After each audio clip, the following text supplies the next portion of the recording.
All right. What's up, guys? We're excited. Dude, my boy Adam Mockler at the DNC. I'm so excited right now. You guys have no idea. What up, Woke? What up, Tired? I see you guys. I see you guys are voting for Woke Dragon and Mike McKibben for president. Okay, all right. Well, hopefully you guys give me a job. That's all I'm asking for. I would like a job. I'm just looking for a job, guys. You like my mugshot? Very nice. Very nice. Let's see. You are winning in the polls. Woke Mike is winning in the polls. If you had a drink every time Adam Mockler's life feed fucked up tonight, you would be dead by now. He was so concerned about it last night, too. He was super worried about it. Man, I am so proud of Adam Mockler. I don't know, anybody that has never seen my interview with Adam Mockler, I literally asked him during that interview. I said, like, what are you doing? Is this it for you? Are you gonna like just be like talking to Trump supporters? And he's like, well, I hope not. He's like, actually, I'm hoping to really start, doing something different. And he hadn't, by the way, he hadn't started this type of channel yet where he was talking about stuff. He was just still doing the going out and talking to people. So he didn't even do the stuff that you see today, where he sits there and goes over the videos and stuff like that. And he goes, I hope one day that I'm going to be able to like talk to senators and Congress people and potentially one day like the president of the United States. He's like, that's my dream. And I am so fucking proud of this guy right now. I am so happy. I saw him last night do his announcement that he was going to be there, and he was like giddy. It was such a great thing to see, and I'm super proud of him, man. I am. I'm super duper proud of him. I'm so happy for Adam Mockler. He's talking to Biden tonight. You think so? Let's see what he's doing right now. He's looking at his phone. People are saying they like the young kid. They like the young kid. You guys are liking the stream. Let's go. I think this is a really, really fun stream so far. We've been live for 3.5 hours. 3.5? And we've really, knock on wood, but we've really minimized. It's loud as fuck moments. there. So my cameraman and I had a talk before this. I'm letting you guys in on everything. We had a talk where we're like, okay, if we're live for 8 hours straight, we are bound to have an awkward moment or two, but we've minimized them. We've been pretty good. Anyone know Hassan Piper? Minimizing the awkward moments. Always interesting. Brian Tyler Cohen interview, that'd be easy. Yeah, come on. Brian Tyler Cohen interview. I want to see him interview some people. What's up, Robert? We might watch some other videos while we wait for these guys to get something going. Obviously, Adam is setting up some stuff. Has he interviewed anybody big yet? Has he gotten in there and talked to anybody big? Hasn't done anything but good tonight? Awesome. Good stuff, man. Might just Sheldon Cooper? Oh, that's pretty funny. So, I love my man. He's a good dude. 100% possible. I'm thinking that we'll be able to talk to a lot of sitting Congress members. Right now, this is day one. We are just sort of getting used to it. But, wow, show them the foot traffic behind. It's pretty packed. I've seen a lot of my favorite politicians walking past while we're live, which is awesome. Oh, Vienna beef hot dogs. Oh, he's on like the strip with all the food. Oh, he's back on his phone. Oh, somebody's got to get this kid. Somebody to tell him, get off your phone. Adam. He's probably talking to his mom. I don't know if you guys know Adam's mom, but Adam's mom, I believe she works for a non-profit or something like that. That's super cool. She's super awesome, too. If you don't know about his mom, you should check out his mom, too. Did they recite the Pledge of Allegiance yet? I have no idea. I've been at work all day. I've been working all day. Captain Morgan sign.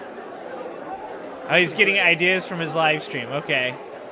Live on the blue carpet. It has been a Robert. day. I really like to know. Robert, my favorite leaked 2025 videos.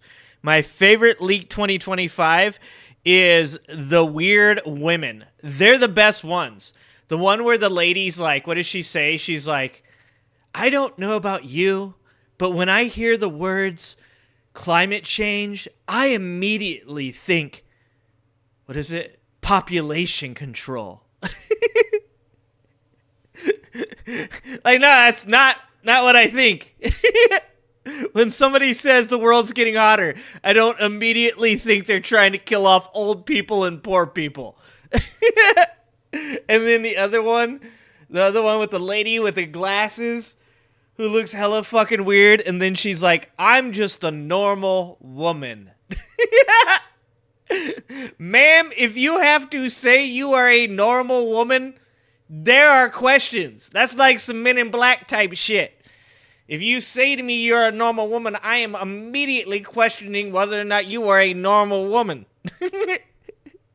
Kind of shit that doesn't need to be announced. Oh, fuck. It's kind of amazing. Trump can't sell liquor. IQ live test? Let's do it. Let's get Reverend Potty Mouth and Woke Mike on the cognitive test immediately. Which one's the elephant? Which one's the giraffe, guys? I'm going to need to see some scores. I'm going to be honest with you guys. You guys are winning the polls with 38% currently. I swear, I'm voting 90-year-old Joe Biden. I'm going to be honest with you guys.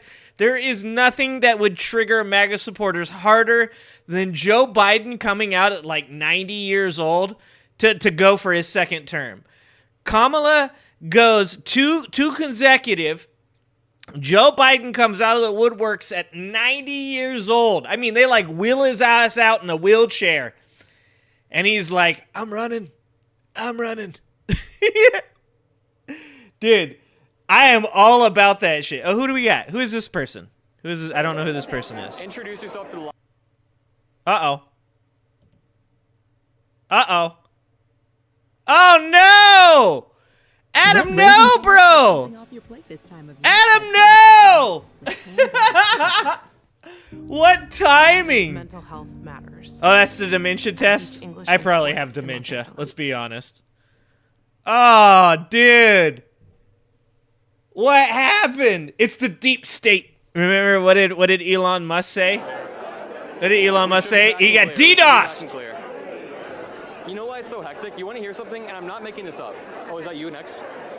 Yeah, we're not. I'm not making this up. There are MAGA Republicans currently trying to take down the live stream. Or Russians, we don't know. No, you also said there were people barricading through. That is true, too. Crazy. It's crazy times over here. No, crazy real, times. MAGA people are trying to... People are blaming the stream on you. You broke the stream. Are we back up? All right, good. No connection. Follow me on Haley Lakeem. We have connection. Sorry, Haley crashed the stream, everybody. Every time she steps on camera, the stream just tanks. It's all good, though. Who is this? I don't know who this is. So when it comes to reproductive rights, have you ever noticed how contradictory Republicans' points of view are? So, in one breath, yeah, of course they're contradictory. In one breath, they'll say something like, we need to have a tight family structure and two-parent households. But then they want to ban contraception, ban abortion, ban IVF, any sort of things that can help people take preventative measures. So I see contraception. So past preventative measures, we look at reproductive justice. It's about being able to raise a family in a safe, affordable, healthy way, and they don't care about life after the child is born and passing policies that help raise 100%. children in a way that's affordable. Vote for president. I like the support, guys. Yeah. It's funny, we're on the blue carpet, so everyone's going to be like, who's this politician? This is Congress. Just blame it on the DDoS, Robert. Thanks. Go up and dream. All right. Go back to your setup, though. Yeah.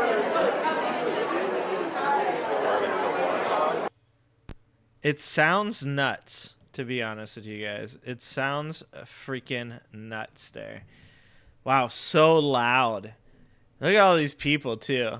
And everybody's got, like, what is it? They're using their phone there to live stream. What up, Sharon? Thanks for coming and saying hi. Is it a baseball game? It's probably a baseball game, isn't it, Sharon? Oh, am I having technical issues? Is it my turn? Did my earbuds just die?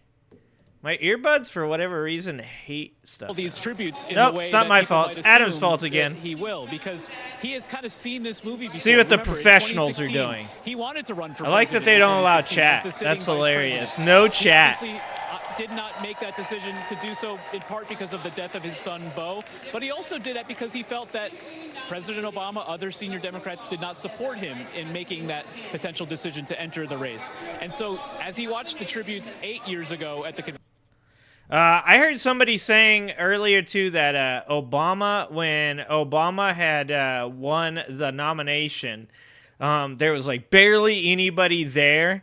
And when they announced it, God, what's his name? Jesse, goddammit. The guy they're recognizing tonight. Why am I blanking on his name? Anyways, Reverend, it's not Al Sharpton. Help me out. Jesse who? What up, James? You watched the first 3 hours? Nice. Mike, I can't see your chats. Oh, you're talking about in Adam's chat right now? Jesse Jackson. Thank you. Sorry. Thank you. Jesus Christ. I am getting so old, guys. It's either that or I'm just like every day I'm tired. It could just be every day I'm tired. I'm going to need like a vacation after this, after the election is over. I think I'm going to take like a week or two just off streaming because my brain is fried. Oh, it's this guy. Oh, look, they're bringing up, I like that they're bringing up Hogg, right? David Hogg. So, David, thanks so much for joining our special coverage. Why do young voters like Kamala Harris? Right? Tired? Ultimately, I, too, am tired. Jesse Jackson was crying when Obama was nominated, and that's amazing. That's such a fucking awesome thing. In 30 years, those voters that you just talked about, we hadn't passed the gun law until just a few years ago after Uvalde. She's also the director of the Office of Gun Violence Prevention, and we've seen massive action on climate, the largest climate spending. And isn't it crazy to see the type of people that the Democrats bring up versus the type of people that Republicans bring up? Like, the Democrats have this kid who, like, you know, survived a school shooting, or was he he's a Parkland, right? David Hogg, was he Parkland? You know, big supporter of gun reform, you know, been through a lot of shit, real young kid when this all happened. All of that stuff, like, it's like, you know, he comes on, he's got, like, something to speak to. He's got, like, you know, a story that he's turned into, like, this hopeful, like, you know, activism. And then on the other side, it's, I was canceled from YouTube.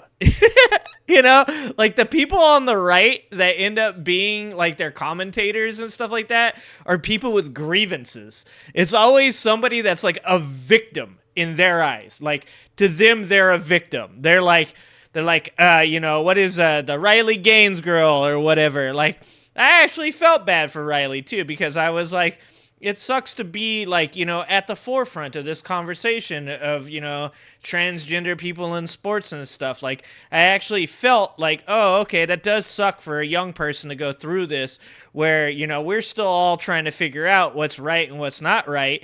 And, you know, they're caught in the middle of this, and I felt bad for her.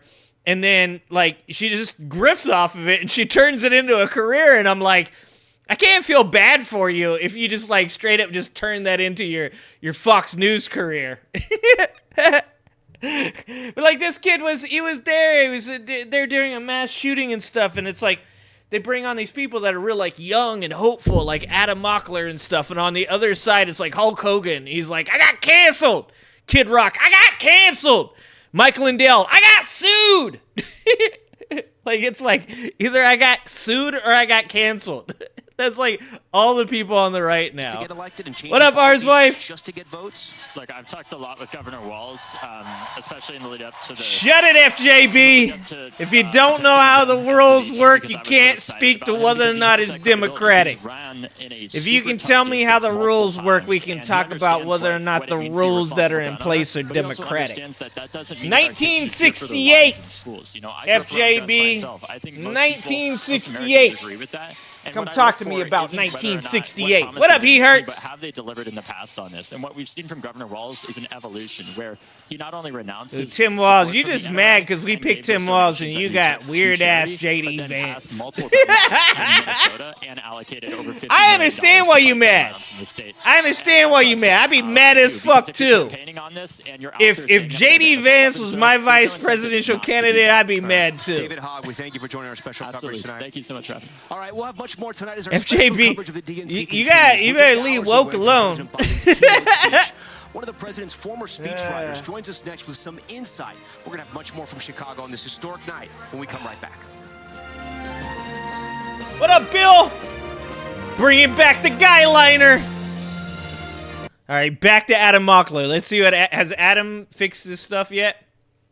Oh, we're paused. We're paused over here on Adam Mockler.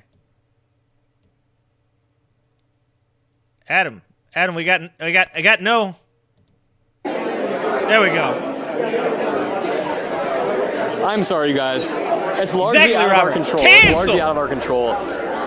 So we are running a really unique live stream service, and we are in a group chat with the people who own this service, and they have let us know because there are people live streaming at the DNC. People. Oh, damn it! What did I do? I messed up Adam.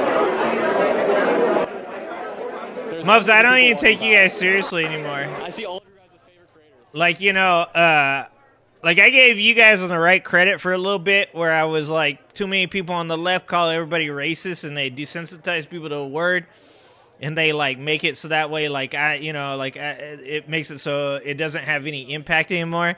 You guys have done the same shit with communism. Like, I can't take you guys seriously anymore because you guys just call everybody you don't like communists. Like, you guys don't even know what the fuck communist means. Like, you think that, like, Kamala getting up there and talking about banning price gouging, which is in 34 states across the United States of America, is the same thing as price controls, and I can't take you guys seriously. Because, like, I wish I could. I really wish you guys made some fucking sense. I wish that we could have real conversations instead of one side calling everybody racist and then the other side calling everybody a communist. I wish we could have conversations. But you come in the chat and you say some dumb shit. Like, she's saying price controls. But she didn't say price controls. You're a fucking idiot and you're part of the problem. So please shut the fuck up. I was going to try not to curse. It's not going to happen. You watched my video on it? Thank you, Ars. Thank you. Everybody should watch my video on that shit. Because that's a straight up, like, that's the problem, right? People are like, you're a communist. You don't even know what the fuck communist means. You just know that the other people around you say that shit. And so you're like, I'm going to call him a communist. That's what my friends do. My friends call people communists, so I'm going to call them a communist too, because anybody I don't like is a communist. Shut the fuck up. Ah, fuck. I keep cussing.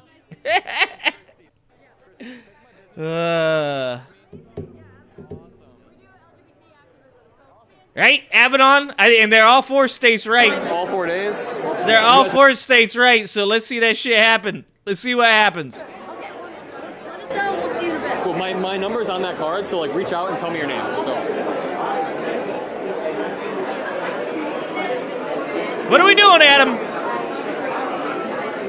We are I'm too excited for my boy. I'm too excited for my boy right now. Touch. About to be talking to politicians and surrogates as they walk the blue carpet. We have some amazing congressmen, congresswomen lined up for you guys. Show us your face, brother. People make their way down. It's a little bit chaotic at the 2024. What up, Jerry? But I want to update you guys on what this has been like so far. Oh, Midas hasn't put me on yet. 1 second. I keep forgetting Adam's Midas touch. I mean, he's got the microphone right there. So we're good on stream. We're back. Why would she go on Elon Musk? Why would she go on X? That's like it's like going on Fox News, dog. Why would you do that? Yep. Hi. What up, Crispy Duck? What up, Honest Mechanic? What up, Tia? All the good people. Live. So can you explain to the Midas Mighty for Midas Touch? Why would she go on that dumbass fucking platform? Do it for less at Harbor Freight. Like, literally, there's people like you, Muvs. Like, Muvs, you're the reason no one is going to go on X except for dumb fucking shitty ass, terrible ass fucking candidates like Donald Trump. Because he's garbage, dog. At the end of the day, you could have brought Nikki Haley. You could have brought Ron DeSantis. Fuck, you could have brought Vivek out. And I would have been like, you know what? Actually, this is a race. This is 2 real candidates. Donald Trump is fucking garbage. The dude talks about fucking electric batteries and sharks, dog. He rambles. His ass came out with half a grocery store sitting on a table and went, wow, cookies, wow. That motherfucker in that conversation with Elon said, I was going to get on. I got on and I said to Vladimir Putin, I said, you can't invade. You can't. And he said, yeah, I can. He said, no way. And I said, way. The dude's a moron. And you're a moron if you support him. Jesus Christ, you had so many better candidates. You could have picked any of them. And this would have been a race. You picked the dumbest motherfucker in the room. And that says a lot about you, dog. It says a lot about you. Like, I'm done fucking giving you guys any credit, dude. In 2016, I was trying to be nice to you guys. I was like, hey, maybe he will shake up the system. Maybe he is different. Maybe these people are on to something. 2020, I was like, he fucked that COVID thing up pretty bad. He did say he should inject fucking disinfectant. He asked that lady if he could shove a light bulb up his ass to get UV lights into his body. All of those things, and I was still like, still, I can understand why some people would vote for him. And then he tried to overturn an election. Overturn an entire fucking election. And I thought that was the end. I was like, that's the cusp, right? Like after that, you don't go much further than that. And then he just started campaigning for the next 2 or 3 years. And now he's just looking older and dumber every fucking day, dog. Every day. He looks older and dumber. And so do the people that want to vote for him. Could have been anybody else, dog. Could have been anybody else. I would have given you some credit. But no, you just out here sucking that little orange mushroom off, hoping it'll come all over your face. Sutter, our 22 cancer centers never stop providing breakthrough cancer care. Well, I'm glad you can admit you're a moron. Yeah, we'll see, Bubs. Better. Come back November 5th. We'll talk about it. We'll talk about it. I'll be here. I'll be here. Guarantee you won't. Trump wins, I'll be right here. I'll be right here. Kamala wins. I guarantee you don't come to my chat. Kamala wins, dog. You're going to be crying in a corner. He left us. What are we going to do, dog? What are we going to do? What up, Steven? Republicans pretend like they're the party of what up, Great Pill? Pretend like they're the party of our vets. Pretend like they're the party of upholding the Constitution when they're the antithesis of all of those things. And it absolutely blows my mind love it that this race is competitive. Thank you for talking to us. Thank you so much. CBC! Just in case you want to see the live stream. Another one for me to make fun of. I love you motherfuckers. What up, Ryan? Ryan, one of the few conservatives that's still fucking intelligent. Thank you, Ryan, for being here. You give me hope. People watching. Hello, MTN. Midas Touch Network. Midas Touch Network. Hello, I'm Peppermint. Hello, everyone. Hey, Peppermint. Giving you the golden vibes. And where may people know you from? They may, if they are fans of RuPaul's TikTok. Drag Race, they may have seen me on there. If they're Broadway fans, they may have seen me in a little show called Head Over Heels a few years ago on Broadway. Or if they got Netflix, they may have seen me on a show called Survival of the Thickest. Now, we don't done a lot more than me. Or Hulk Hogan at this DNC, but what brought you here? Drag Pack. Hey, girl. Which is a brand new. You know that's a stripper name. Right there with Destiny.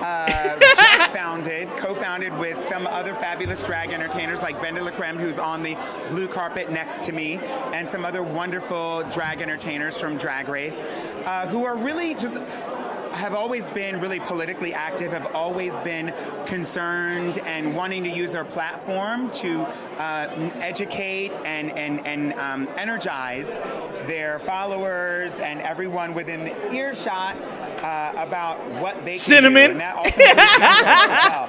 And so we figure, listen, there's a lot of hacks that support or sometimes silence the voices. Let me think. What was a good one? You gotta have that. So given that the Woke Dragon knows the voice. You gotta do the voice. And welcome everybody to the stage. Diamond. That's it right there. Yeah, bring her on up. Hennessy. Welcome to the stage. For the third time tonight, smells like coconut and watermelon.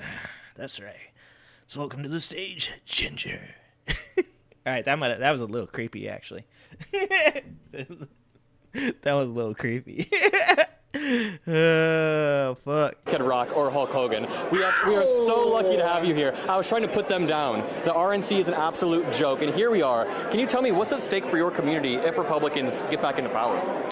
You know, it's really interesting because the messaging that I've seen coming out of some of the elected officials who are running on Republican tickets has been confusing. But one thing that's not confusing is the attacks on the community. And the attacks on the community are really, I mean, I believe that they're not true. And they are they are kind of based in just fear. You know, and almost speaking as though they have no experience with people who are trans, people who are gay, people who are queer in their lives. I mean, queer people part of the LGBTQ community want the same things as everyone else. We want equal access to housing, employment, health care, all these things. And seems legit. Knowing that there are legislators who are literally trying to make it illegal or disqualify people from having access to things like health care just sounds preposterous, and it doesn't sound like America in any way, shape, or form that I would recognize. And so I would hope that people, regardless of how they identify politically, would not want fellow Americans to be disqualified from health care. Yep. Yeah. And it's funny because you said something Republicans don't even understand what up, how Nathan? much of a Sparkle. minority either transgender people are in America. One of my first ever viral clips, I go to Trump rallies Let it and I pop. debate Trump supporters. I debate them and try to defend our liberal ideas. And I ask them, what % of Americans do you think are transgender? The dude says... CBC. How many people do you think have had that surgery? How many people do you... Because I know what you're saying. Like, I speak Trump, right? Like, I speak MAGA. So I know, like, when you guys say dumb shit, like, I know what you're trying to say. Like, I can make that leap of logic that, like, even though it comes out like the fucking dumbest, most homophobic, racist, dumb shit that you could possibly say. And don't fucking start that whole fucking I'm black so I can't be racist bullshit, Robert, okay? Fucking, all right? Racist, homophobic shit. I know everything you guys say. I know what you're trying to say. It's just you guys don't have words. I get it. Y'all, you like I said, I grew up in a trailer park. I lived around you motherfuckers for the majority of my life. Like, you come all up in here and you're like, it's fucking chemical castration, brother! And what you're trying to say, let me help you out. Let me help you out, Robert. What you're trying to say is that you think gender-affirming care for transgender people shouldn't be allowed. And that's your right to believe that. For you. That's 100% your right. You don't have to get chemically castrated, dog. It's okay. You don't have to do that. That's on you. But you don't have to you don't have to put that on other people. You don't have to imagine living in America where people can just do whatever the fuck they want with their lives, and as long as they don't hurt nobody else, they're good. Imagine that. Surgery, puberty blockers is what are you talking about? Puberty blockers? Puberty blockers is a whole, like, from all the transgender people that I've spoken to, and I know you haven't talked to any, CBC. Robert, I know you haven't talked to any about this, but you guys think that it's like this, like, they're just out there and they're trying to get everybody on these puberty blockers, and there's like, they're making the kids and they're grooming the children. And like, the reality of all of this shit, every single person that I've talked to that's transgender has been like, no, we want there to be hoops you have to jump through. We want there to be all the steps that already exist before you can take these gender-affirming puberty blockers and stuff like that. Every one of these people that I have ever talked to has been 100% pro-common sense. None of them have been like, we think that you should just be able to do whatever you want. Like, do you understand the steps that they have to go through before they ever, like, get into that shit? Like, do you know? Do you know that all of those people are 100% for making sure that everything is done the right way? because you guys make it out like there's just a bunch of people out there that are just choosing to do this shit. Like, you guys are the type of people that think that, like, a motherfucker cuts off his balls to be good at a mediocre swim meet. Like, you're the type of dude that thinks that, like, fucking, like, these guys, like, are like, I know what I'm gonna do. I'm gonna dominate women in women's tennis. First, I'm gonna cut off my balls to do it. Like, no one does that, dog. You know no one does that, right? You know how dumb that would be, right? You know how, like, out of control that would be. You don't know, Robert, you fucking have zero evidence. Robert, if I ever need any kind of medical advice, I doubt you'd be the motherfucker I go to. Like, I'm gonna go to a doctor, Robert. Why the fuck would I go to Robert to tell me whether or not I should do something medically? Come on, dude. Look, you got a Rottweiler for a picture, so I'm gonna give you. This is what I'm gonna give you, Robert. You got a good choice in dogs because Rottweilers are my favorite. Rottweilers are my favorite. So if it comes to a point where we need to talk about like who's gonna get a dog and shit or what kind of dog we're gonna get, I'm gonna go to you, Robert. You seem like you got good choices for dogs. But if I ever need to know anything about puberty blockers, I doubt I'm coming to your house. Oh shit! I love that y'all are experts on everything, though.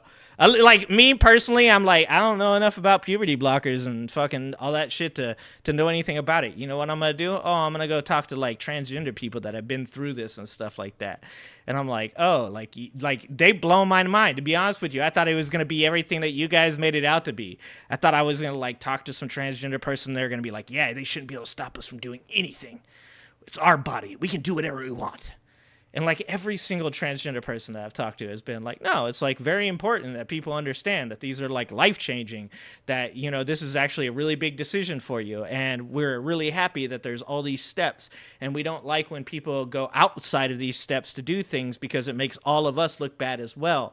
Like, that's like the craziest shit is that you guys think you guys are like experts on everything. Like y'all motherfuckers you're like an expert on war, experts on the economy, experts on surgeries, experts on transgender people, experts on biology, experts on viruses. Like, why the fuck aren't you guys more successful? Like, why have you guys done so little with your life when you're this fucking, like, you have this much expertise? Y'all are the smartest motherfuckers in the world.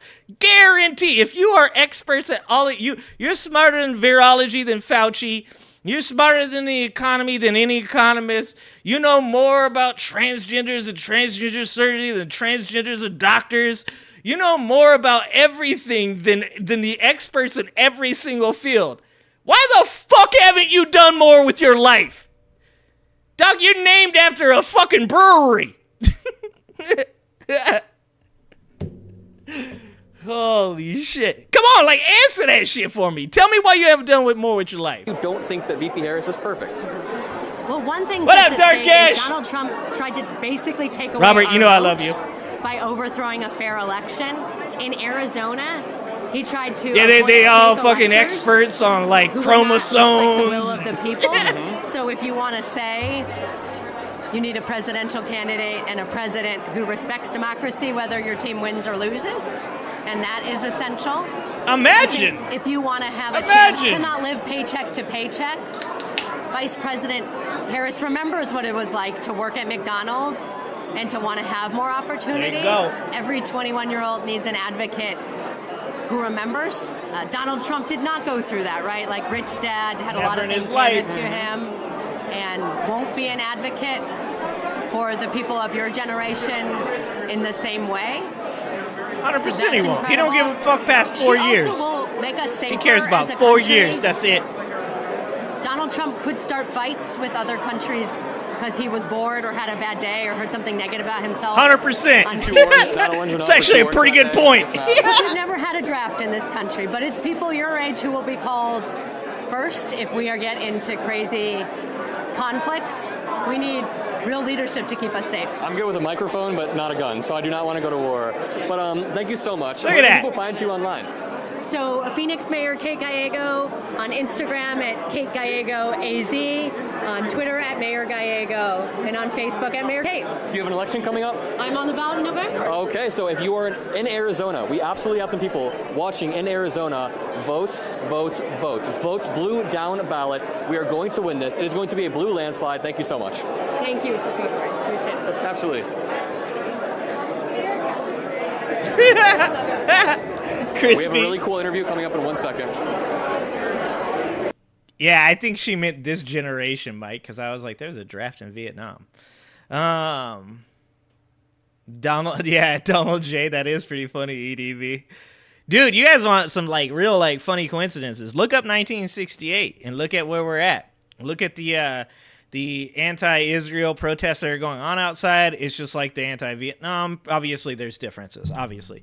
But in the sense of protesting war, very similar. At that time in 1968, LBJ had stepped down, the only other president to do so. That's why I keep telling these fucks that if they want to talk about whether or not the process was followed when Kamala assumed the nomination, we can definitely talk about that. Those rules were created because of LBJ stepping down. A lot of things got changed because of that. A lot of things got changed because of what happened with Bernie.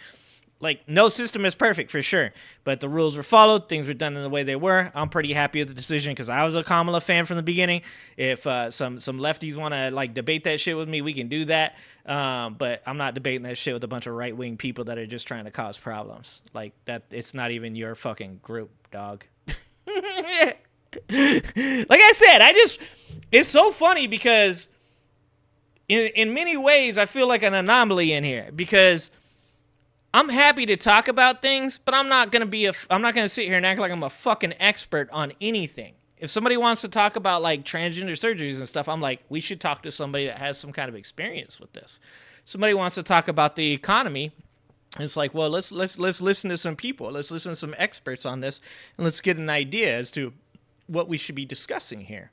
If you guys want to talk about like groceries and stuff like that, or you want to talk about, having a successful relationship of over 20 years, or being a good parent, what to do with your career, all those things, I'm there for you. Let's see who this is. My name is Ben de la Creme. I'm here representing Drag it's Creme de la Creme, which is the first political action committee founded by a group of famous drag queens to try to help motivate Gen Z to get to the polls this year. I'm Gen Z, so that's perfect. Oh, perfect. Where might people get to the polls? Let's do it. Get some polls if you're young. Where might people know you from? A lot of people probably know me from Drag Race or Drag Race All-Stars, or have possibly seen one of my touring productions at the Jinx and Dale Holiday Show, which we do internationally every year. Absolutely, that's absolutely amazing. So, good. What is it Exactly, pro Buzzard. In your community, good shit, heading man. into the selection, if Republicans win, what or happens? Buzzard? Yeah, I mean, I think that one of the nice things right now is that our community is a little bit more motivated. Yeah, I think by she hope meant than generation, by fear, Crispy. because fear has not been as effective in the past, but has been most of what's been driving us. But I think while we have something I'm pretty joyous sure to move there's towards, and multiple that's drafts. a wonderful thing, we really have to remember that that things have been very, very dark for many groups in the past, for queer people, for people of color, for women, for anybody who needs access to reproductive rights, and we have all come so far that it can be very, very difficult to actually process what going back really feels like. Yep. And I Very think well said. that people also need to remember that you are voting for a candidate, but you are also voting for many candidates. You're voting for an administration. And there you go. Only part of the work is getting the person in office. The rest of the work is to then continue to be engaged, continue to let them know what needs to happen. Good fucking and, shit. There is only one administration that is even going to be possible with. So I think we need to really Thanks keep for that stopping in by, mind. Chris. Who is going to listen Appreciate to us? you. Who is going to work for the people? And do you feel the energy at the DNC? Do you feel this energy ever since VP Harris, I feel like, since she became the nominee, the energy is ramped up. Love you, buddy. This is the next level. This is a new level of energy. Oh, yeah, no, it's palpable. I feel like, with the announcement of Harris, with the announcement of Walz, it keeps going up and up. It's like the air quality has changed. And here it is just so exciting to be seeing so many people from so many different backgrounds here together, banding around one cause. And, if you get this kind of energy together and have that drive us in the right direction, that is absolutely got to be able to outdo the kind of anger and fear and vitriol hatred that is driving the other side. I'm so happy Creme we de la have creme. Kid Rock here, or Hulk Hogan, right? I'm glad to be here instead of Kid Rock as well. Thank you for being here. Thank you for talking to us. That was a great interview. Nice talking to you. If you want to see the interview online, here you go. Oh, beautiful. Thank you. Cool. Very well said. And that's all I'm saying. Is if you're going to come out, whether you're on the left, whether you're on the right, you got to speak well to whatever it is that you believe. Like, so it isn't specific to the right that they suck at talking, that they're fucking terrible about talking about the things that they believe because all they're doing is regurgitating shit. But it's definitely more prominent. Oh, there goes. That's the song. That's funny. Let's see what these two got to say. Should I do that? Oh, that's it? Okay. It'll be 2 minutes. Sorry, man.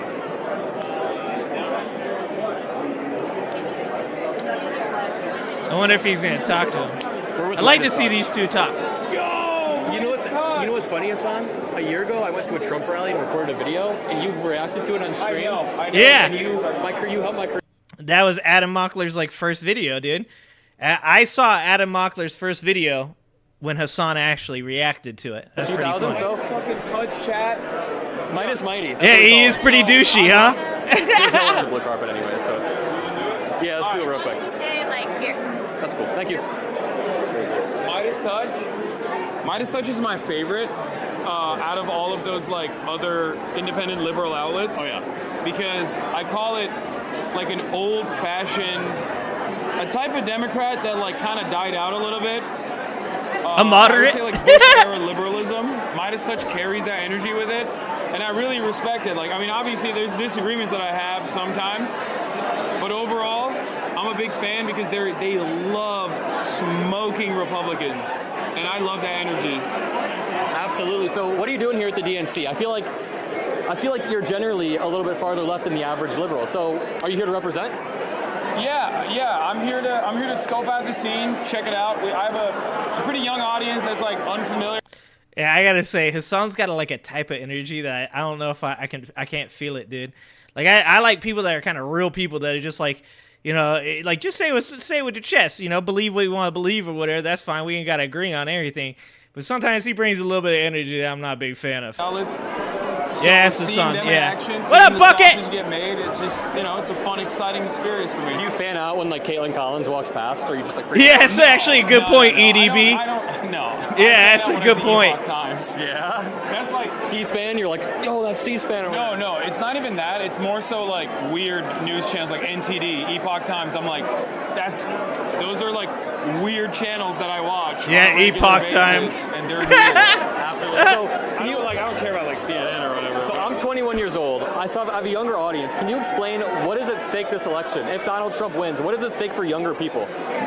Because you and I might disagree on some stuff politically, but I think we can both band together to defeat Donald Trump. If Donald... See that I have two really big monitors on here, as well as my tower, which by itself weighs...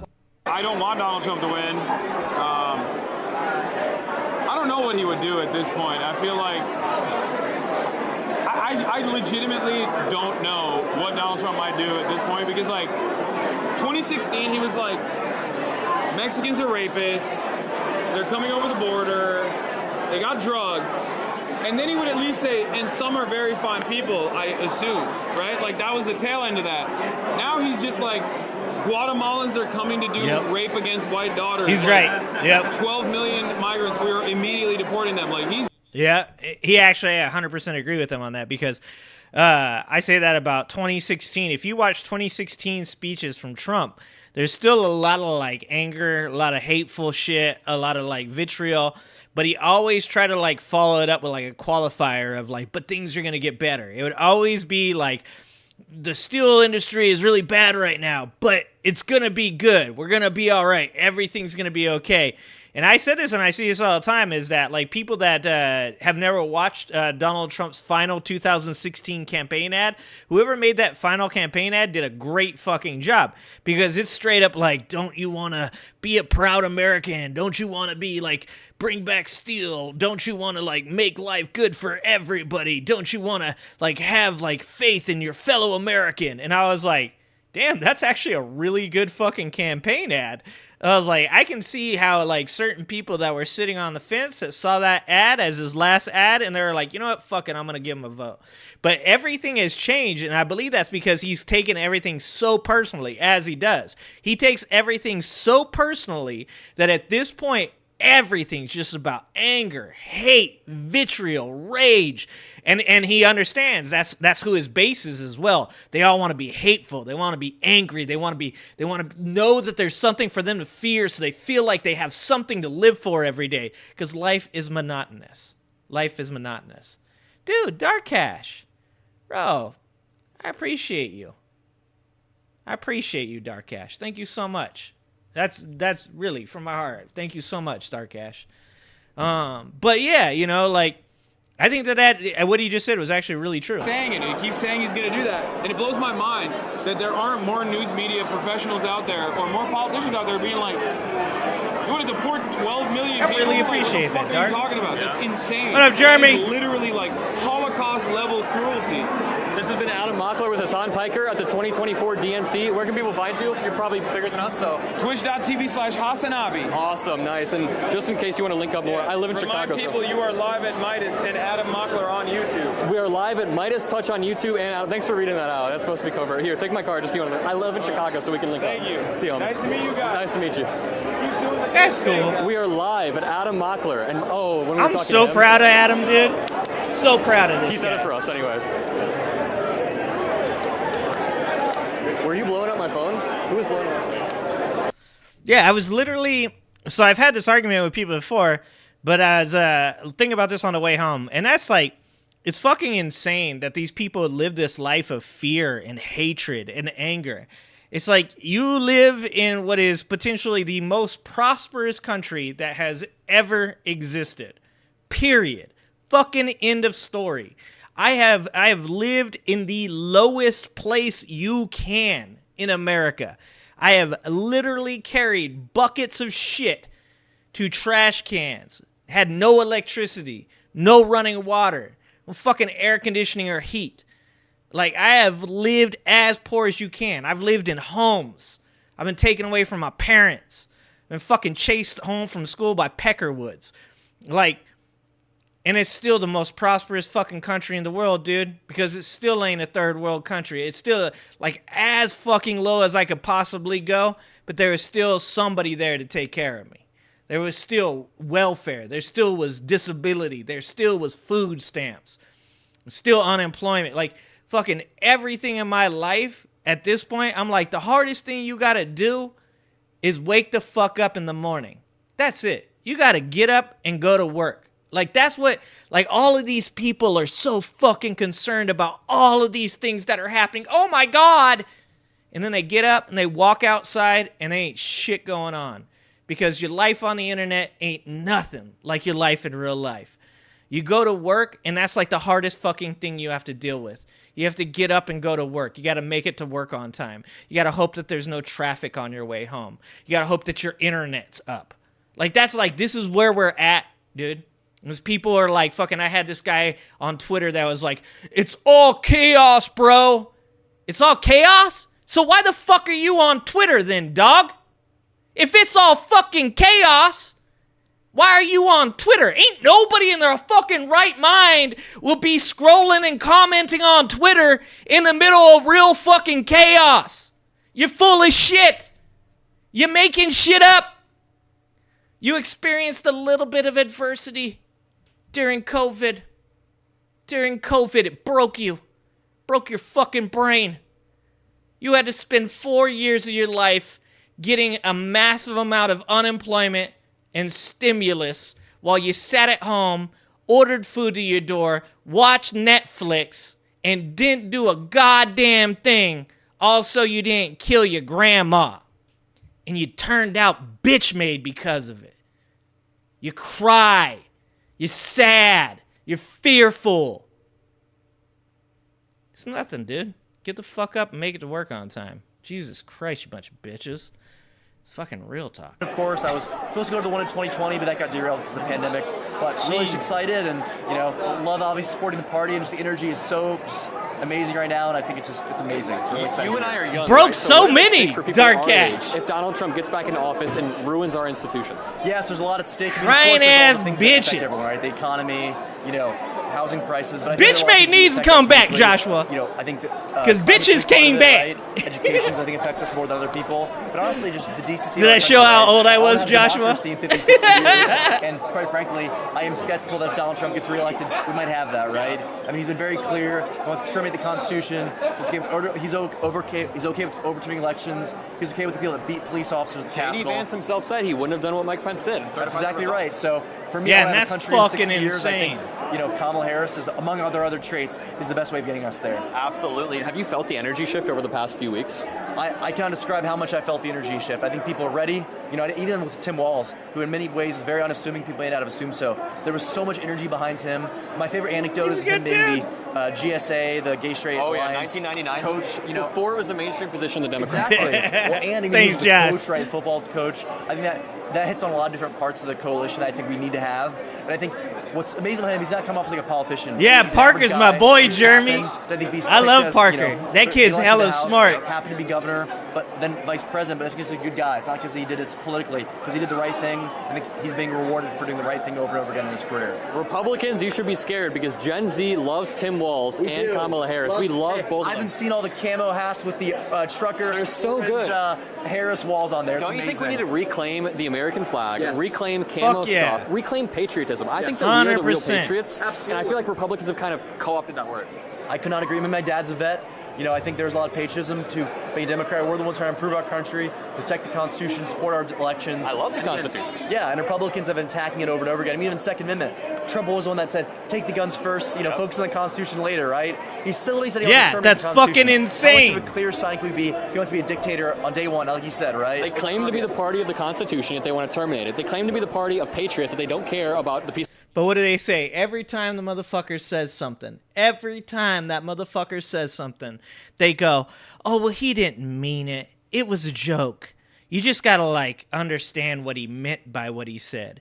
The dude literally looked at that motherfucker when she said, okay, so you mean when you say you're gonna be a dictator for one day, you mean, and he was like, I mean, I'm gonna be a dictator, but just for one day.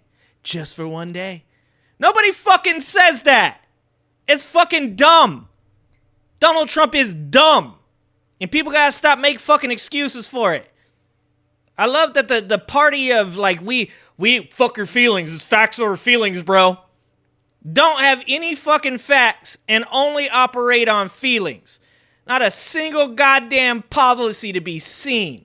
Not a single piece of legislation to be seen. Every time they see the fucking dude tweets like he's fucking 15. He tweets more than my kids do. You can literally bring up his tweets to these people and they're like, well, I know it says that he was talking about ripping up the Constitution, but that's not literally what he meant. You have to understand. And I'm fucking saying this better than they ever do it. Jesus Christ. He's a fucking idiot. Peaceful transfer of power. Yep. They claim to be the party of veterans, yet they attack Tim Walz. Yep. I'm going to write that down later. That's a good little spiel right there. It is. I mean, and that's dumb is as dumb does. Tim Walz is doing the heroic things, not going after J.D. Vance for anything. He said, "Thank you for your service to our country. We appreciate you." And again, my dad's a vet. It's no matter what you do. And my dad's a disabled veteran, Purple Heart. No matter what you do in the military, we should commend it. We should respect it. And I think he's doing the right thing. And it's sad that the Republican Party has decided that they would rather just attack people for the sake of serving their country because they didn't do it how they perfectly wanted to happen, Yeah, that's insanity to me right there. And I'll tell you what, it started with McCain, dog. That shit, I wasn't politically anything at that point, right? I wasn't. I'm still an independent, still registered independent, but I definitely lean a lot more left now that Trump's dumbass is fucking a candidate. I'm not voting for a moron. I'm not voting for a dude that don't even know his own fucking policies. But it was insane to me to watch conservatives. Like I used to say about the left, I used to say, like, I couldn't get with the left because my whole family's military. My grandfather, 30 plus years in the Army. My father was in the Air Force. My uncle was in the Marines. My other uncle was in the Navy. My aunt was in the Navy. My mom grew up on a fucking military base in Japan. Like, I was like, I don't like how the left talks about the military. I don't like the way that, you know, Vietnam veterans were treated coming home. Like, I understand why you mad, but we don't take that shit out on the people that, like, you know, went over there. Like, that, like, to me, that was crazy. And then that shit happened with McCain, and Trump changed everything with these people. Trump changed the entire Republican Party to be a bunch of hateful, angry motherfuckers because they saw it. They were like, oh, it works. Man, it sure does. It sure is helpful to get these people all worked up about this shit. And when McCain said, he said no, and Trump said he couldn't, he's so weak he couldn't even raise his arm above his shoulder. No, he is a POW, you fucking piece of shit. He is a POW who literally served, protect your right to fucking say that shit. And all those people that were shitting on Obama, and McCain said, no, dude, he's an American. Don't do that. Why would you do that? We're Americans. Don't talk shit about that president. He's an American too. And what did Trump do? Trump went, yeah, he isn't from here. He isn't from here. And now you literally have Republicans shitting on a dude that was in the fucking National Guard for 24 years? Fuck you do in your life, dog? How many years you serve in the military? Because I'll tell you this right fucking now. My grandfather ever heard one of you fucking people say a goddamn thing about a man that was in the National Guard for 24 years, he'd find you and he'd beat you to death with your own hands. And believe me, my grandfather is capable of that. He's 6'3" and all fucking German, okay? A big fucking forehead and mean eyebrows and shit like that. It's insane to watch. It's insane to watch. The conservatives go from being a fucking pro-America, pro-military, like, to now you're shitting on a dude who has 24 years? Nobody was even shitting on J.D. Vance.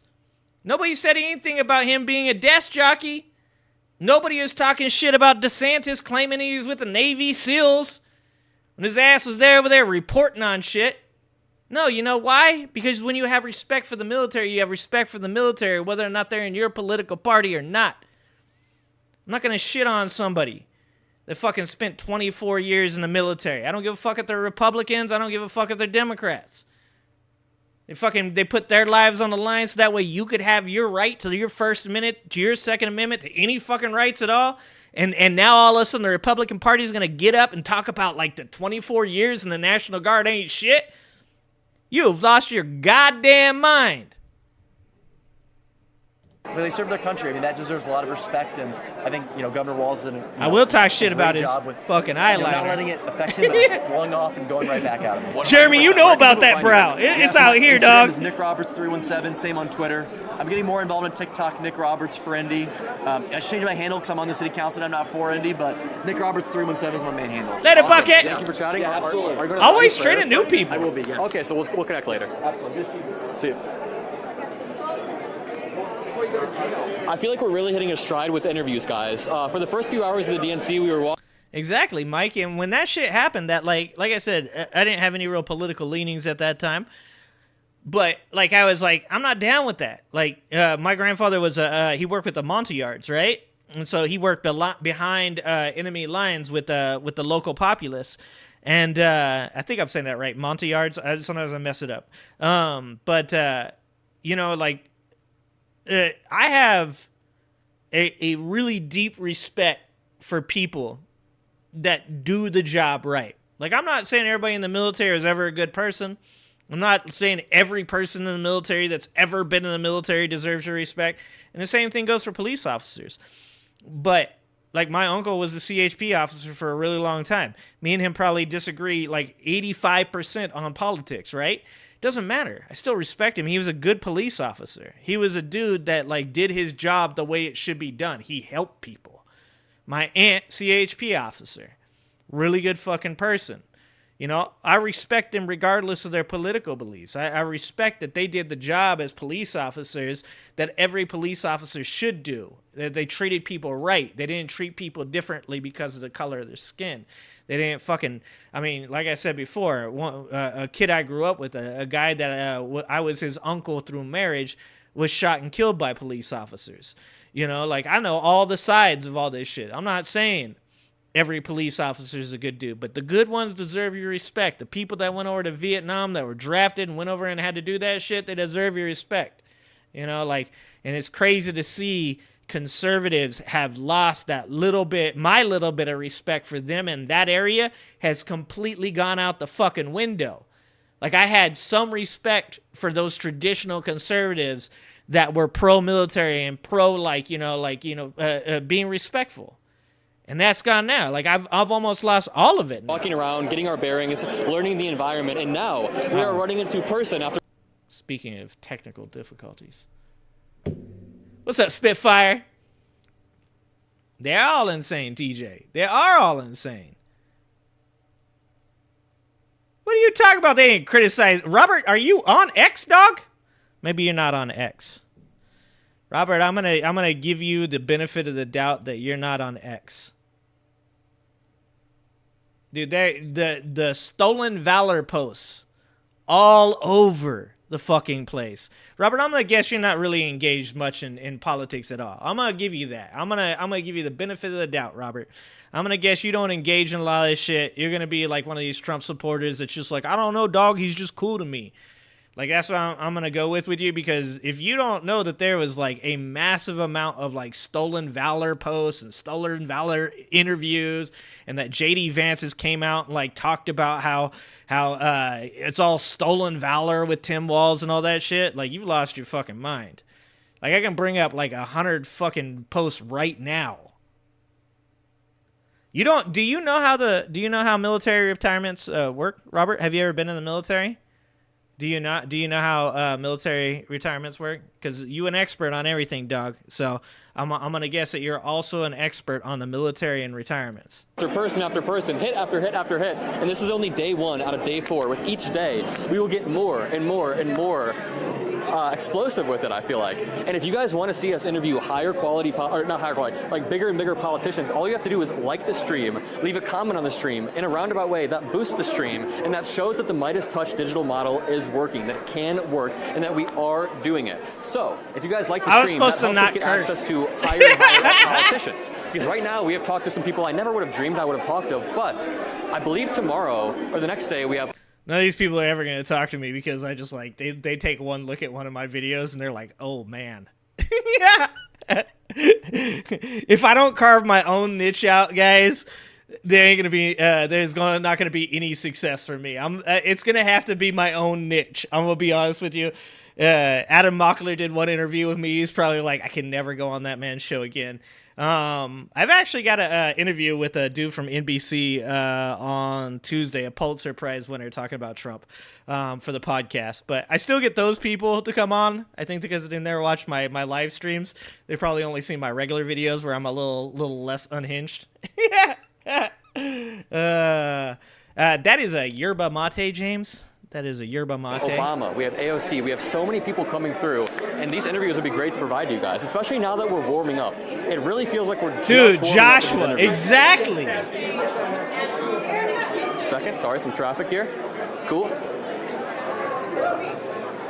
This is an inside look on the ground DNC. CNN will not give you this feed. And to be honest, Joshua, like, I get it, because, like, if you look at the numbers of when Obama ran, right, and, like, people were pretty stoked, right, and, you know, they got out and voted, and I think there was, like, 61 or 64 million people at that time, and then in the Biden-Trump presidency election race in 2020, it was, like, 81 to 74 million, right? And so you realize that more people are, like, getting into politics, and more people are recognizing, like, a want to, like, have some control over their lives and, like, what legislation and policies are pushed forth. But they don't look at it like that. And so that's, like, the problem with the voter base getting saturated with all these people is that actually like being informed at all on politics is really difficult.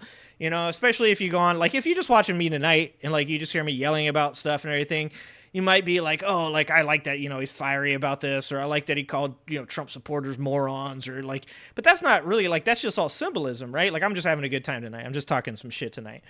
Like the reality is if you don't have somebody that you're watching, or you're not capable of doing your own research on stuff of like legislation and policy, you never really get a good idea of like what an actually a good candidate is, right?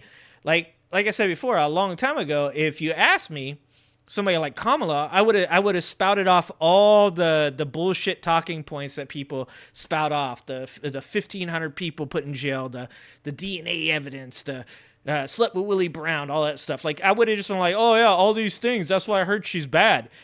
That's what people do. Like they don't want to like actually look into any of those claims. They just know that like their favorite person that's really charismatic, that like has a really good cadence, that speaks in a certain tone, like, or they look good, right? Like that's the Josh Hawley thing, is all these, and straight up it's gay, all right? A bunch of people that are like, they don't like gay people, they gay, all right? Because it's like, he's a good looking dude.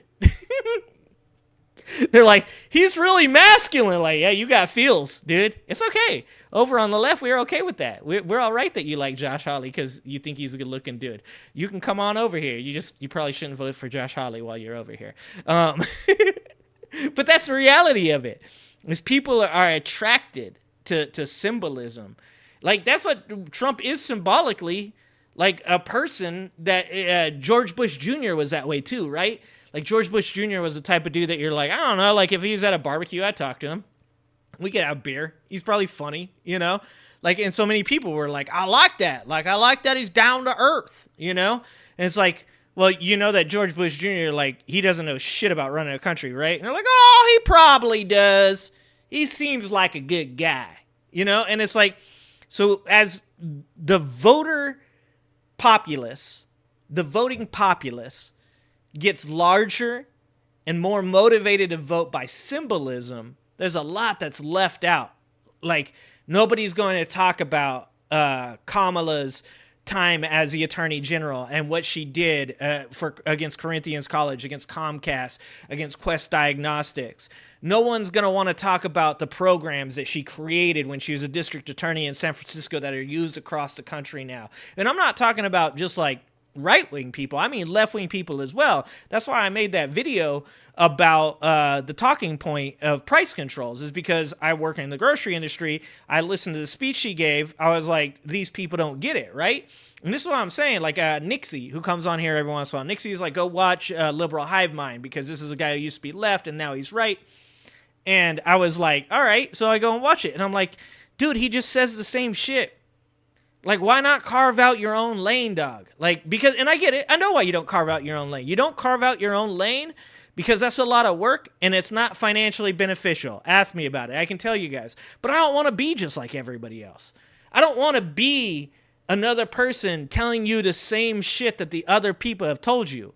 I want to talk about what Kamala Harris did as the Attorney General. I want to talk about that case with the DNA. I want to talk about whether or not she's talking about price controls or if she's talking about what she's actually talking about, and that is banning price gouging, which is something that is already happening in 34 states across the United States of America.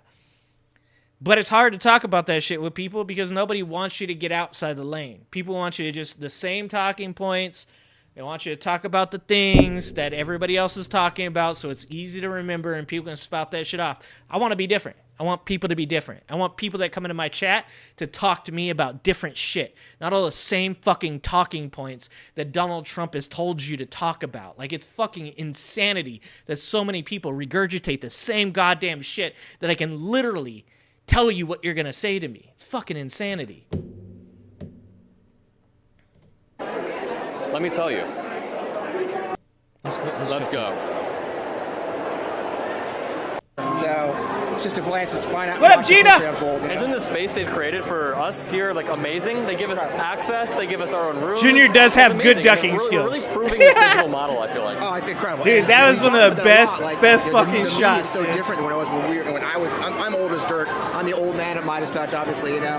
But I mean, it's been a really cool experience. The idea that we can have independent media like us, creators, tell the story. Stream in is a different dying. way. You know, I'm out here taking pictures of the line, the crowd, right? Because you're not gonna see that shit on TV. Yeah. Oh, we say cut. you're Sorry. good, you're good. You know, and so. Oh no, we cuss. Oh my God. So yeah, it's fucking cool. I'm having the time of my life. I mean, just to be able to be part of this as you know, independent media. You call yourself old, but you don't look a day over 40. Thank you very much. I got grandkids. So what issues are you what issues are most important to you heading into the election? Well, I've been doing a lot of work on veterans issues now, especially with Tim Waltz, you know, being a veteran and the issues that all that crazy Swifto crap. I do a lot of veterans. Thanks, work. Tired. Army veteran, Appreciate you, years. Tired. And, you know, my show, of course, On Democracy is really just about the issues around our democracy. Everyone's saying hello, Fred. Hi. They're spamming.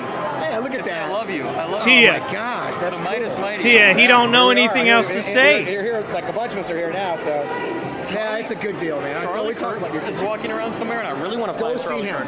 Find him. No, I haven't found him. Dude, Mike, I was even like for a minute gonna give like him a little bit of context credit, right? When he's like, I don't know if you've seen it. There's this picture. It's of Kamala. Wait, how does he say her name wrong? Kamala.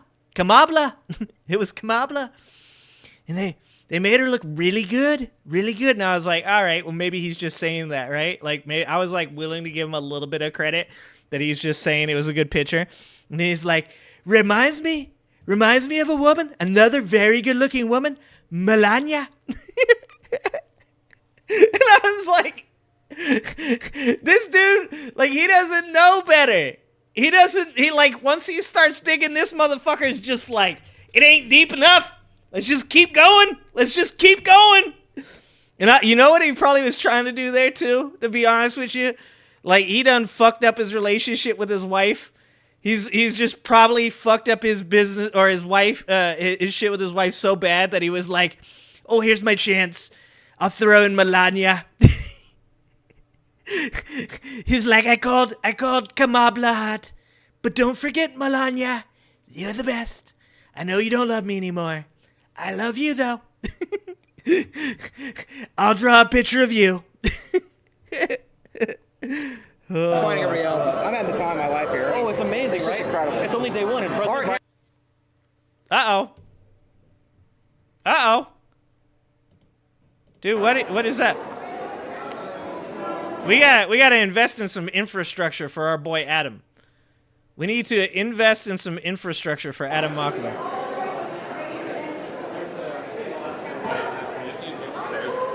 We gotta start him a GoFundMe.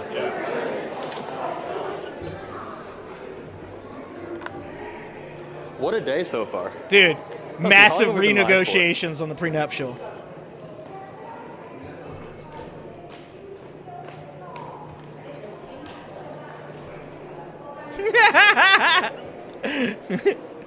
Ara's wife. I know, Dark. I'm just giving him a hard time. This works. I'm just giving him a hard time. We're back. We're finally back. Dude, he's doing a great job. Hopefully the connection begins to pick back up. Mark Hamill is just walking around. We got to find Mark Hamill. Yeah, I'm down with that, Devious. Oh, they probably won't let us in there. I want to see him have some funny interviews. So let's head back down. Ben Mycelis gave him like the third hand stuff. We're going to start being relentless with these interviews, y'all. We're going to go up to everyone we see. He already did it, Mike. He already did it. There's a couple taking a really cute picture together. What up, Don Cron? Dude, I love it, Don. I love seeing these young people. This is what I'm saying. This is the big difference. On the right, you have a bunch of people that are has-beens, that are trying to hold on to the limelight. You got your Kid Rocks, your Hulk Hogans, your Dana Whites. I don't even know that Dana White's a has-been, but he's a douchebag. Donald Trump. Like, they're all has-beens. Ted Nugent. You know, and on the left, you got like a lot of young kids that are coming up and doing really well and are being supported by the people above them. Like I know it ain't my time no more. Like, you know, I'm probably a little late for this bullshit, but it's okay. Like, I support these guys. I support Luke. I support Walter. I support Luke Beasley. Like, They're all like good kids and they're smart people. And I'm not all about me. I'm like, I want to see other people like do well because I want like society and people as a whole to do better. I want things to be good around me. Like, I don't need to have everything be me. I want it to be like, I want to have my lane, and then I want others to have success around me, because it's a good feeling, like to want, like to see other people succeed and stuff, you know?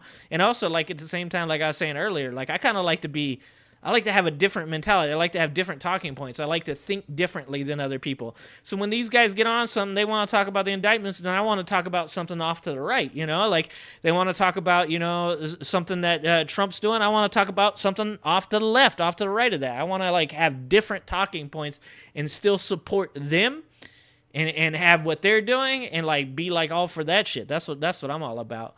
Who was it? Somebody said something a second ago, and I was laughing at it. If there's a flood on the golf course, Ivanka's coffin will come up and open up to show the stolen documents.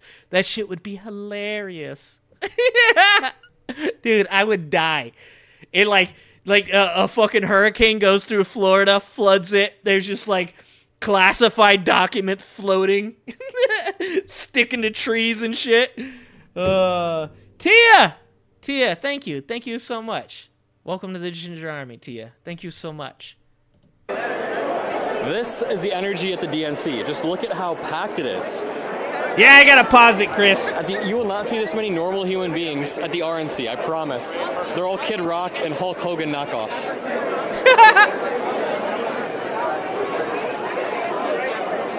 Let's see, how's our connection doing, everyone? Are we back? Are we finally back? Got the nomination, you know, that it was locked up. And I'll tell you, as the county chair in Hays County, we turned our county blue in 2022.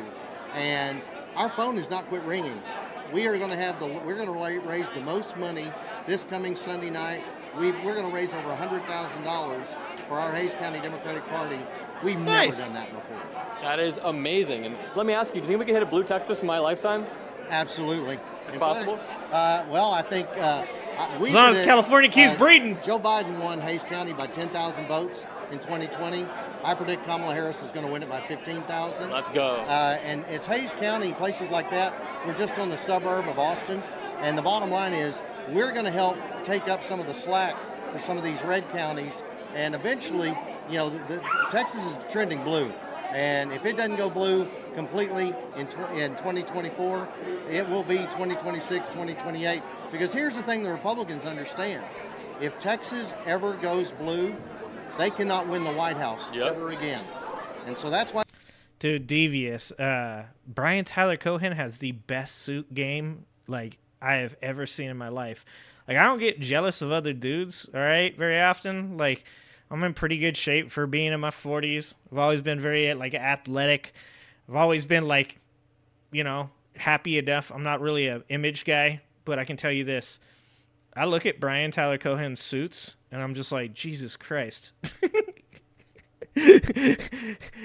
I need his tailor's number, dude. I don't know how much money, probably more money than I have. If you guys get together a GoFundMe for me to get me one of Brian Tyler Cohen's suits, okay? But good Lord, that dude's suit game is on point. Why they're scared to death. Always on I think point. it'd be really funny if Trump loses and they run him again in 2028. He just has the entire party wrapped around his finger. That's blue Texas, Lexus secured. Absolutely. I was going to say, thank you for talking to us. Can you really quickly shout out your channel, shout out wherever people can find you? You have social media, anything. Yeah. No, I don't think so. No shoulder pads. It looks County, sharp. Texas, which is Sharp. Judah and Kyle and San Marcos, Wimberley and Dripping Springs. Come visit us. Better yet, come to Texas and come spend some time in Hays County. I bet you we have Hays County in the chat. Let's see. Is anybody in chat from Hays County? Really quickly, what's your most important, did I ask you this? What issue is like on the top of your head? I think I did, but there's a few, right? Oh, bottom line is women's health care choices. Yep. That is number one. You know, we have 54% of our electorate are women, and they're pissed. Mm-hmm. And you know, like my wife says, she's angry that our daughter is going to have fewer rights than my wife had when she was growing up, and that's got to stop. Yep. Hays County, we do have some people from Texas. All major cities in Texas are turning blue. Or already blue, yep, exactly. And then, yeah, thank you for chatting with us, and I hope people are able to look you up, and I hope that Texas turns blue in the next 5 years. Awesome. Absolutely. Let me shoot you my card too. Absolutely. Great conversation. My daughter's gonna love this. You can find the live stream at this QR code. Thank you. Awesome. And you notice too, it's like it's all good feels, man. Like I had a friend of mine, and I love her to death. She a doomer though. That, you know, it's like sends me this thing. It's all the joy circled. And it's like it's a psyop. It's like, nah, dude. Sometimes people just want to they want to be happy. Like that's what you should want in your life. Like you shouldn't want all this fear and anger and hatred. Like it's weird that a certain proportion of our culture, of our society, is obsessed with being negative and pessimistic and hateful and fearful. Like, you get one chance at this, man.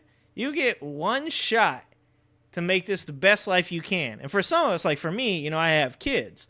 So it's like, it's even more important. Like, I can't have my kids seeing me be that person, right? Like, I need to make sure that my kids grow up knowing, like, positive's the way. Hope is the way. You know, looking forward and being, you know, very optimistic about the future. That's the way. It's not about living in fear constantly or anger or hate. And I understand if shit really was bad, if like you stepped outside your house every day and there was like a real like fucking Rwanda civil war, Syrian civil war, Turkish civil war. There's places all over the world where shit's bad, man. For sure, you know? But dude, as bad as we have it in certain areas of the country, it's still not Syria. It's still not Turkey. It's still not the Kurds. It's still not what the fuck is going on, you know, in Gaza. Like there's a time and place where it's appropriate to like be on that tilt of like always being like, but even then you need to be hopeful. Even then you need to be positive. You still need to be optimistic for your children. You still want to make things better. Like, that's all I'm saying is like, it's crazy to see like people saying things like, oh, they're saying joy all the time. It's a psyop. It's like, that's a weird psyop. To be happy? Yeah, it's really good, right, Gina? It's a really good feeling, and you can feel it through the camera. Let's go check out while Adam fixes his stuff. I'm trying to give Adam as much playtime as I possibly can.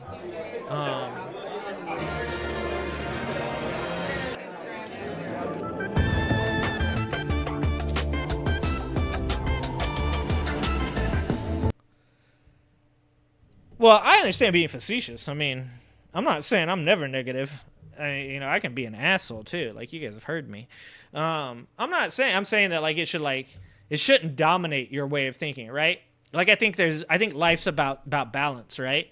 So like I always tell people, because people will come on here and they'll go, "Oh, I thought you were always about positivity. Oh, you're being negative right now." And it's like, yes, I'm negative sometimes too. But it's about balance, and my balance should always like be more tilted towards being positive and hopeful than it should be towards negative and hateful, unless, you know, you're in that type of environment. Like, if we were fighting like war against our own like government and shit like that, if we were literally like in the trenches, I can understand being a little bit more assholishness, being a little more fearful. But that's not where we're at, you know? This is funny. The Trump sharing AI generated images of Taylor Swift. Like, dude, he's so dumb. He's so dumb. Like Taylor Swift fans are going to be like, "Oh, she's voting for Trump," and like change to his side. He is just not a very smart human being.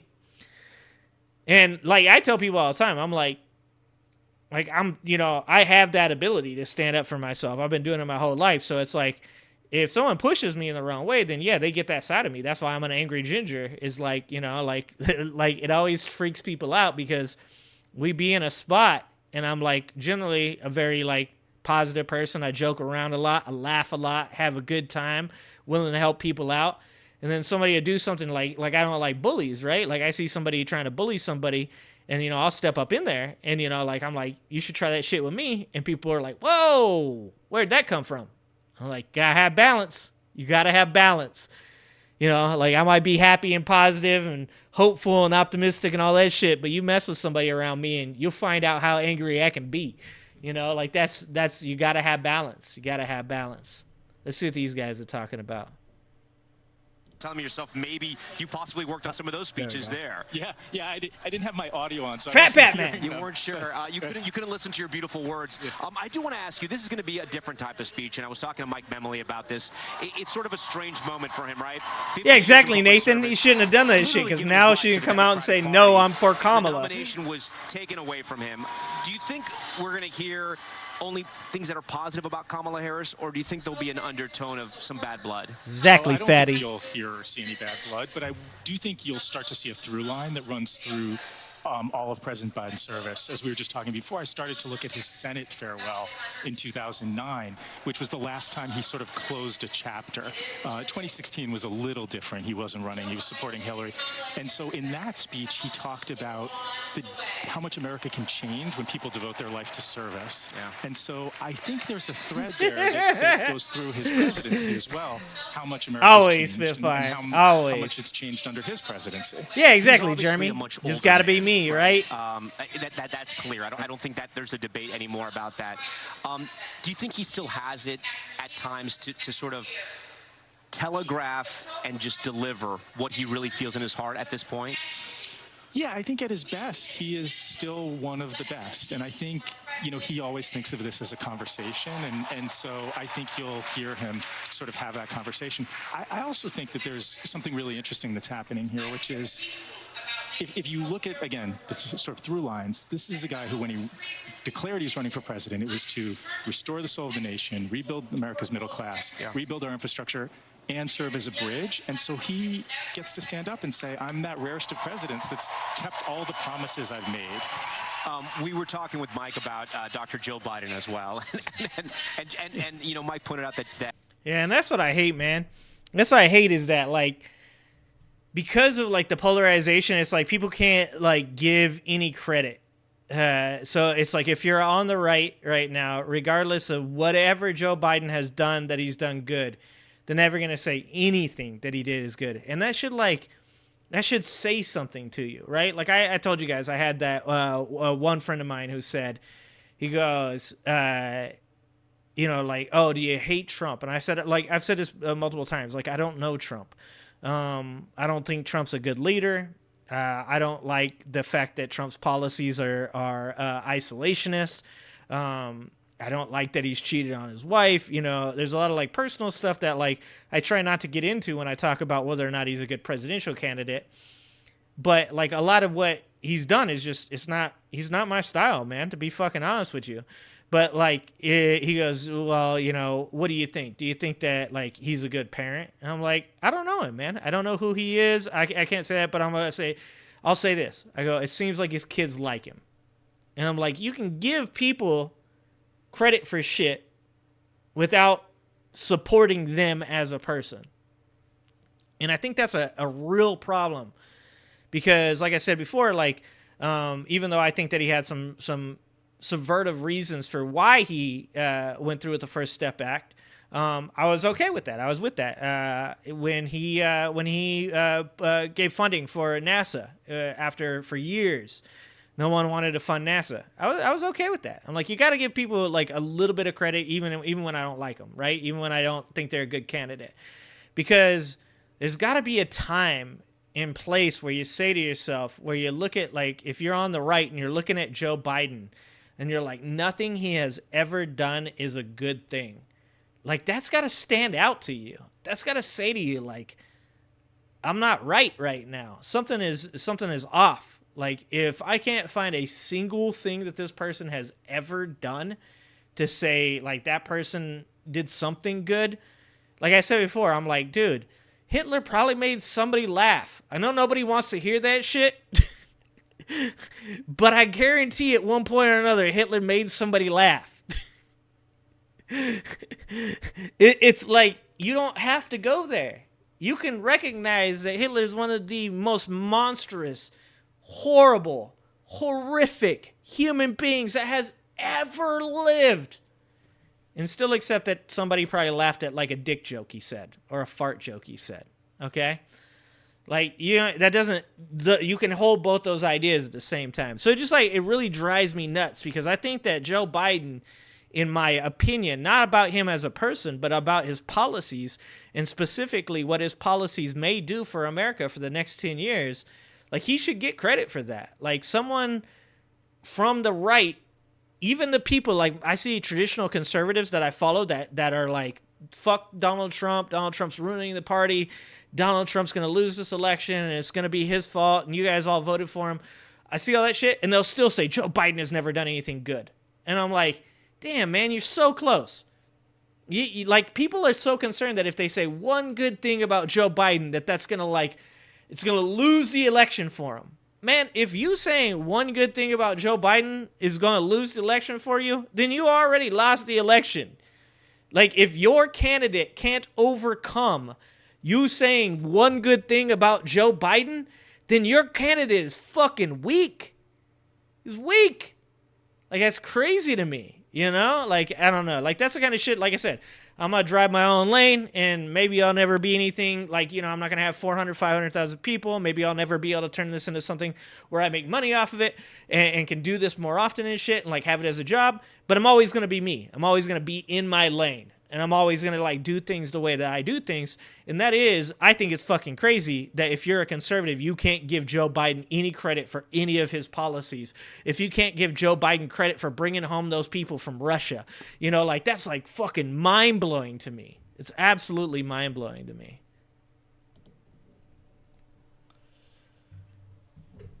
Exactly, Spitfire. What's happening, Will? What's happening, Nana? There you go.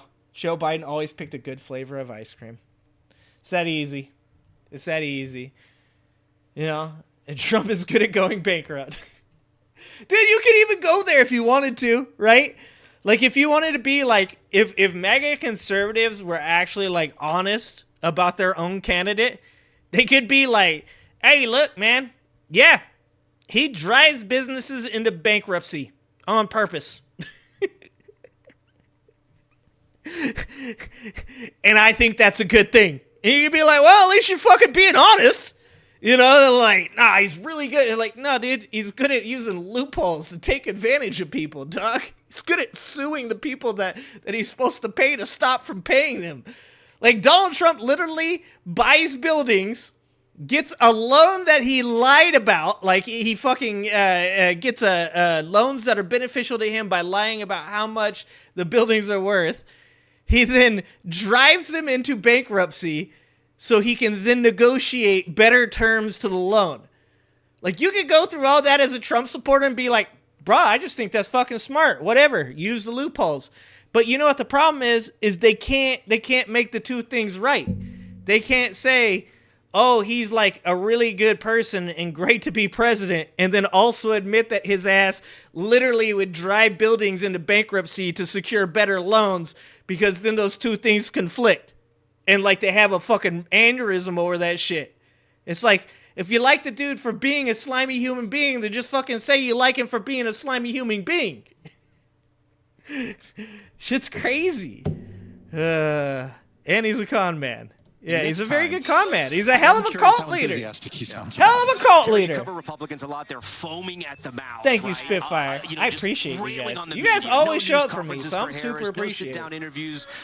Yeah, the PAC Act for Vets is huge. He's doing interviews with content creators today instead of, you know. So let's call it the it's all symbolism. Honeymoon, right? When does it's all Harris symbolism, Jeremy. End? Because at some point she's going to have to sit down. She's going to have to do a serious interview. She's going to have to go unscripted, maybe even a full news conference, but it has to happen. Oh, absolutely has to happen. And, you know, we're starting to see her talk to reporters. Like yesterday, she spoke to some reporters in Pittsburgh, and they asked her, how are you going to pay for your economic plan, right? And she didn't really make a lot of sense. She just kept saying over and over again, it would be a return on investment. It would be a return on investment. Yeah. She said it 4 times.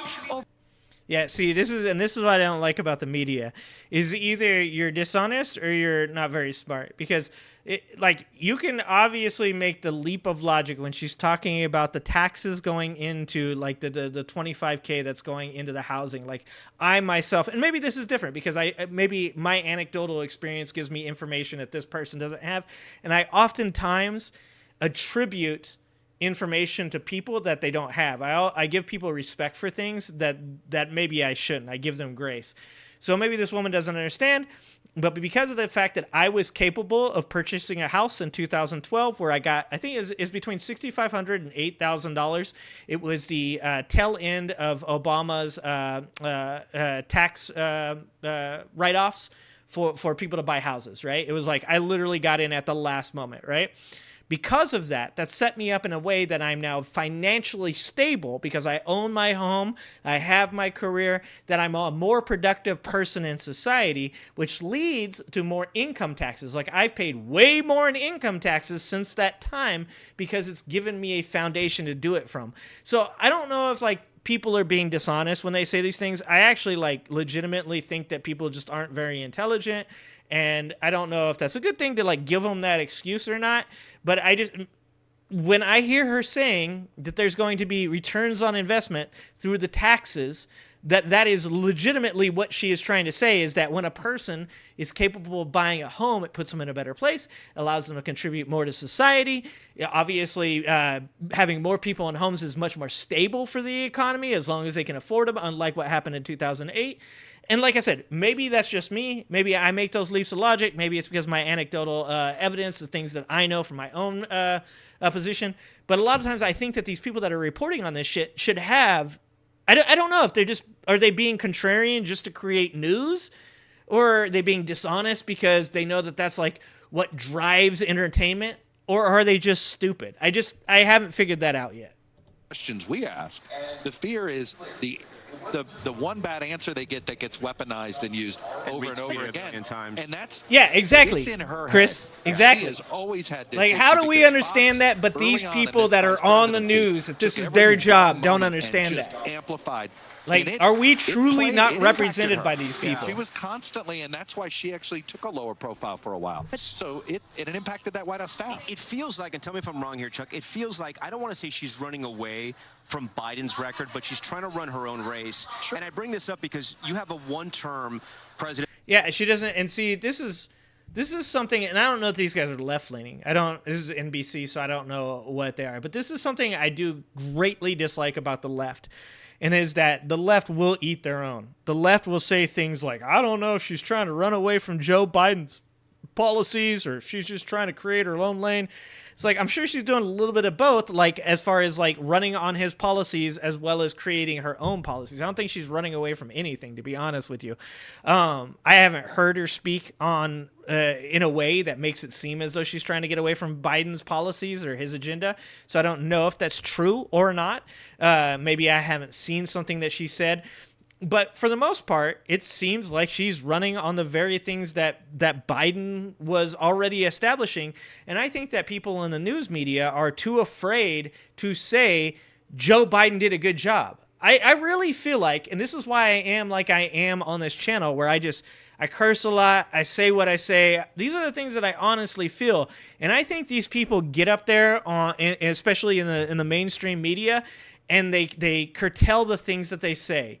And they say things that are in many ways very disingenuous. Because me personally, you put me on a stage with a microphone right now, and I'm going to be sitting there talking about the PACS Act. I'm going to be talking about Chips and Science Act. I'm going to be talking about what the Inflation Reduction Act has done as far as reducing the price of drugs and creating jobs. I'm going to be talking about the Infrastructure Act. I'm going to be talking about how important it is that we are investing in green energy, just like China, just like Europe is doing.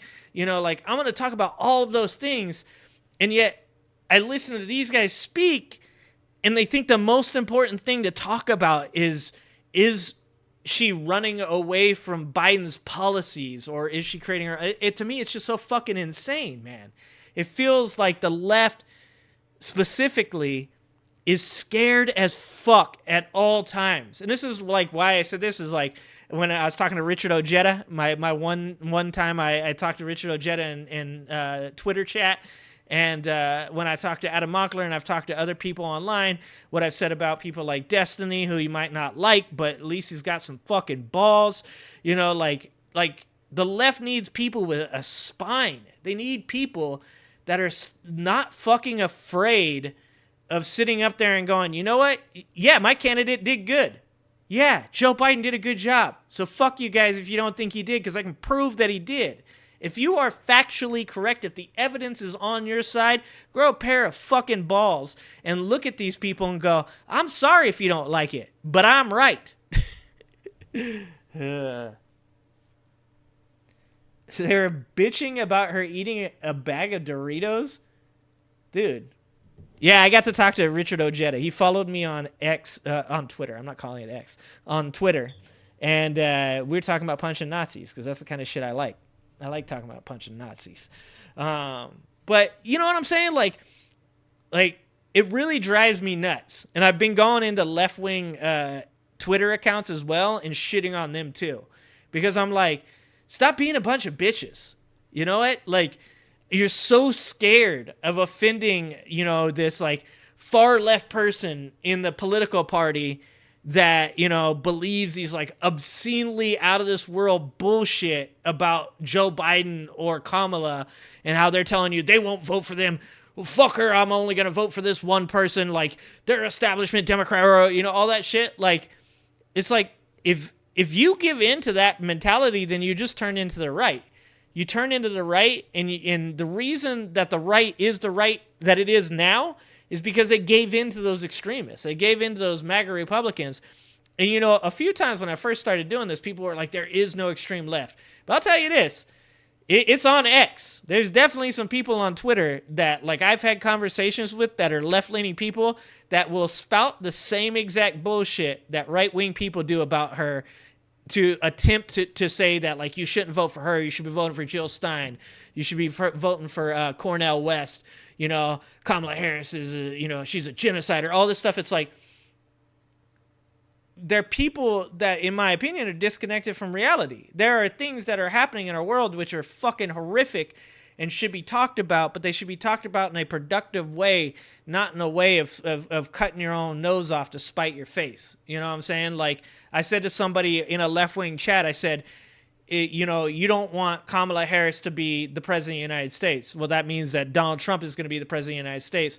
And when Donald Trump is the president of the United States, he literally said, if I'm the president, I will say to Israel, finish the job, go do what you have to do. And that means Donald Trump is more than happy to watch every single person in Gaza. Whatever happens to him, happens to him. Donald Trump don't give a fuck. He will buy some really cheap property in Gaza and put a tower on it. And I pointed this out before. Anybody that doesn't believe that shit, there's literally a article that you can look up where it talks about the big ass sign that says Trump Heights in the Golan Heights. Like, I understand the want to stand up for people, especially oppressed people, especially for people that can't defend themselves. But you're literally cutting off your nose to spite your face. Like, you know, there is definitely a time and a place where you can stand up and say, this person doesn't represent my values, but they are a better candidate than this other candidate that's going to be much worse for these people. Much worse for these people. And then you make small victories. And what do they say? You don't eat the elephant whole. You take small bites. It's all about small victories and moving towards, like, I move slowly towards my more progressive values because I know I can't eat the whole elephant, right? So it's all about taking those small victories until I approach the big victory that I want, because you just can't force people to take that huge step. I don't know. Like I said, I get into it with everybody. What are these people talking about Hillary for? He's not leaning into necessarily the historic nature of her campaign, but Secretary Dude, I'm down Clinton with Walz. can do that. I like Walz a lot. And can sort of remind people, because remember what the purpose of this entire week is to reintroduce people to Kamala Harris. So I think that's a part of what and I agree with that, Mike. I understand why people don't, it's you a great know. observation, because you're right. I understand why people on the left, you know, want to know more about her before they can say that they want to vote. That's appropriate. Win this all. It would be a lot of firsts. But you're right, she hasn't been all sort the of sayings tonight. completely just showering voters with that factoid, if you will. She hasn't. And I interviewed Michigan Governor Gretchen Whitmer this weekend, and I asked her, should she be leaning more into the historic nature of her campaign? And she said, look, that's not how she is running this campaign. Yes, it is true. She is a woman. Yes, she is a woman of color. She embraces that proudly, but it's not what she's leading with. I spoke with someone who's familiar with her thinking. She don't need to. Who said, look, she believes the powerful way to reach out to and galvanize not just Democrats. Obviously, Democrats are very energized right now around this campaign, but in order to win over independents, moderate Republicans, undecided voters, those voters who you need to win the White House, she believes she has to talk about the positive vision she has for the future. Now, the question I have is, will we start to get more details about what when is that going to happen? In that vision? Republicans have been calling for that. Exactly. Dr. Jill Biden, See, and that's what I'm saying is that just seems so disingenuous from a person that covers politics, that to say something like that they don't know. Like, how do I know more about her policies than these people do? That's insane to me. That, like, to me, that means that these people either are not very good at their jobs or they're being dishonest to increase, like, the adversity or the adversarial topic around what's going on, right? Like, they're like, oh, there's still this mystery. Like, they're trying to, like, it's like, how do I understand what her policies are, but you don't? That's fucking insane to me. You're losing now. You guys are losing to Newsom. Oh, you guys have no chance. Well, Mike, if you guys lose to Newsom in my poll, you know it's the only poll that matters, dude. Let's check back on Adam Mockley. Let's see how Adam's doing. This is a good spot to pull people aside. Should we just chill here for a minute? This is where we did one of my favorite interviews earlier. I can't remember the guy's name. Thank you guys all for being here. This is great. Bar scene.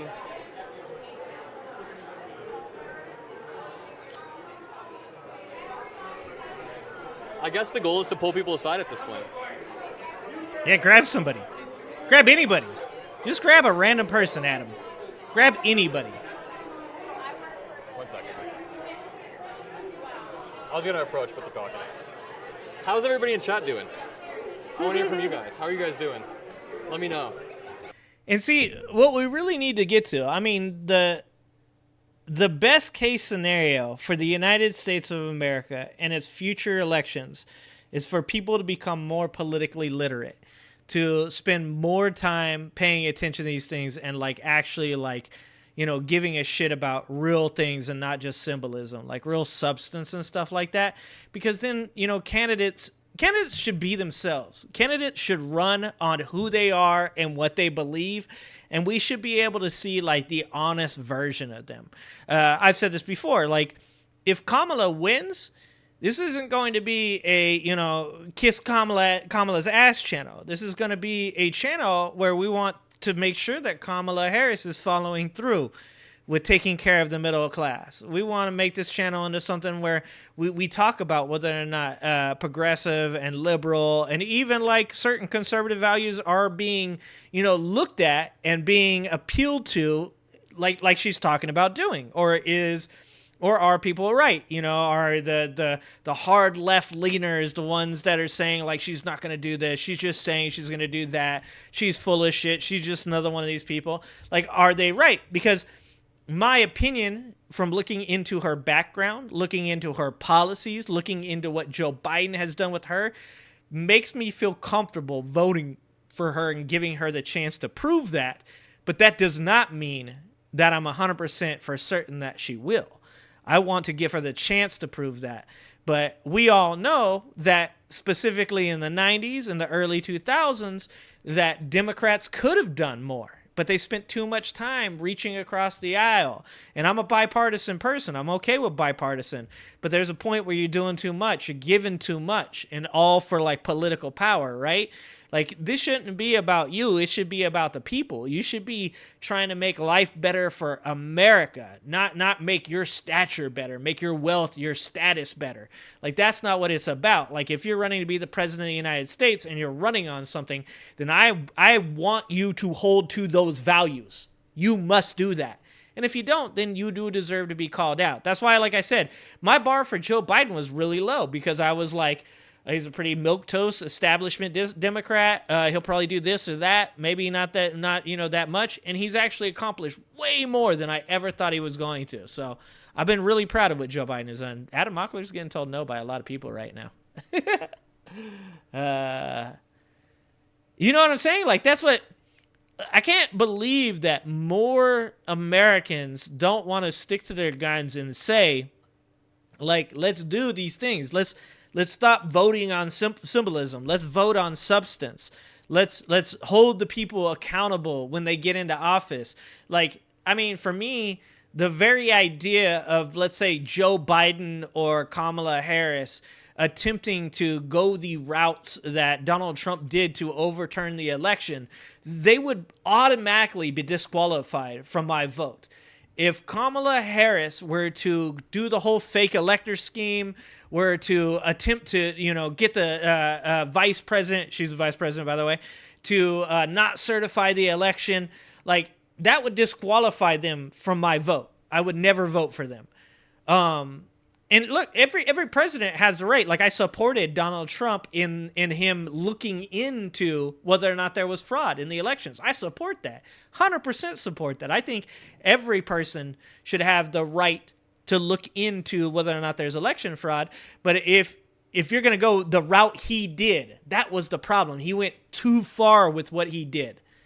And to me, like, any sane person should look at that, and that should disqualify him from their vote. But, like, we're not there yet. Maybe one day. Maybe one day. Do a quick interview for Midas Touch? Sure. Yeah, it'll be quick. Let's go over to by that side. Is that cool? Okay, first of all, I can't take you seriously because your name's Liu Kang. But they already tried the whole monkeypox is going to shut everything down. They're trying to use this as a reason to not vote. They already tried that one. Why are you guys so behind? That was like 2020 or some shit like that people were claiming the Democrats were going to use monkeypox. Do you guys just recycle this shit? You guys don't literally have any thoughts, huh? You just take whatever people, like, say, and then you just regurgitate that shit, huh? Like, you guys are hopeless-ass human beings. I would do my research right now. Jesus, fuck, you're a bot. Fucking bots! We're going inside right now, guys, to watch VP Let's Harris go! speak. Let's go! Yeah, Mike. I never thought he'd be that progressive. Never thought he'd be that progressive.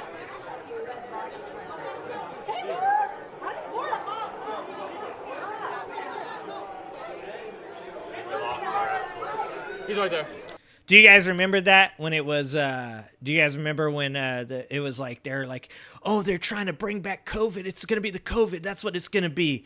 And then they're like, oh, it's monkeypox. Now they're claiming it's monkeypox. And all these people were like, all these right-wingers were like, I'm not going to get vaccinated for no monkeypox. First of all, motherfuckers, y'all can go ahead and not get vaccinated for monkeypox. That's on y'all, all right? Because I seen that shit. It ain't pretty, okay? I'm going to be honest with you. I don't give a fuck. I'm not trying to get monkeypox. But you remember when they did that? And they're like, they're trying to subvert the election again with monkeypox. And then it died off. It was like the great stock market crash of 2024. Remember when they're like, the stock market's going to crash and it's all Kamala's fault? And it lasted like 3.5 minutes. And, like, fucking came back within, like, 2 hours of fucking the stock market opening. Yeah, remember that shit? They just recycle shit, dude. They just recycle shit. Look, one of them's talking about communism right now. You are the dumbest fucking human being in the world. You know that signal? And that's saying something. Like, that's a pretty fucking, like, you gotta go low to be the dumbest human being alive. Like, y'all saying communism... Like, immediately, I'm like, this motherfucker is a dumb human being. This dude has 2 brain cells, and they are having a fight to determine which one is going to be stuck in this man's brain. One brain cell is shanking the other brain cell, trying to get out. Fuck. Say communism more, you dumb motherfucker. Oh, Adam! Adam, dog, we gotta get him a GoFundMe for some equipment, dude. We gotta get him a GoFundMe for some. Well, I'm gonna send Adam Mockler. We're gonna send him some equipment for Christmas. Like I said, the funniest thing is they just like, they're doing the same thing. When they cry about the left calling people racist, I go, yeah, you're right. Actually, you're right. People shouldn't call people racist unless they're racist. You're right. You're desensitizing people. That should have some impact. People should be called racist when they're racist. And then these dumb motherfuckers come in here and do the same thing with the word communist. They're like, everything I don't like is communist. Now people see you say communist and they're just not even affected by it anymore. Literally, we could like actually have communism on our doorstep and nobody would fucking care because you guys keep saying communism all the fucking time and you desensitize people to even the fucking word. Maybe that's the plan. Maybe the right is trying to desensitize everybody to the word communism so that way when they actually become a bunch of fucking communists, they're like, ha-ha, gotcha, bitch! Did I just stumble on the master plan? Nah, they fascist. They don't even know that fascism and communism are competing forms of government. They don't even know that shit. Okay, we're gonna go over here because Adam's stuff's like, he's lagging dog. Oh, here we go. Oh, is this right here? Here we go. Let's watch Kamala speak.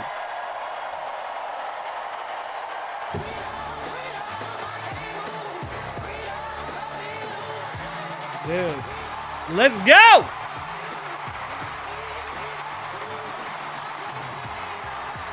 Look at that. Like, come on, man. That's what you want. There we go. Let's fucking go.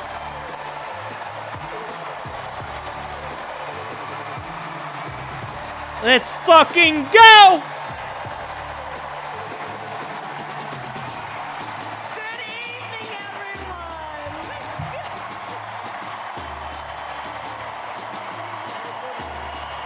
Yeah, because she can... Nana, she's got good music because the good music she plays, she don't have to worry about having like somebody hit her with a copyright like fucking Trump does. It is so good to be with everyone this evening in this hall and everyone at home. This is going to be a great week. Damn right it is. Let's go. And I want to kick us off by celebrating our incredible President Joe Biden, who will be speaking later tonight. Joe, thank you for your historic leadership, for your lifetime of service to our nation. And exactly, Stephen. And that's why it's so sad. We are forever grateful to you. Let's fucking go. Thank you, Joe. And looking out at everyone tonight. This is a shit right here. This is shit. Our great nation, people from every corner of our country and every walk of life are here, united by our shared vision for the future of our country. And this November, we will come together and declare with one voice, as one people, we are moving forward. There we go. With optimism, hope, and faith. Onyx, you're a moron, and the dude you follow is a moron. Knowing we all have so much more in common. It ain't her fault you're dumb. Let us fight for the ideals we hold dear, and let us always remember, when we fight, we win. There we go. There we go. States of America. Good night, everyone. Good fucking shit.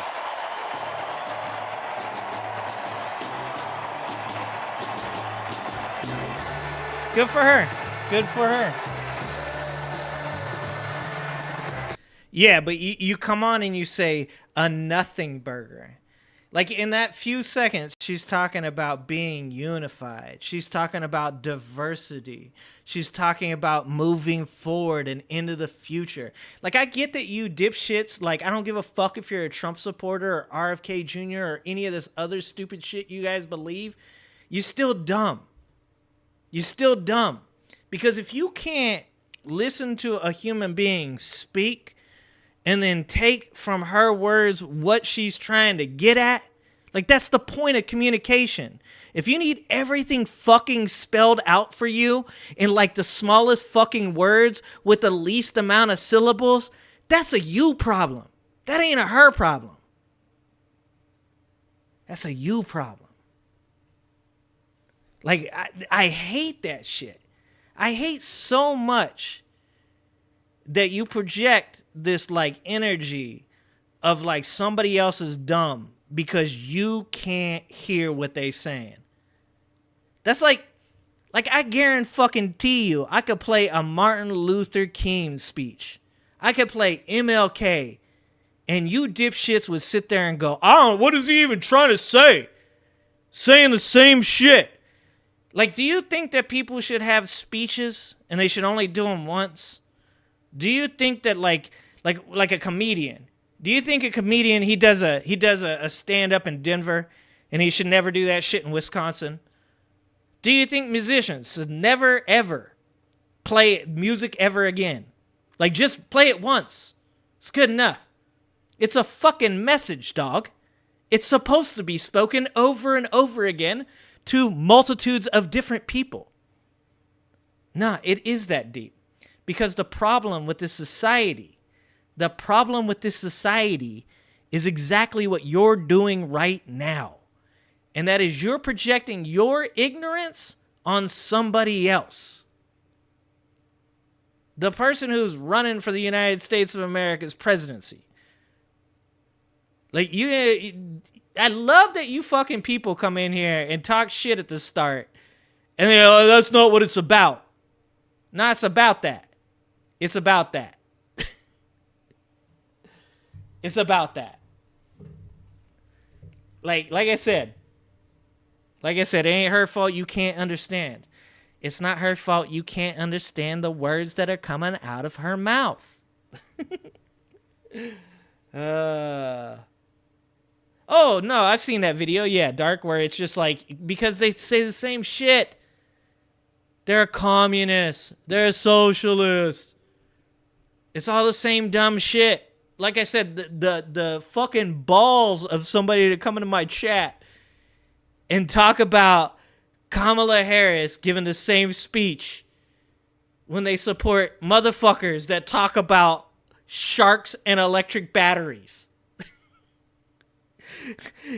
The same motherfuckers that come into my chat and call everybody a communist. What up, Spikin'? But if you come in my chat, I'm going to call your dumb ass out. Because I'm not Adam Mockler. I'm not Luke Beasley. I'm not Brian Tyler Cohen. You in the ghetto. Trump doesn't get the same speech every day. Trump has fucking the same talking points every day. But the one thing I'll give that motherfucker is this a different speech.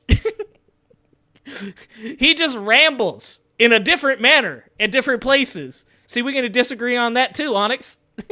We're going to disagree on that too. His ass just rambles. I mean, he has the same talking points, but it ain't the same speech. That motherfucker could not remember what the fuck he's supposed to talk about. Onyx, do you agree? Let's see if we can find some middle ground. Do you agree that it makes sense for a person to give the same speech in different places over and over again because they have a message that they're trying to spread? Because one of the things, maybe we can get to this middle ground. One of the things I keep trying to point out, and I'll even agree with you on something, right? Like, I don't want to watch her give the same speech over and over and over again. So if you were to come into chat and you were to say, "Man, I wish that this was going to be a different speech tonight, but I understand that these people probably haven't heard it and she's trying to get her message, so whatever, but I'm probably not going to watch that," right? Like, if you took that kind of like opinion towards his speech, we could probably have a middle ground, right? But what did you say when you came into the chat? You said, "Oh man, another nothing burger." Here, let's just pull it up so that way we're not just let's pull you up here. So that way I'm not saying something you didn't say. Oh dude, you talked about drill before. You've been in my chat. You're here on Juneteenth. You talked about drill with me before. Yay, let's hear the same nothing burger speech again. Do you understand why somebody would take that and say to you that you're being like reductive, that you're not being helpful, that what you're saying, like that's a bad way to start the conversation? Also, we could talk about drill again if you want to talk about drill. Do you agree with that? Like, my point is this, is like, even though I might not want to sit here and listen to her give the same speech that I've heard her give because I'm on this stream all the time, right? Like, I'm always watching their speeches. I'm always watching Trump speak. I'm always watching all these motherfuckers talk all the time. But there's probably somebody in my chat, somebody in this building that haven't heard the speech yet. So it's not about me, right? Like, it's about the people that haven't heard it. Like, not everything's for me, right? Like I said, this is like my problem with people. They come into my chat, specifically like Trump supporters. Honest, I'm not going to put that on you. You say you're not a Trump supporter, I'm gonna give you that. But people come in here that are Trump supporters. And they come in and they go, oh, look at all these brain dead liberals. And I'll go, well, who the fuck are you? Yeah, well, at least I'm not voting for this idiot. And I go, oh, who are you voting for? The 34-time felon, man that was convicted of libel, the fraudster, the cheat, the man whose wife won't even talk to him, the dude who wants to turn America into an isolationist company. And by the end of all of this, I do my spiel with these people. They all go, oh, so that's what it's like. You just go to insults. Like, there's a better way to approach a conversation than to come into the chat and that be the first thing you said. Because that was the first thing you said. So let me just give you some advice. And I get it. This is the internet. On the internet, everybody, they just lose any type of etiquette. They think they just come in and like they're strong with the troll game. But if you really want to like have a conversation about something, you should phrase that shit differently. You should say things in a different way. Apparently not a clothing burger comment if we got a 5-minute call out for it. Oh, no, I'm just looking for shit to talk about at this point, Onyx. I don't know what a clothing burger comment is, though. No, it's not a nothing burger comment. No, I do agree. 100%. The reason I'm calling you out on it is because this is the problem with the communication. Is if you want to have a conversation about something, we can have a conversation about something, but you can't start it with that bullshit. Oh, autocorrect. A surprise appearance there from the nominee herself, Vice President Kamala and see, Harris. She's just popping out. To cheer sorry, from the delegates gathered here in the room, paying tribute to President Biden, giving him, so to speak, his flowers. Peter Alexander is on the floor, and Peter, clearly a moment for the delegates down where you are. What was it like? Well, I think most in this room were obviously looking forward to Thursday night. I don't think a lot of people knew they were going to see Kamala Harris this evening. What up, Bubba Fred? Played, Hal, you started to hear that enthusiasm, the excitement build right now. I just want to get a sense from some of those here. Can I ask you for a moment, what was it like when you saw Kamala Harris come out? A lot of people thought it wouldn't be for a few more days before you saw the new Democratic nominee. Yeah, so she just popped out to say something. That was nice. I just feel an immediate sense of joy and hope and optimism for the future. We appreciate it. You're Minnesota, yeah? No, Georgia. Georgia, you're Georgia. I'm Minnesota. You're in good company. It's nice to meet you. I appreciate. Yeah, and see, that's what I'm saying is like, even if you're not, let's say you're a Jill Stein supporter, because I can't reach Trump supporters. I can reach conservatives. I can't reach Trump supporters. So even if you're just a conservative, even if you're just a Jill Stein or RFK supporter, you should be able to hear people say things like positivity, joy, happiness, and say to yourself, like, okay, like maybe that's not my candidate, but I do support people being like that. I do support the positivity, the moving forward, the looking to the future. Like, that's what we should be doing. That's what we should be supporting. The convention they had a matter of days ago where there were not a lot of those former presidents. Looking good, yeah, Bill. Bush was not in attendance for that. It's a very different sort of marquee series of Thanks, speakers Boba. over the course of the next several days. I love my chat, too. even when I'm Peter yelling Alexander at him. making his way What up, Levon? through the crowd of delegates there on the floor. Our chief White House correspondent, Peter, thank you. My friend and colleague Tom Yamas has also made his way down there as we are continuing to hear from Tony Goldwyn on stage. Tom, if you have me, give me a sense of where you're at. Hey, Hallie, how you doing? We're actually trying to set Senator Schumer. Senator Schumer, can we talk to you for NBC real quick? We talked to you for NBC real quick? We'll get you right over here. Senator Schumer, so first of all, talk to me about the atmosphere in here. Is it electric? Excitement. It is electric. It is excitement. And it is, we are going to really kick butt in November. What do you hope to hear from your friend President Joe Biden Chuck tonight? Schumer doesn't get me worked What up. a great patriot. What an amazing man. He always said his #1 goal was to stop Donald Trump because of Donald Trump's danger to our democracy.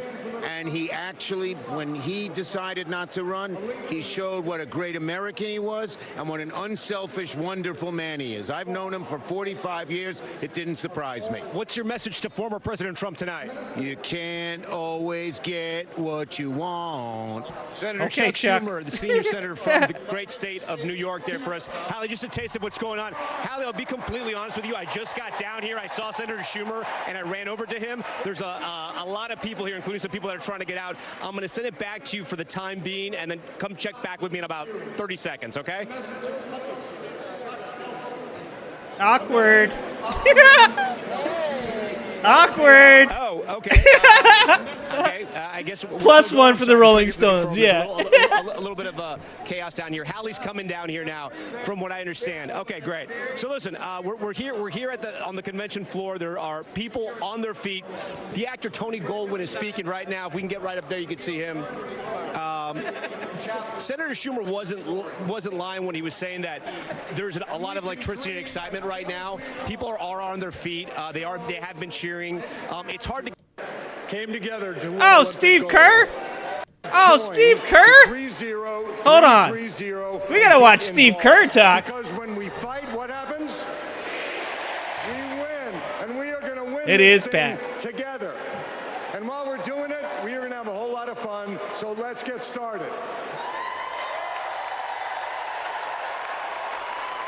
I don't know who Tony Goldwyn is.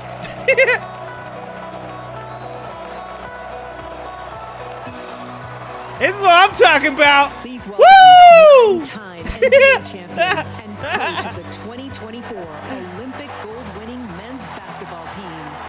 Did they know I was going to be watching this? Because this is right here. This is for me. Thank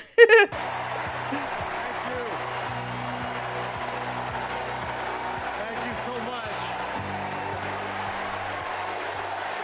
Dude, we have Steve Kerr. Like, we have Steve Kerr. Fucking holy shit. They got Kyle Rittenhouse. We got Steve Kerr. Thank you. It is so fun to be back What here up, Goat Nut? in the United Center. And as you guys know, a lot of good stuff has happened in this building, especially in the 90s. You young people, Google Michael Jordan and you can read all about it. Okay? There was an amazing vibe in this building back in those days. And I feel that same winning spirit here tonight. Yeah, you want to talk about electric. So the last time I was in a packed basketball arena was in Paris, France. Yep. 9 days ago, some of the best players on earth. And once again, that's one of those weird things to me is like, why did I not see like a single conservative person talking about athletes in the Olympics in a like positive manner? That is mind-blowingly weird. Like when Trump was in office, I didn't become anti-Olympian. Like that's such a fucking weird thing. Like when Trump was in office, I wasn't like, fuck America. Like, that's so insane that these people, like, literally didn't even want to support American athletes because they didn't want to show anybody they were happy at any time. Like, it would blow their cover. Like, all of the Olympics was fucking amazing, especially track and field. I love track. 12 incredible American men came together to win Olympic gold. Now, I want to watch Steve Kerr first, Levon. I was back in that same building watching 12 more of the best players on earth. Our incredible American women do the same thing. Damn right. What up, Nancy? And I cannot think of a better metaphor for what this country is all about than the way Team USA came together at the Olympics. We had players from across our wonderful country. Players who have trained and fought relentlessly, shed tears trying to beat one another throughout their careers, joining forces to wear the red, white, and blue. Exactly, When Nana. we won, the American flag raised to the rafters, the national anthem playing, gold medals draped around the necks of our players, whose hands were held over their hearts. It was the proudest moment of my life. Thank you. There we go. Thank you.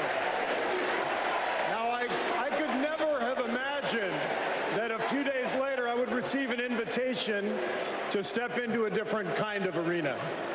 And so here I am. I know very well that speaking out about politics these days comes with risks. I can see the shut up and whistle tweets being fired off as we speak. But I also knew as soon as I was asked that it was too important as an American citizen not to speak up in an election of this magnitude.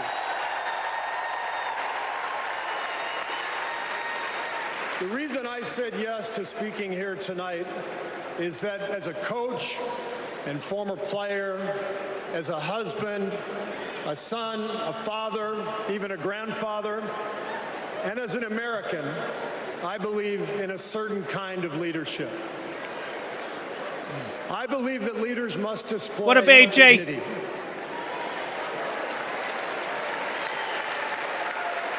I believe that leaders must tell the truth. Dark.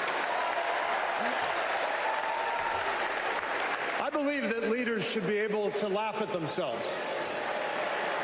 Yeah. I believe leaders must care for and love the people they are leading. I believe leaders must possess knowledge and expertise, but with the full awareness that none of us has all the answers. 100%. And in fact, some of the best answers often come from members of the team. Exactly. And if you look for those qualities, dude, that is so fucking well said. Because the biggest problem in the MAGA crowd is the belief that Donald Trump has all the answers. Nobody does, man. I've been in leadership for 20 years. The majority of decisions that I have made have been impacted by the opinions of the people that have worked for me. Like, there's so many things that are a part of me now, that are a part of my leadership values and skills that came from the people that I managed. Those people's opinions, those people's life experience, that is the most important education that I've ever gotten in leadership, is from the bottom up. I've learned things from people above me, and they've been important too. But the most important shit I ever learned was from the people below me that work for me. Those people taught me a fuck ton more. in your friends or your boss or an employee or your child's teacher or your mayor, then shouldn't you want those same qualities in your president? And when you think about it that way, this is no contest. With Kamala Harris and Tim Walz, I see all those qualities. They have devoted their lives to serving other people. Whether Vice President Harris was defending her community in the courtroom, or Governor Walz was inspiring the next generation in the classroom, or on the field, for that matter. And by the way, coach to coach, that guy's awesome.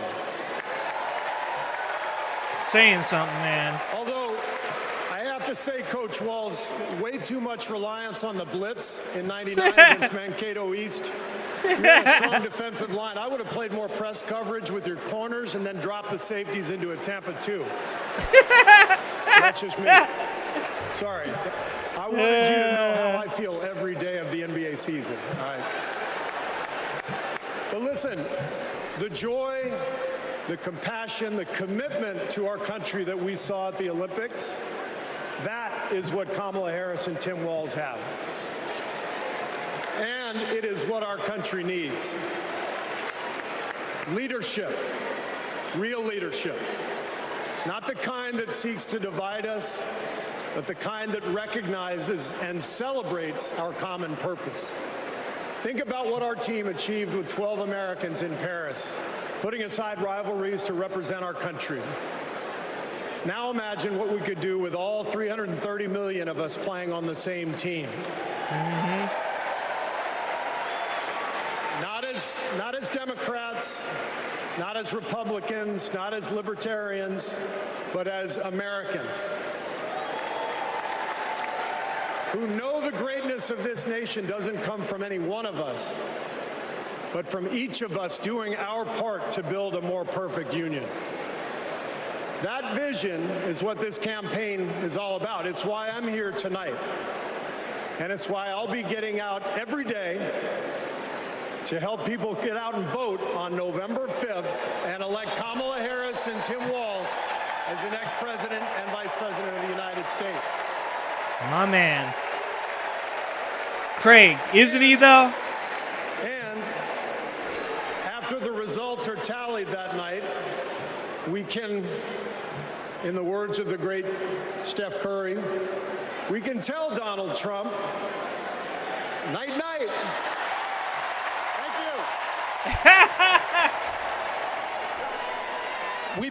Dude, love seeing Steve Kerr, man. Love seeing him out there. Like I said, just look at the people, man. And also, judge a bit of that mental stability. Don't judge mine. I'm a fucking crazy, angry ginger. I understand. If I know why the people on the left don't want to talk to me. I understand. It's for their own good. I get it. But look at the difference in mental stability. Take somebody like Mike Lindell and then take somebody like Steve Kerr. If you are in a position where you needed a leader and you didn't have, you had two choices, Mike Lindell or Steve Kerr, 100 times out of 100 times, you're picking Steve Kerr. If you had Ted Nugent and you had Taylor Swift. I don't know if Taylor Swift would be able to do anything in the Civil War. Musically speaking. If you needed somebody to sell you 1 billion albums, I'm going Taylor Swift. All right? I don't know. I'm not going to say shit bad about Taylor Swift. I should stay away from talking about Taylor Swift or Beyonce. The last thing I need in my life is what is it, 5 billion fans she has? I might be making that up. It's like 500 million. Maybe it is 5 billion. I don't know. I don't need that smoke. I need to stay the fuck away from talking about Taylor Swift and Beyonce. I need to just not talk about that ever again. I'm sorry, Swifties. Don't come for me, dude. All right.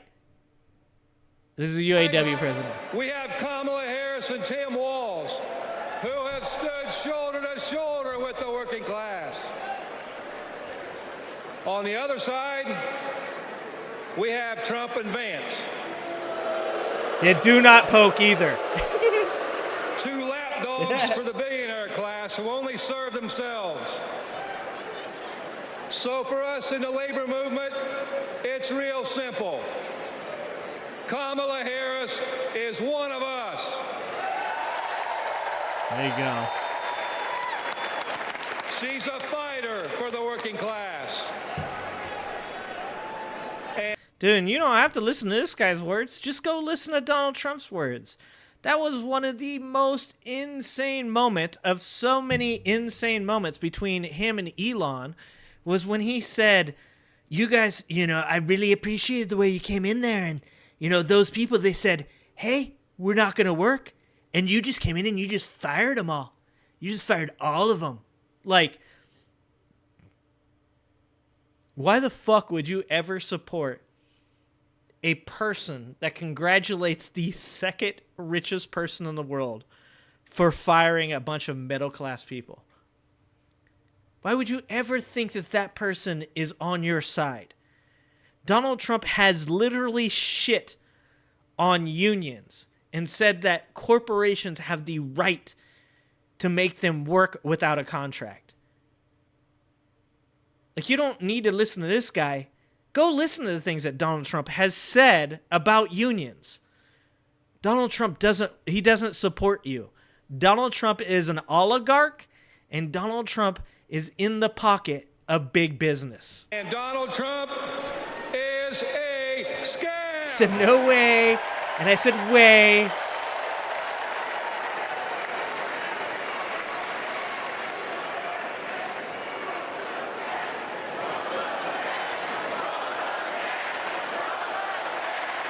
There we go.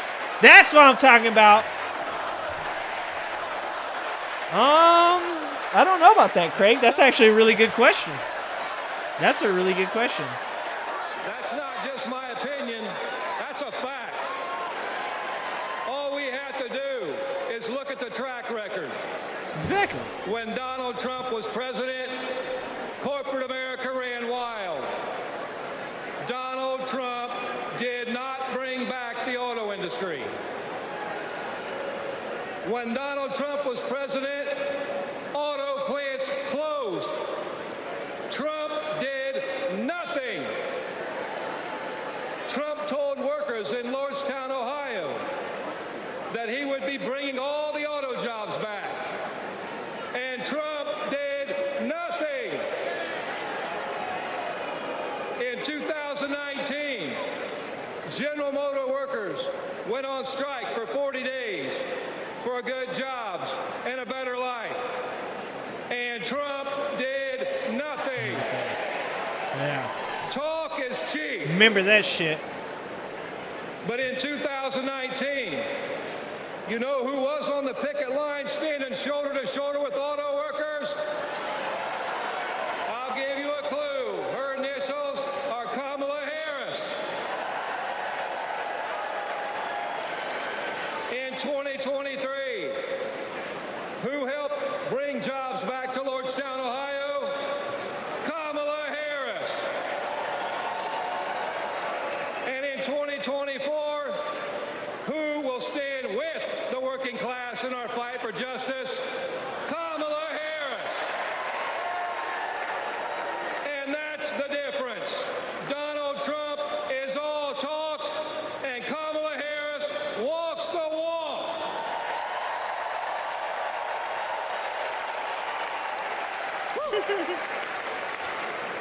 In the words of the great American poet, Nellie, it's getting hot in here.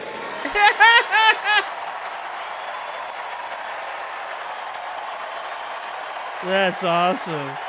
That's awesome.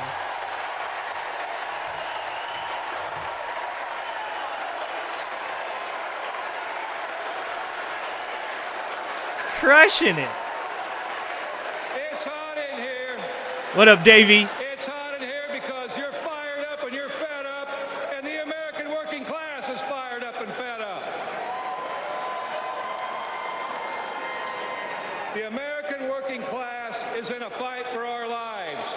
And if you don't believe me, just last night, blue-collar workers, the UAW members at Cornell University had to walk out on strike for a better life because they're fighting corporate greed. And our only hope is to attack corporate greed head on. Corporate greed turns blue-collar blood, sweat, and tears into Wall Street stock buybacks and CEO jackpots. Fucking A. It causes inflation. It hurts workers. It hurts consumers. And it hurts America. And corporate greed is alive and well in the auto industry. You know, last fall, We achieved life-changing gains in our strike at the Big Three. We even won a commitment to reopen a closed plant not too far from here. We were able to do that thanks to the support of Kamala Harris and Joe Biden and the thousands of auto workers that went on strike.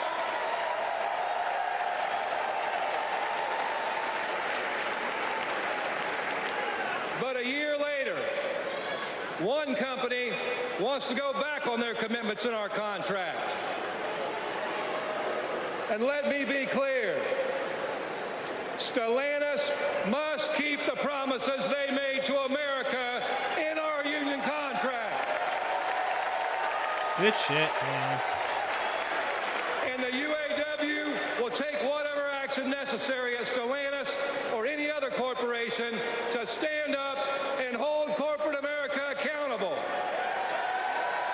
Good shit. And when the UAW stands up, we know who stands with us and who stands against us. Donald Trump laughs about firing workers who go on strike. Fucking exactly. Thank you. And Kamala Harris stands shoulder to shoulder with workers when they're on strike. And that's the difference between Kamala Harris and Donald Trump the scab. Trump is pushing divide and conquer tactics of the rich. It's the oldest trick in the book. They want to blame the frustrations of working class people.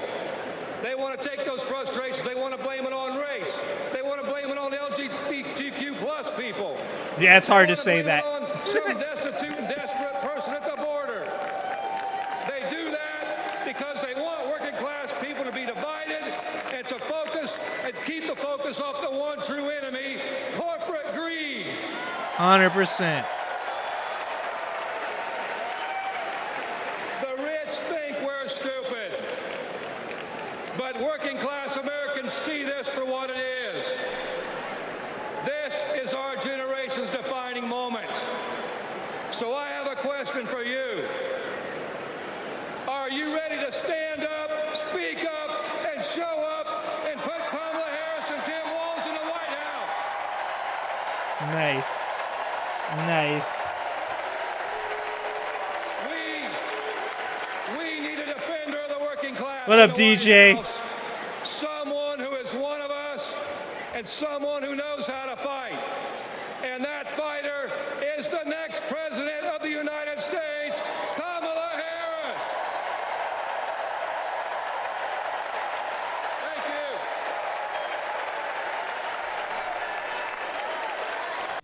You want to know the craziest thing about all this? Is that you look at Donald Trump and he runs on being one of us. But the more you look into Donald Trump, the less like you and me you realize he is. And then Kamala Harris, you've been told this whole time that she's nothing like you. She's the enemy. She's the prosecutor that did all these bad things. And then you look into her history, and the more you look into it, the more you realize she's like us. And when this dude comes out and he says this, he's setting a prime example of that. And that is Donald Trump represents the idea of being the ultra wealthy person that has corporations that are feeding him money to help to continue to grow the wealth gap between the middle class and the ultra wealthy. And he doesn't support the unions. And then on the other side is a person that has worked with Joe Biden to support unions this whole time. And that's community. That's working together. That's the middle class. There is not much that better personifies the middle class than unions. And the middle class is the most important part of America.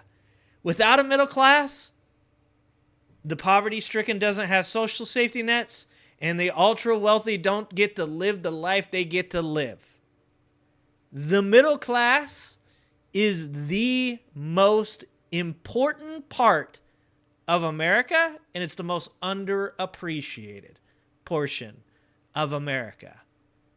That dude just stood up there and gave a speech for the middle class.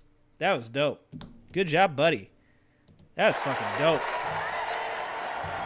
You have been watching, of course, Sean Fain there. We ain't taking this shit no more. Here at the Democratic National Convention. Union signs up. Harris. You part of the middle class. You just lower middle class. And that Teamsters endorsement battle is getting a lot of attention, Tom. Yeah, no, it's a huge moment. Taking the stage right now, Representative Alexandria Ocasio-Cortez, a member of the squad. Oh, maybe one of the most AOC. notable Democrats right now in Congress. Let's listen in. Let's get fiery. Thank you, Kamala Harris and Tim Walz, for your vision. Hey, and what do they shit for? What do they shit on AOC for? What does the right shit on AOC for? For being a bartender, for being middle class. Like, what better example do you need that these people ain't for you when everybody complains that we're not represented? Everybody complains that we want our politicians to be like us, to be one of us, to represent our values. And then one of us gets into office and they use it as an insult for that person. They don't want you. They don't want you to come up and be one of them. They want to shit on you for being just a middle class person. Yet there's AOC. She's representing.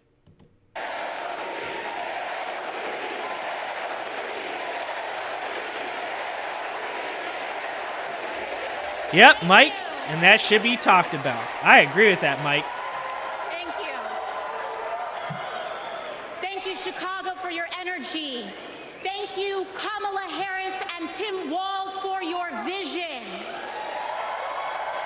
And thank you, Joe Biden, for your leadership. Fuck yeah. You know, 6 years ago, I was taking omelet orders as a waitress in New York City. I didn't have health insurance. My family was fighting off foreclosure.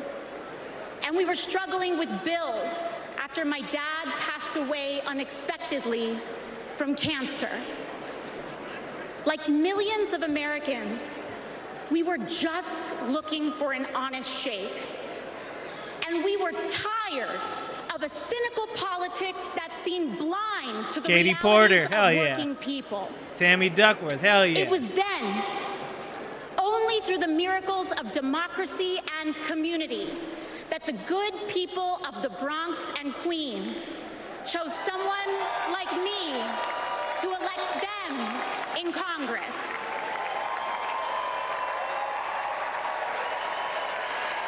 And America, in my heart, I know from that same cloth of hope and aspiration, we will also elect Kamala Harris and Tim Walz as President and Vice President of the United States of America.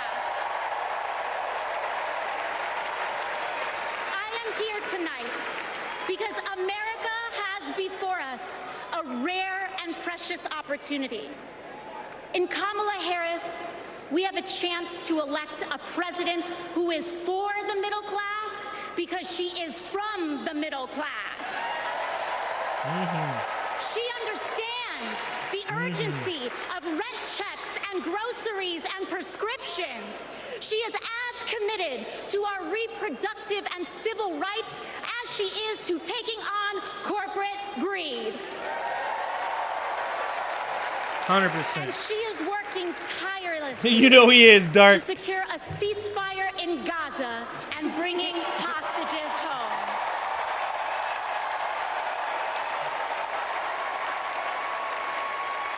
Kamala Harris, I see a leader who understands. I see a leader with a real commitment to a better future for working families. And Chicago, we have to help her win. Because we know that Donald Trump would sell this country for $1 if it meant lining his own pockets and greasing the palms of his Wall Street friends. And I, for one, am tired of hearing about how a two-bit union buster thinks of himself as more of a patriot than the woman who fights every single day to lift working people out from under the boots of greed, trampling on Fuck their way yeah. of life.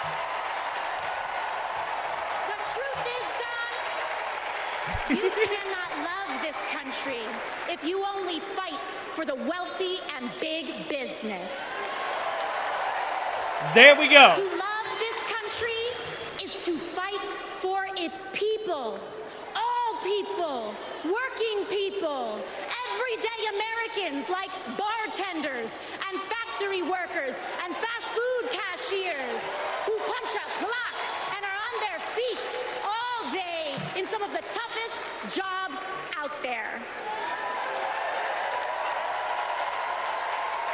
You know, ever since I got elected, Republicans have attacked me by saying that I should go back to bartending.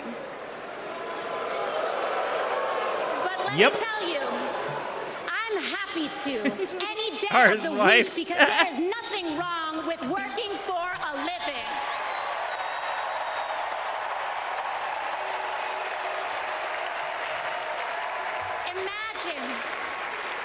Imagine having leaders in the White House who understand that.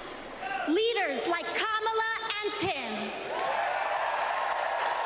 But Chicago, just because the choice is clear to us does not mean that the path will be easy. Over the next 78 days, we will have to pour every ounce, every minute, every moment into making history on November 5th. But we cannot send Kamala and Tim to the White House alone. Together, we must also elect strong Democratic majorities in the House and in the Senate so that we can deliver on an ambitious agenda for the people. Because if you are a working parent trying to afford rent and childcare, Kamala is for you. If you are a senior who had to go back to work because your retirement didn't stretch far enough, Kamala is for you. If you're an immigrant family just starting your American story, Kamala is for you. America, when we knock on our neighbor's door, organize our communities, and elect Kamala Harris to the presidency on November 5th, we will send a loud message that the people of this nation will not go back. We choose a new path and open the door to a new day, one that is for the people and by the people. Thank you. Thank you very much. God bless. God bless you all. Super dope. Super dope. Like, dude, I remember when AOC first came in, and it was like she didn't have the polish yet. She was fiery. She was a fighter, and she needed polish, right? She got polish. Like, she took that motivation and the fire of being a middle class bartender, and then she took that and she learned politics. And she learned how to give a speech. And let me tell you, like, there is no better representative. I just saw somebody say that it's from the lower class and now in their upper middle class, but we ain't got no class. That's me, right? Like, to have people that represent you in Congress, that is the goal. That is what we want. And I'll tell you this right fucking now. I would rather go down with the ship with people that represent me, that try to take care of the middle class, that try to help us, than ever would I ever be willing to be on a ship that stays afloat because the ultra wealthy get taken care of and the middle class works their fucking ass off so the boat stays afloat. That person, Steve Kerr, Kamala Harris, Joe Biden, they look like you. They are your representatives. Donald Trump wants you to keep the boat afloat while he has a good time with his friends. Kamala Harris is going to work on that boat with you. Keep it going. Make sure everybody's taken care of. This is truly 100% the strangest race that we could possibly ever have. You have a person that in no way, shape, or form represents anything that you stand for. Not a single fucking thing. Not faithfulness to your partner. Not being a good person that's fair in their dealings and business. Not a person that actually supports first responders. And then you have a person that is supported by all the best people. I air quote that because it's a Donald Trump quote. But she's actually supported by all the best people. I don't need to air quote it. I'm just used to doing it. Kamala Harris is represented by people that are from the cloth that we're cut from. She is too. She was 7 years old when her father divorced her mother. She grew up in Oakland. She was one of the first people to go to a all-white school. It was like 94% or 85% white when she went there. It's something like 50-50 now. She's worked her ass off. Like, Donald Trump does not have the life experience to represent the middle class. He sure as fuck don't have the life experience to represent the lower middle class or the poverty-stricken. Only thing that Donald Trump knows about immigrants and poverty-stricken people is that he can take advantage of them and he can use them up and he can throw them away. And if they demand to be paid, he will sue them to make sure they don't. It's fucking insane that this is a race right now. Insane. You have been listening there to Congresswoman Alexandria Ocasio-Cortez getting big applause from inside the room here at the United Center. We're joined here along with Tom Yamas and Senator Claire McCaskill. And Senator, what a difference from 4 years ago when AOC, as she's known, hardly had a role at the convention. Now you have one of the party's most progressive members coming out with very vocal support of Vice President Harris. Yeah, and you're seeing the gamut in our party. And this is what I said. This is what I've been saying this whole time. Is you need moderates at the helm. You need boundaries. You need guardrails. But you need your progressives, your libertarians, whatever you consider the further out people, pushing the moderates from the outside. You want somebody stable at the wheel, but you want somebody with vision right behind them, pushing them, keeping them moving, not letting things get stagnant. And you have the potential of somebody like Kamala Harris that, let me be clear, Kamala Harris is not a progressive, but she has progressive values. She has some progressive policies. She is a moderate left Democrat, and she has people like AOC to continue to push her, people to advise her, people to help her keep America strong and moving forward and not being stagnant. There is no more important time than right fucking now that America is moving forward. The rest of the world isn't going to wait for America. We have the lead. We are out in front by a long fucking shot right now. But if we grow stagnant, or if we even go backwards, the rest of the world will leave us behind. You can't look at things like artificial intelligence, green energy, and say vaccinations and say we'll take 8 years off. You can't look at those types of technologies that will one day represent the largest share of our economies in the world. You can't look at that stuff and go, we're going to take 8 years off because we want to go back to figuring out how to become a traditional family. We want to bring Jesus back. We don't got time for that shit. Over the next 8 years, artificial intelligence is going to move at a rate that human beings can't even quantify. It is going to be exponential. We are potentially going to reach what is out of this world, and it's called the singularity, something where we do not know what the fuck it represents. And I'll tell you this, we want to get there before China does.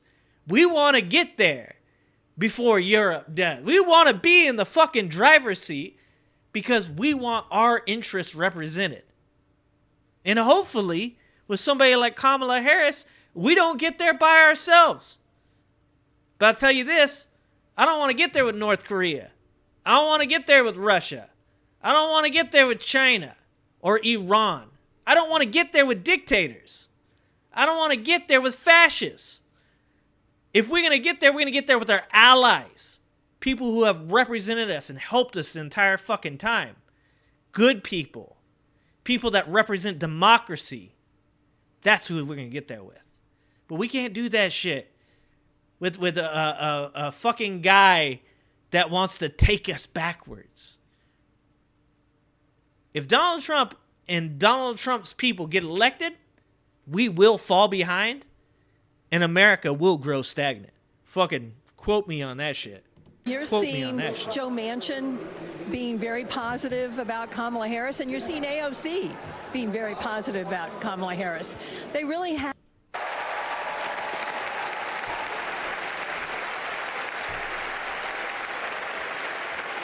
Oh, did I skip somebody? He is famous for hiring people for the way they look. So exactly, Chris. It's a pretty superficial thing, we do need to get better. That's what I'm talking about. We can do it. We're going to dip in live to the speaker on the stage right now. I do. Kamala and I both get our... Chris, one of the most shameful things about America, and believe me, we got a couple. Our history. We have some stuff that mildly shameful. But the most current shameful shit that's going on right now in America is the lack of health care. There is nothing more embarrassing than being the #1 economy in the world and not having health care for the people that live here. The people that provide that economy. The people that have made this economy the #1 economy in the world are the ones that don't have health care. The only thing that's as shameful as us not having health care is that we're the 25th happiest country in the world. Between those two things, there might be a connection. That's my theory. That we might just be the 25th happiest country in the world, possibly because we don't have things like healthcare and we work our fucking asses off. I think they might be connected. I'm with you, Chris. I'm with you. Our grit from our mothers. What up, Lady Freedom? Kamala has always been a protector. One day at school, we made clay art projects during story time when they were outside. That's pretty shameful too, Bucket. To dry for whatever reason. Education too, Mike. There's a lot on the ground and it shattered. Kamala jumped in between him and we got a lot of work to do. Said something that made him so mad. He picked up a rock or something and hit her on the head. Blood came streaming down. The school called Shamala to come take her to the hospital. The stitches she got left a scar over one of her eyes. This poor lady's trying to do a speech. That's the kind of person Kamala has always been from the very beginning. Someone who doesn't hesitate to stand up for what's right, to take up for the underdog, and to stand up to bullies. Good job, lady. It's tough doing that speech. I have seen it time and again, whether the bully is an individual, a gang, or a corporation. She fights for all of us. Before we go, I know my mom has one more thing to say. And you know what I like about that? Like, I'm clowning a little bit for trying to do this speech. It's hard, I'm sure, to read this shit off a teleprompter. You know what I like about this? She's just a normal fucking person. She's just a normal person trying to read off a teleprompter. Like, that says something. That's what you want. You want normal people. You want people that, like, speak honestly. You want somebody that's not comfortable reading off the teleprompter, saying how good of a person she is. Like, that represents real people. It's all AI generated. Your mom would be so proud of you.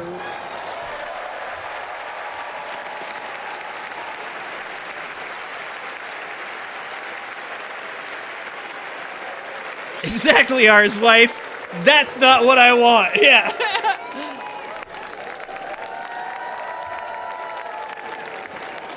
Please welcome former Secretary of State Hillary Clinton. Here we go.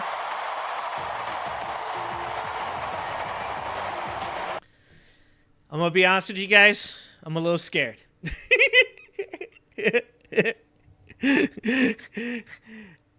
It's been a long time since I've seen Hillary up on the stage, and I got PTSD from the last time this happened. I really believe that Hillary's going to kill this shit, and I really believe she's going to do a good job. But I got a little PTSD, I'm not going to lie to you guys, all right? So I'm going to take a couple deep breaths.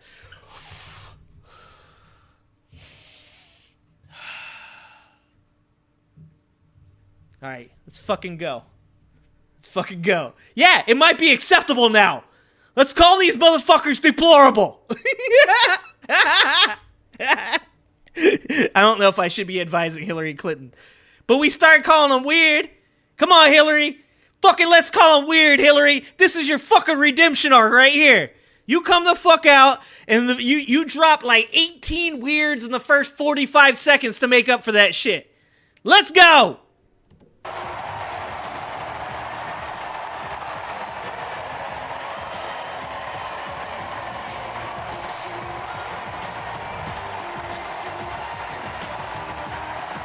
Hillary Clinton.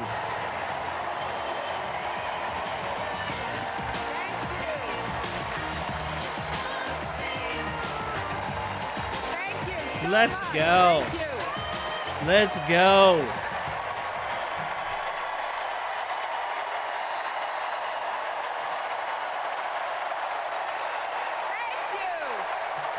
Man, that's gotta feel good. That's gotta feel good, man. That is. That's like to get up there. Like, that's gotta feel so good. I love that for her. That's good. Thank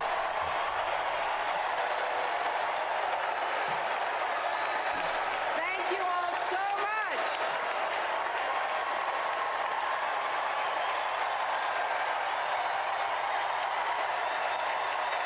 Thank you.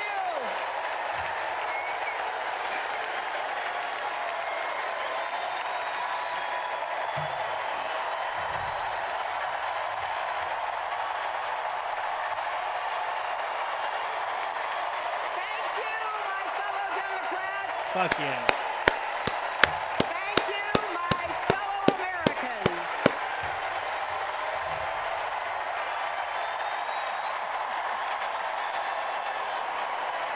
Thank you so much.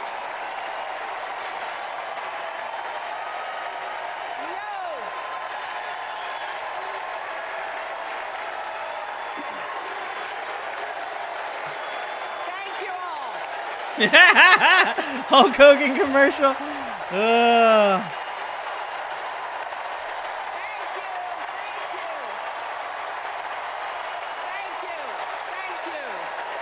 fucking A, man. Let's go! Chris. Oh, fuck. Let's go. Let's go. Something is happening in America. Just like with Barack, dude. You can feel it. Something we've worked for and dreamed of for a long time.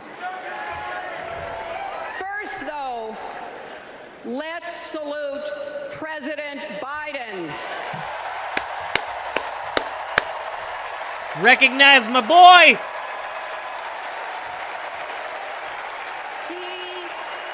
He has been democracy's champion at home and abroad. He brought dignity, decency, and competence back to the White House. Nice. Nice. And he showed what it means to be a true patriot. Thank you, Joe Biden, for your lifetime of service and leadership.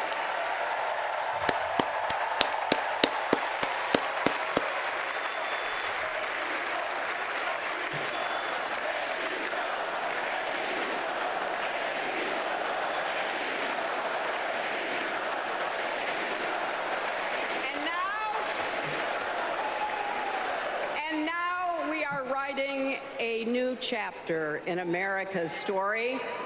You know, my mother Dorothy was born right here in Chicago before women had the right to vote. Right? That changed 104 years ago yesterday. Think about it. Tennessee became the final state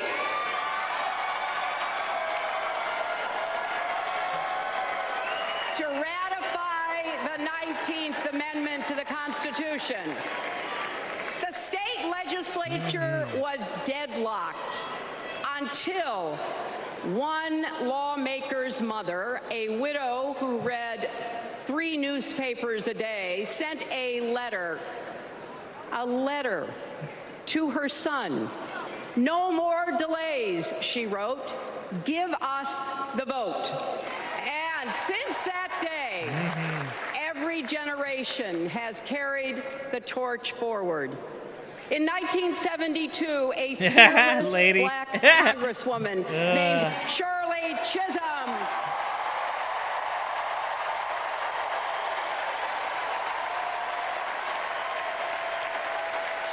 ran for president.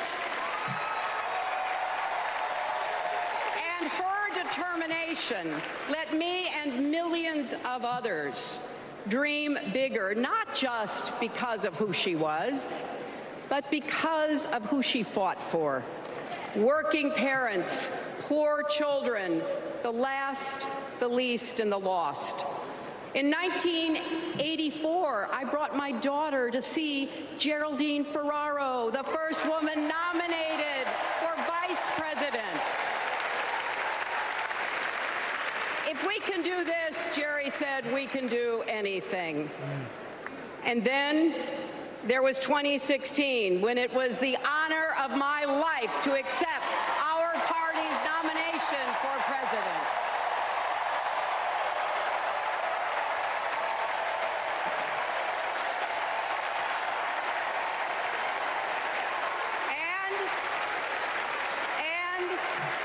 And nearly 66 million Americans voted for a future where there are no ceilings on our dreams.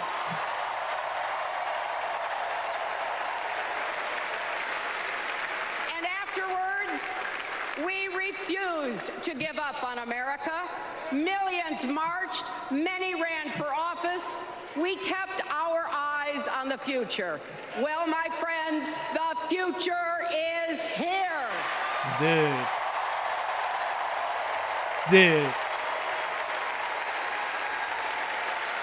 They're going to get smoked. My mother and Kamala's mother could see us.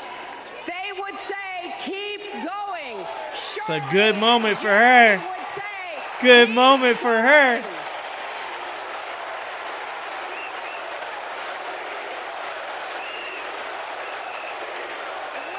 They hate to see it. Fighting for reproductive health care are saying, keep going.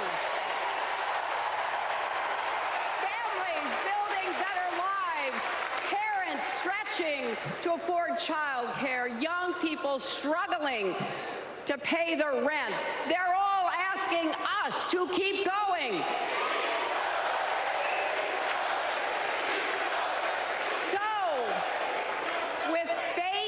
Each other and joy in our hearts, let's send Kamala Harris and Tim Walz to the White House. Dude.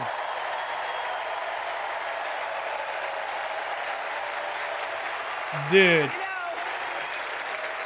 Yeah, what the lineup, Dark. This lineup is strong. Of my life and the history of our country is that progress is possible, but not guaranteed. Yep. We have to 100%. fight for it and never, ever give up. There is always So a I'm talking choice. about cool. Do we Some push blue hearts for forward or Kamala. pull back? Come together as we the people, or split into us versus them. That's the choice we face in this election. Kamala has the character, experience, and vision to lead us forward. Dude. What up, Blop? I know her heart and her integrity. We both got our start as young lawyers, helping children who were abused and neglected. That kind of work changes a person. Those kids stay with you. Kamala carries with her the hopes of every child she Oxford. protected, every family she helped, That's right. every community she served. So as president, she will always have our backs, and she will be a fighter for us.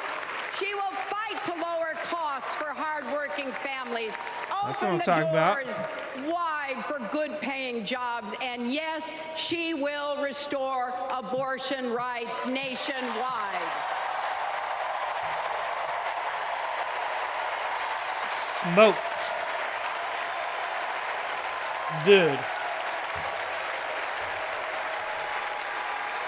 Ain't gonna be no Ted Nugent, no Kid Rock, no Hulk Hogan. Murderers and drug traffickers.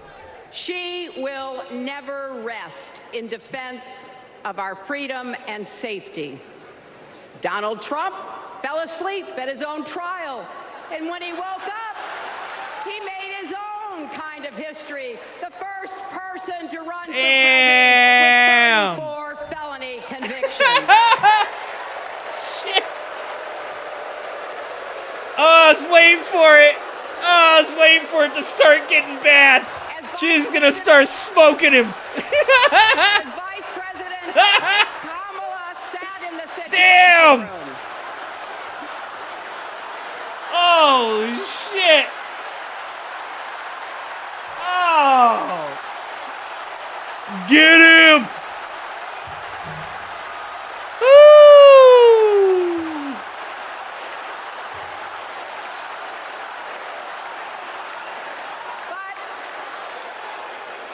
Dude, the ketchup is flying, dog.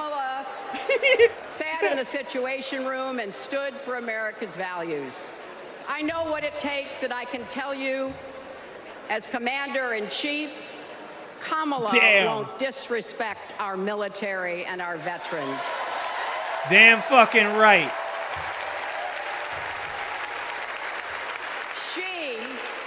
She reveres our Medal of Honor recipients. Oh, no. She won't be sending love letters to dictators. Oh, shit. She will defend democracy and our Constitution and will protect America from enemies, foreign and domestic. Uh-oh. Trump's butthole's tightening up right now. The Constitution says the president's job is to take care that the laws be faithfully executed. Those are the words of our founders. Take care. Just look at the candidates. Kamala cares about kids and families, cares about America. Donald only cares about himself. Donald. Fucking A. On her first day in court, Kamala said five words way more that diverse, still Davey. guide her. A million times Kamala more diverse. Harris, for the people. Dude. That is something that Donald Trump will never understand. So it is no surprise, is it, that he is lying about Kamala's record. He's mocking her name and her laugh. Sounds familiar. But we have him on the run now.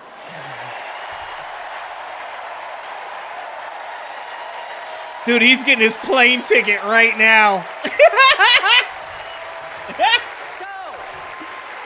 Oh, shit. No matter what the polls say, we can't let up. We 100%. can't get 100%. driven down crazy conspiracy rabbit holes. We have to fight for the truth. Fucking we A. have to fight for Kamala as she will fight for us. Because you Yep. know what? It still takes a village to raise a family, heal a country, and win a campaign. Good shit. Good shit. And America needs every one of us. Our energy, Bob, our talent, ain't nobody worried about our y'all. dreams. We're not just electing a president. Dog, my whole we're family's uplifting military, our big guy. nation. We're opening the promise of America wide enough for everyone. What up, Jen? Together, we put a lot of cracks in the highest, hardest glass ceiling. Good shit, Hillary. And tonight, Good shit. so close to breaking through once Y'all and get for your feelings all. hurt so easy, I want to Bob. tell you what I see through all those cracks and why it matters for each and every one of us. What do I see? I see freedom. I see the freedom to make Good our shit. own decisions about our health, our lives, our loves, our families. Nice.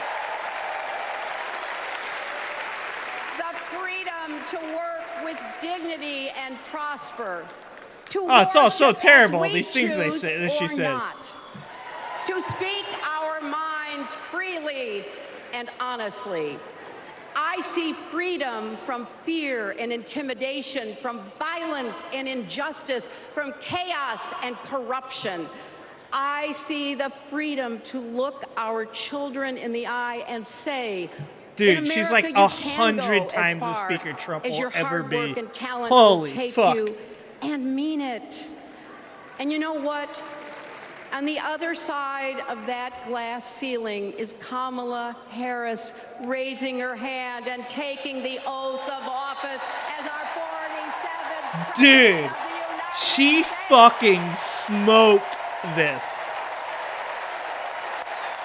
Oh. Dude. My friends, wow. When a barrier falls for one of us, it falls. It falls and clears the way for all of us. So for the next 78 days, we need to work harder than we ever have. We need to beat back the dangers that Trump and his allies pose to the rule of law and our way of life. Don't get distracted or complacent. Talk to your friends and neighbors. Volunteer. Be proud champions for the truth and for the country that we all love. Good shit. Good shit. Wow. I want my grandchildren and their grandchildren to know I was here at this moment, that we were here, and that we were with Kamala Harris every step of the way. This is our time, America. This is when we stand up. This is when we break through. The future is here. It's in our grasp. Let's go. Casey, somebody check that diaper, because he just shit himself.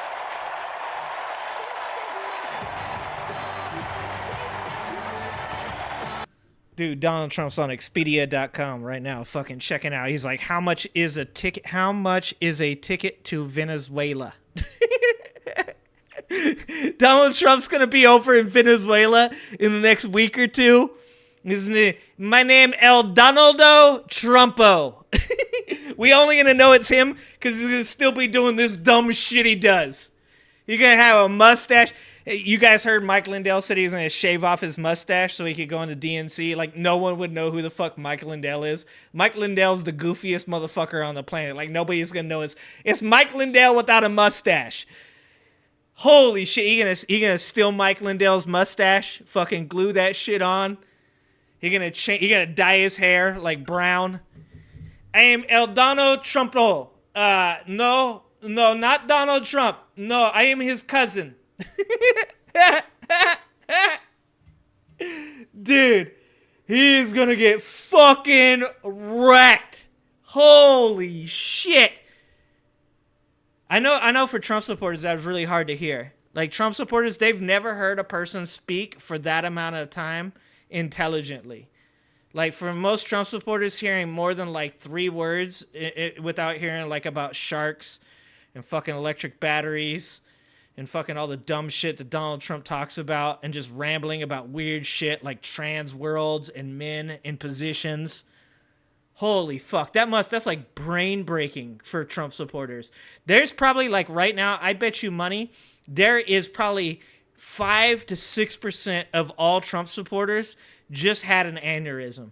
Like, it's like when they hit the whippets, you know, those whippet cans, like just that fucking, and they just fell the fuck out their chair. There's a couple of them waking up right now, like, what the fuck just happened, guys? Holy shit. Is that a carrot in my ass?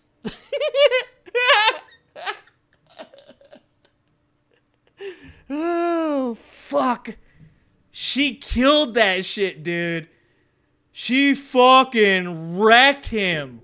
Holy shit. It makes me sad to fucking even think that somehow that lady lost to Donald Trump. It just makes me think that there's something wrong with America. Somewhere the educational system 100% failed us. The fact that Donald Trump beat that lady somewhere in our educational system, shit completely failed. Holy fuck, that was amazing. Absolute fucking smokage. Holy shit. Oh, and the whole time, you know, the best thing about it? The best thing about that is Hillary Clinton's not me. Like, I just would have sat up there and shat on his fucking face. Would have called him a fucking moron. Would have talked about all his fucking felonies. Talked about how he cheated on his wife when she was fucking had a 2-month-old. Fucking shit on him for being a felon, for being a fraudster. I would have shit on him for so many fucking things. And she did all of that with just fucking clever quips. She didn't even call him... Did she call him weird? I didn't hear her call him weird once. All I wanted her to do was call him weird like 34 times. Not fucking once. She shit on him without ever having to take the low ground. Holy fuck. God damn, that was fucking nasty. God, I want to see Hillary do it again. I'm gonna watch this shit again later. Fuck, I might put this shit. I need to put this shit on a repeat somewhere. Holy shit, that was insane. Wow! Wow!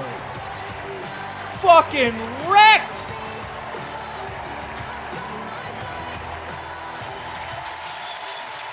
Oh. That was an evisceration. Secretary of State Hillary Evisceration. 2016 Democratic nominee speaking to this packed arena tonight on this day of a historic moment here Catherine, in Chicago. That's fucking Democrats energized, rallying around the party's new nominee, Vice President Kamala Harris. The DNC is brand votes. He was president for 4 years. What do you hope he's... Joining us now is Transportation Secretary Pete Buttigieg. Oh, Pete! Joining us here tonight in his capacity My dude, as a Pete! surrogate for the Harris campaign. Let's hear Pete talk a little bit before we get to Raskin. I'm excited for Raskin because I love fucking Raskin too. Another badass.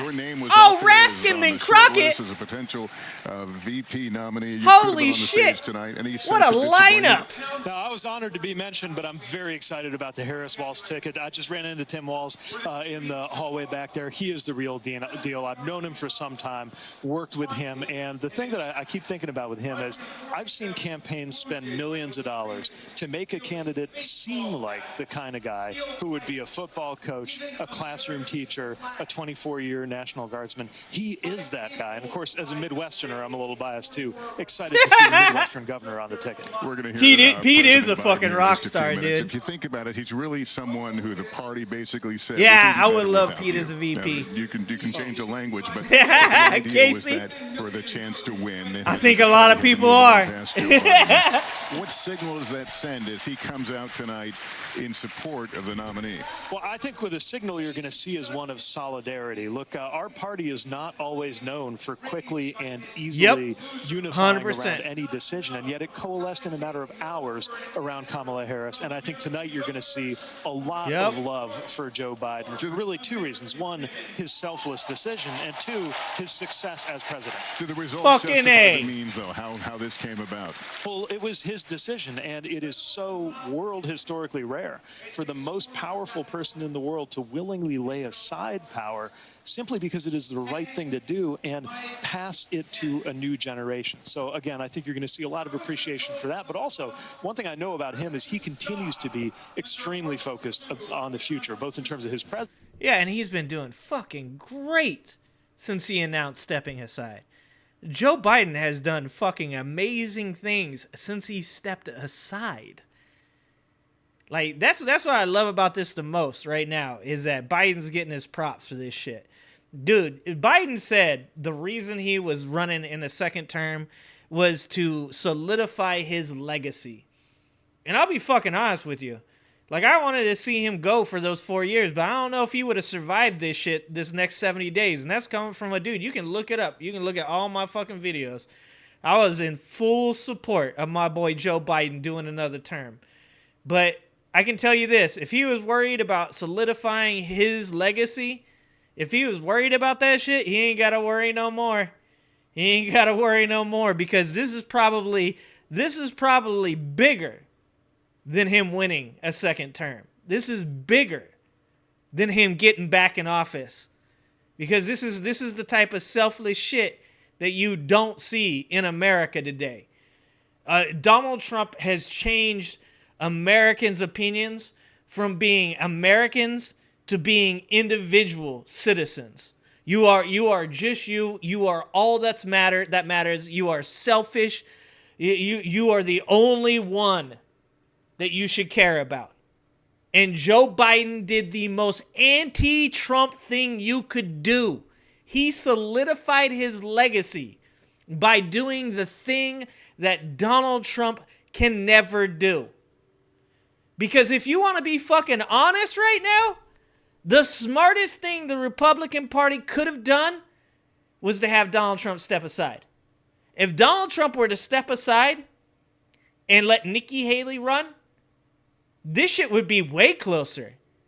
If Nikki Haley, you think Nikki Haley be running on the same dumb shit Donald Trump's running on? Only if the party forced it to. But Donald Trump don't got it in him. He doesn't have that selflessness in him. Joe Biden, if he's worried about his legacy, I don't think he needs to. presidency. I think he's and good. what I think he's going to ask the country to do tonight, which is to carry the best things forward to support this new leader, but also one who's going to be able to maintain things like the historic job growth that we're seeing right now, the manufacturing boom that's Chris, happening that'd in be the industrial amazing. Midwest, where If I Rubin grew up, quit. instead of the Oh, manufacturing please. recession that we had under Donald Trump and all the other results that we've had under the Biden-Harris team. As someone who ran for the nomination, cycle back, right? Exactly, DJ.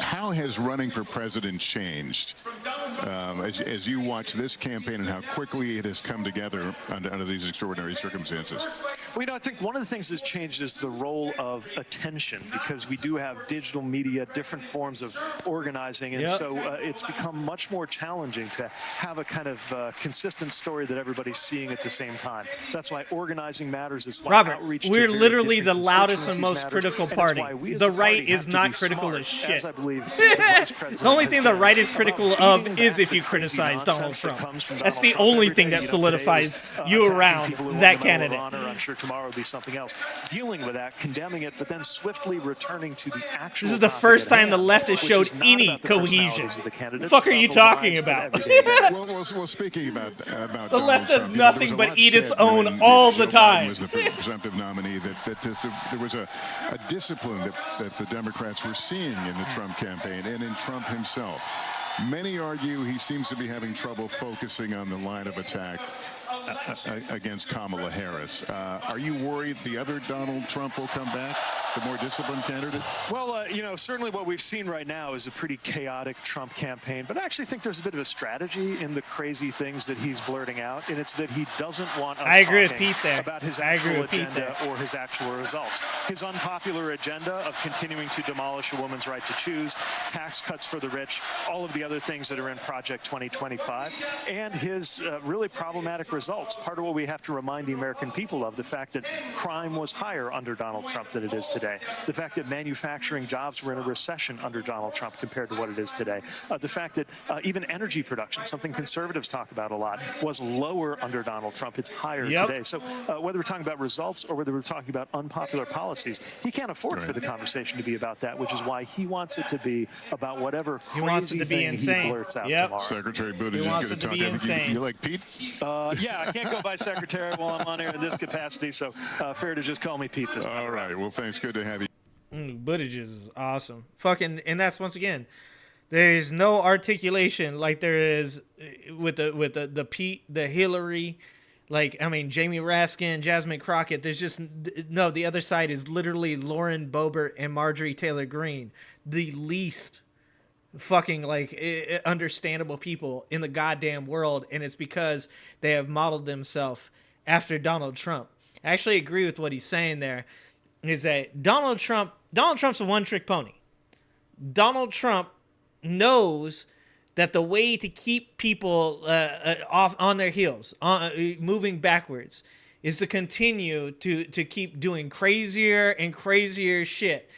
And to be honest with you, something that Robert here is talking about, the solidification of the left, this is something you don't see. This is something you never see the left actually solidified around anything. In fact, the left is usually the left's own worst enemy. But in this case, MAGA Republicans have attacked Democrats so much, so avidly, so aggressively, because Trump doesn't know how to do anything else. He has no other, he has no other way of strategy. He has no other strategy. That this has actually forced the left to solidify, to defend themselves against him. If y'all lose, if Republicans lose this election, it is all Trump's fault. This isn't even partially anybody else's fault. This is 100% Donald Trump's loss. And you guys enabled him to do it. Remember that shit. Thanks so much for your time. Well, still ahead this evening, tonight's biggest speeches, including the First Lady, Dr. Jill Biden, and a historic keynote address from President Biden. His message to the nation as he passes the torch to Texas Democratic Congresswoman. Generation of now is NBC News Now. When you lose, it was Donald Trump's fault.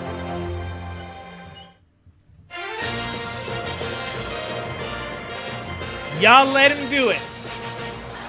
Welcome back to our special coverage of the first. This is my girl right here. National Convention. Don't act like you don't like Jasmine Crockett. First Lady, Dr. Jill Biden, who will Dude, pay left, tribute right, I to don't her give a fuck who husband's you are. You like decades-long Jasmine career Crockett. in Democratic politics. Then we'll hear from President Biden himself as he makes his case for Vice President Harris less than a month after he stepped aside as the Democratic nominee. But for now, Texas Democratic Congresswoman Jasmine Crockett is on the stage.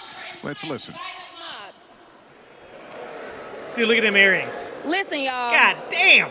He's only looked out for one person, himself. Oh, I missed Raskin. I'll go back. As women are dying, he is bragging about Sorry, overturning Casey. Roe. Sorry, my bad. And y'all know I come from Texas. And right now in Texas, come on, Texas. Texas, they want to institute the death penalty. That is a problem. While Kamala Harris is fighting for our reproductive rights to be restored. She is also the leader we need on the global stage.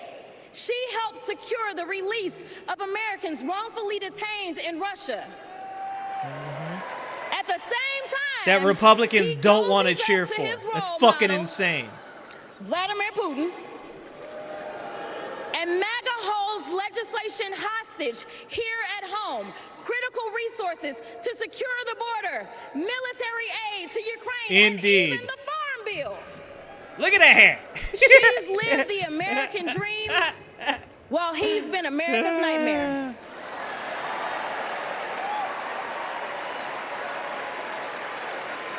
America, looking at the two choices before you, who would you hire? Donald Trump or Kamala Harris?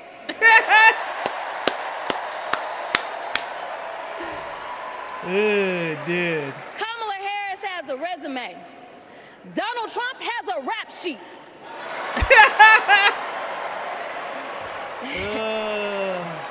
She presides over the Senate while he keeps our national secrets next to his thinking chair. Y'all know what I said that other time. In Mar-a-Lago. Well, Donald Trump wants to put our 1787 Constitution through his Project 2025 paper shredder and make every day January 6th. Kamala Harris is fighting to fulfill the promise of America.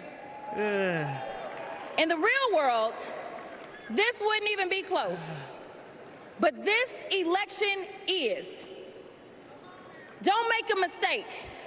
We are the underdogs in this fight. Even though there is only one person qualified. Get him, only Jasmine. one person who's done the work and who has delivered the results. And she needs you. Dude. She needs your one vote this November. Can we count on you? Holy shit. Some of you know a little bit of my history, some of you don't, so let me tell you. I was a public defender. There you go. I did criminal defense as well as practiced civil rights law for almost 2 decades. I know a good prosecutor when I see one. Dude, Jasmine looks like she's like Harris 25. is the kind of prosecutor That's we crazy. long for in the cases like those of Breonna Taylor. Yeah. Yeah. She was the first attorney general in the nation to order that her officers wear body cams, and she started the Back on Track program to reduce recidivism. 10% of recidivism. Average is 53%. Listen, y'all, she did all these things because she genuinely cares about people. She sees each person as just that, a person, not a statistic. She's proven that since the first day she stepped into a courtroom and said what y'all already heard Hillary say. I did not copy out for her speech. I just want y'all to know. Oh, she walked into that man. courtroom and said, Yeah, they had Amber Kamala Rose. Harris for the people. And she meant that. Oh, let me answer that real quick. Recidivism is when somebody commits a crime, it's the chance that they will commit another crime afterwards. So the program that she's talking about allowed people that were between the ages of 18 and 30 to take classes. Everything from, like, if you're in high school, you had to stay in high school, you had to take parenting classes, you had to do community service, you had to do rehab if it was a drug offense. The only people that weren't allowed to be in the program were people that had, like, violent offenses, like gun offenses and stuff like that. So it was people from 18 to 30. If they went through the entire program and they graduated from the program, then their record would be wiped clean. So recidivism in California, I believe the average rate of recidivism, the chance that someone will commit a second crime, is, I believe, 53% or more. And the program that she pushed through and had enacted in San Francisco, which has also now been enacted, like, across the nation in places like Atlanta, I think maybe Vermont. I could be wrong about that. But across the nation, had a recidivism rate of only 10%. So that means 1 out of 10 people would commit a second crime, whereas the average in California is 1 out of 2 because our prison system is fucking broken. She did a great job. She did an amazing job. It's one of those cool things that fucking, like, people don't talk about because they're fucking dumb. Many of you know her credentials. But what I love about Kamala Harris goes beyond her resume, is that she sees the humanity in everyone. She's the only candidate in this race who is capable of empathy. When I first got to Congress, I wasn't sure I made the right decision. The Chaos Caucus couldn't elect a speaker. Dude, fucking A, I bet she did. The Oversight Committee was unhinged. Thanks, Sharon. I was going through all of this when I visited the Vice President's residence for the first time. What up, Tamara? As I approached Vice President Harris for our official photo, she turned to me and asked, "What's wrong?" Mind you, we'd never met, but she saw right through me. She saw the distress. I immediately began crying.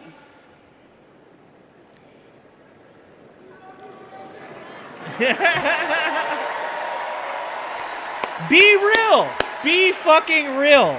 That's what people need to be, is be fucking real. And the most I like powerful that. woman in the world wiped my tears and listened.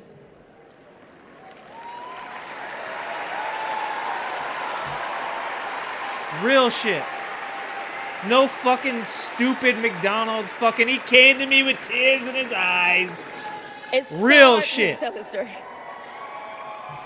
She then said, among other things, you are exactly where God wants you. Your district Those are chose real you tears. because they believe in you, and so do I. Fucking A. Let's go. Right. I'm gonna stop. Okay. A real person. The next month, I went viral for the first of many times to come. For hitting Republicans with a dose of their own medicine. Fucking A. Let's go. That brief but impactful interaction gave me my legislative legs, and I've been running ever since.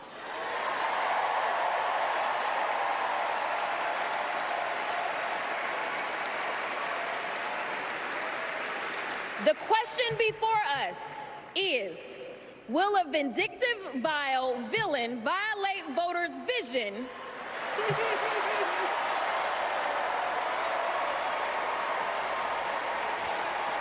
Hell yeah. Bad built, bleach blonde, butch body. I hear alliterations are back in style. We deserve better.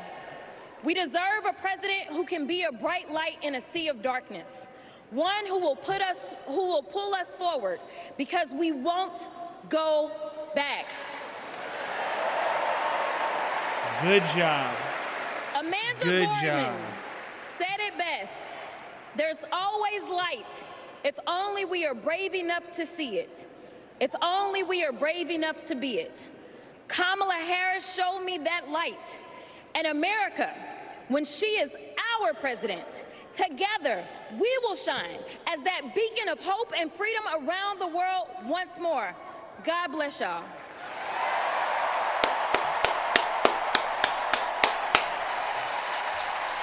Dude,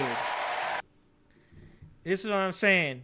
There is no mistaking the difference between these speakers and the RNC speakers.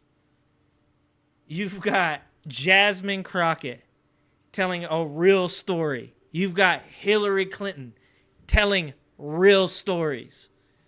And then on the other side, you got a washed up, racist, dog shit human being, Hulk Hogan, ripping his shirt off and talking about Trumpomania. You couldn't draw a finer fucking division between the two types of people that these candidates appeal to.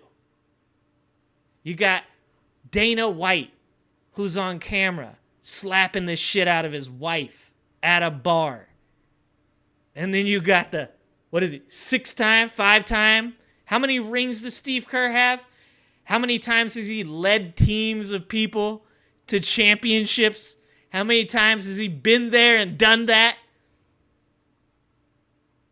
It's not even close. It's not even close. These are real human beings. And at the RNC, you had a bunch of fake-ass, basic bitch, garbage-ass, wannabe human beings. All they want is your money. They're just a bunch of fucking grifters. It's a pyramid scheme. It's a pyramid scheme. And if you're voting for them, you ain't on the top. You ain't in the middle. Your ass is on the bottom of that pyramid. Fucking believe me. Believe me. All right, somebody said I missed Jamie Raskin.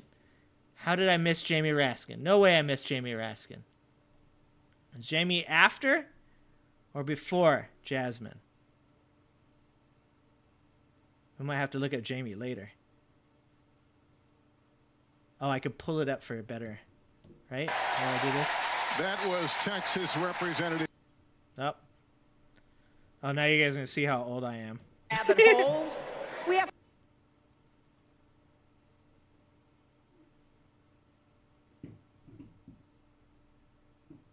I might have actually missed Jamie. How did I miss Jamie?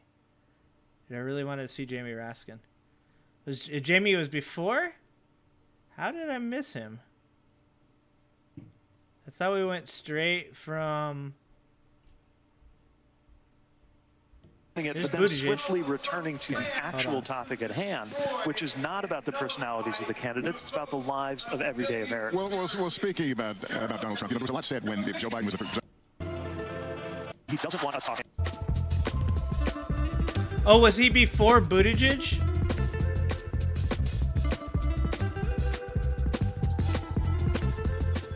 Oh, he's talking over Raskin.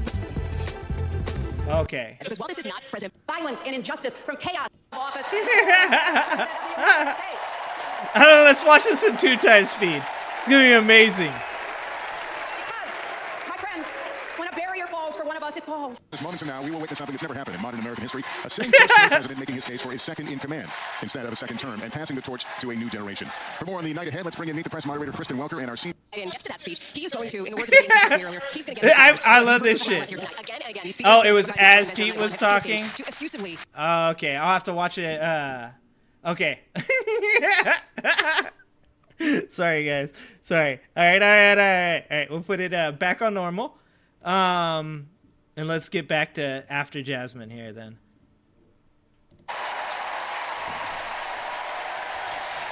Yeah, it's Destiny. My wife says I sound like Ben Shapiro when you put me on 1.5. That's kind of sad. go spend some time with Kelly O'Donnell right now. Kelly, I don't know what the best seat in the House is, but you may have it. Your view there. Show us what you got.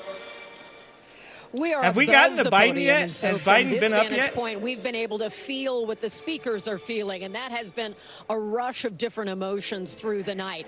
We've been able to see the signs when they are Warnock? going Is that up Warnock? and enforcing what all of the different speakers have been saying. Let's catch up live. Let's see what's up live. Strength in the broken places. Oh yeah, we got Warnock, huh? Let's catch up.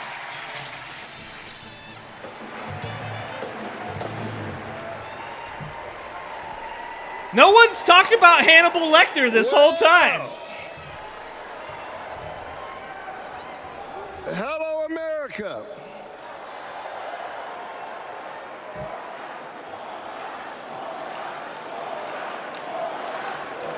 Dude, your name is Slap My Ball Sack. Hold on. There's nothing better than a dude named Slap My Ball Sack 69 coming in to tell me how uneducated I am. Hold on. I can't, dog. You gotta be a bot. I'm just gonna. Usually I don't ban people. I usually don't ban people. But there's no fucking way a guy named Slap My Ballsack 69 is not trolling me. Oh, fuck. Oh, that was amazing. On January 5th, oh, shit. 2021. No fucking way that's not a troll. We ain't rolling with that one. Holy shit. That was amazing. They sent a black kid who grew up in public housing and the Jewish son of an immigrant to the United States Senate in one fell swoop.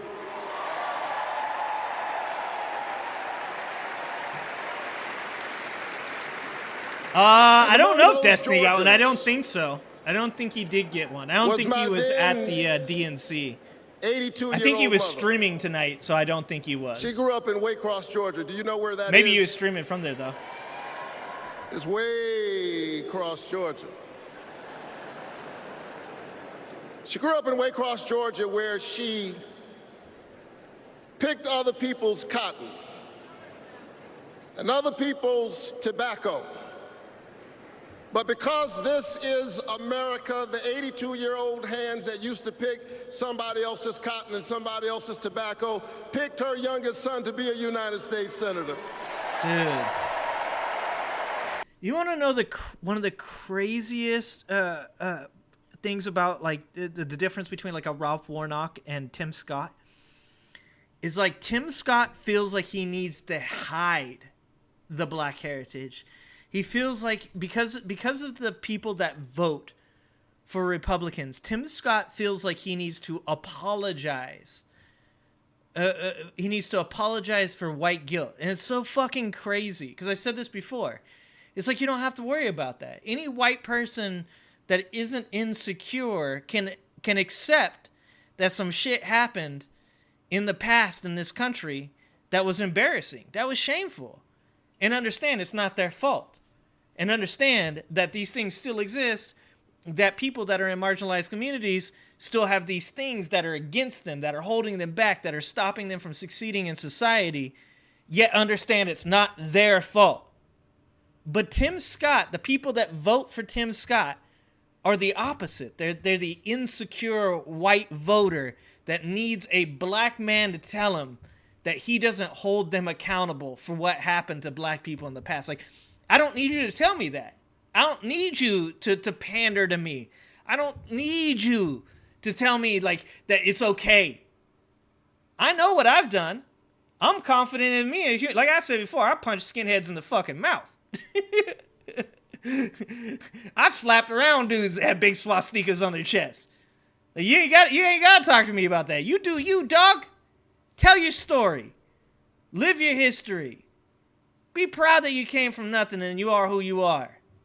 You ain't got to worry about me. Just do you. It's so crazy to see the difference between a person like Warnock talking about his history and being proud of where he came from, and then seeing Tim Scott apologizing to white people for their guilt. That's fucking insane. This is my America. Thank you, Mom. Thank you, Georgia. Georgia at that. Thank you, America, for raising your voice and using your vote. A vote is a kind of prayer for the world we desire for ourselves and for our children, and our prayers are stronger when we pray together. Unity. Unity. And so together we flipped the Senate, held the House, and we sent Joe Biden and Kamala Harris to the White House. That we did. That we did. Together we vaccinated our citizens, we fortified our cities and our towns, and we stood by our small businesses. Together we set out to heal the land. A nation besieged by a deadly pandemic and beset by the awful and divisive rhetoric of a man too small for the office entrusted him or the task set before him.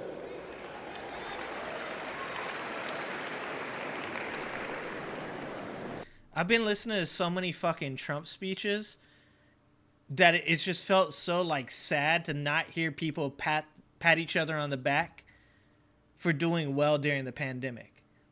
Like, that's been missing. I'll be honest with you. Like, that's been missing from my life. Is people experienced a tragedy. Like, millions of people across the globe died from COVID. My sister-in-law, my wife's sister, was one of the first people that had gotten it before the vaccine, and it ended up on a ventilator. Was it for 2 months, 6 weeks, something like that? And she was just here the other day talking about how they were pulling the plug, that they were going to be done with her, that she was going to die. They were going to remove the life support equipment. And somehow she pulled through and lived, but to this day has life-altering issues with her body from COVID. And it's like, you should be able to pat each other on the back and say, hey, good fucking job, man. We experienced this together. We went through all of this shit and somehow we came out the other side and we're doing okay. We're doing okay. And I haven't seen that or heard that because Donald Trump sucks the oxygen out of this country. And so what we see and what we hear is instead a bunch of people playing down COVID, talking about conspiracy theory, claiming that there's these fucking insane things going on with Fauci and the vaccine and all this other crazy bullshit that they have to make up to make it okay for them not to be unified, to make it okay for them not to pat each other on the back and go, hey, good job. Thank you for caring about me. Thank you for being there for me. Like I was for you. Like, that's been missing. That's great to just hear somebody say something so fucking simple as to say to each other, man, I'm proud of you for doing the right thing. That's good. The day after my No, January she's not a 5th Trump fan. election, No, she's an anti-Trump person now. an She is insurrection, 100% for the vaccine and all those a things. violent assault on our nation's capital and the peaceful transfer Thank you, Nancy. of power. We'll pop forward whenever All it gets something driven right. by the big lie. But behind the big lie was an even bigger lie. It is the lie that this increasingly diverse American electorate does not get to determine the future of the country. Good shit. The lie and the logic of January 6th is a sickness. It is a kind of cancer that then metastasized into dozens of voter suppression laws all across our country. And we must be vigilant tonight because these anti-democratic forces are at work right now in Georgia and all across our country. And the question is, who will heal the land? And so here we are, America. Are you ready? Are you ready to stand up in this moral moment and stand up for the best in the American covenant?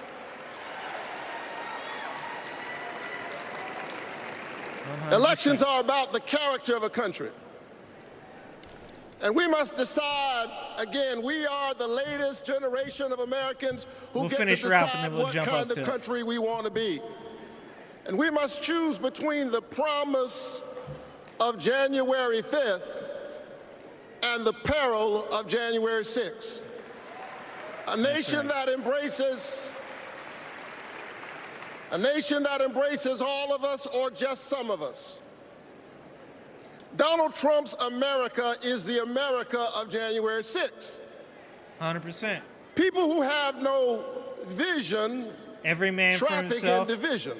Trump don't give a fuck He about does not know how to lead us, and so he wants to divide us. America, make no mistake, Donald Trump is a plague on the American conscience. Yes, he is.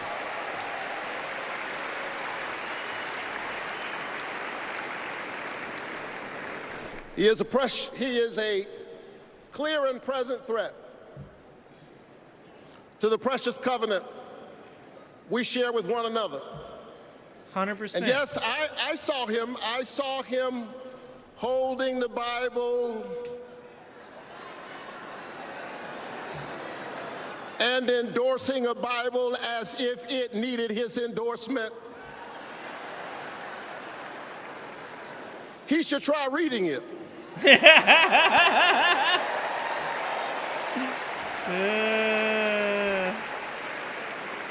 It says, do justice, love kindness, and walk humbly with your God. He should try reading it. It says, love your neighbor as yourself. It says, inasmuch as you've done it unto the least of these, you have done it also unto me.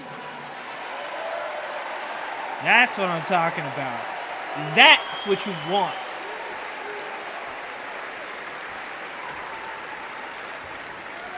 I choose the American covenant. E pluribus unum, out of many one. I choose January 5th. I choose a nation that provides a path for ordinary people and gives every child a chance.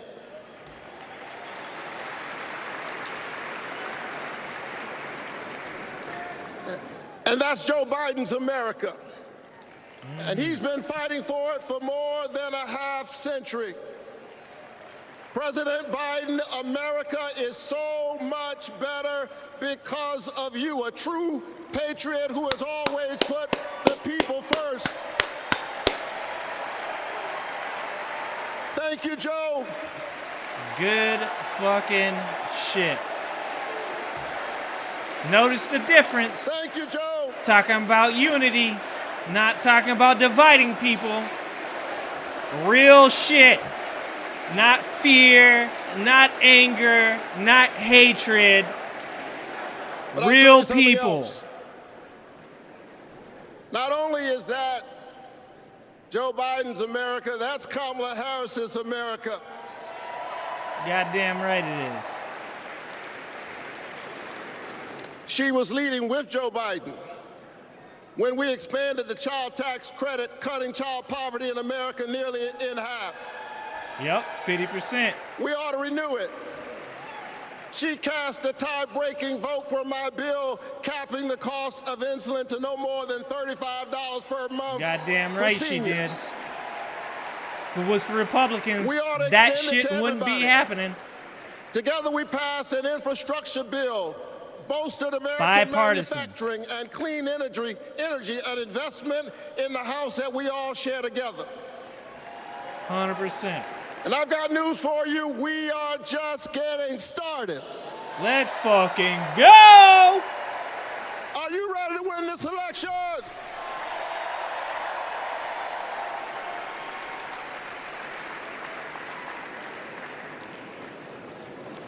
Kamala Harris and Tim Walz represent the new way forward. We're not going back. Good shit. Good shit. We're not going back because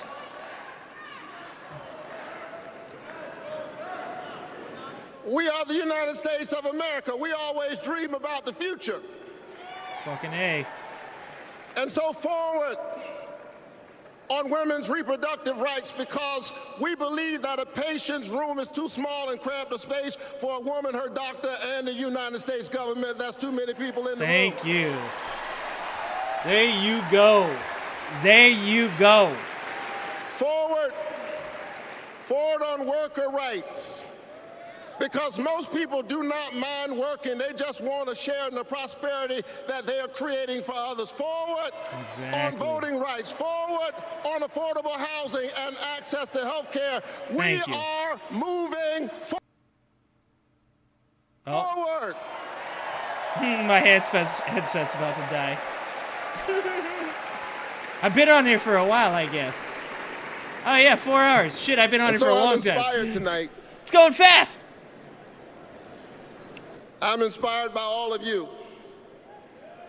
I'm inspired by the resilience of an American spirit that has rebounded from the pandemic and is holding at bay the forces that are trying to divide us. And I'm inspired tonight by the memory of my late father, a preacher and a junk man. Monday through Friday, he lifted old broken cars and put them on the back of an old rig. But on Sunday morning, the man who lifted broken cars lifted broken people whom other people had discarded and told them that they were God's somebody.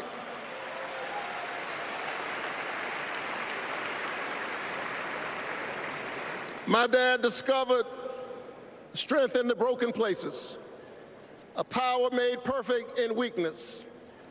And so I'm convinced tonight that we can lift the broken 100% even as we climb. I'm convinced tonight that we can heal sick bodies. It's what's in the words, it's not the tone or cadence. We can heal a planet in peril. We can heal the land.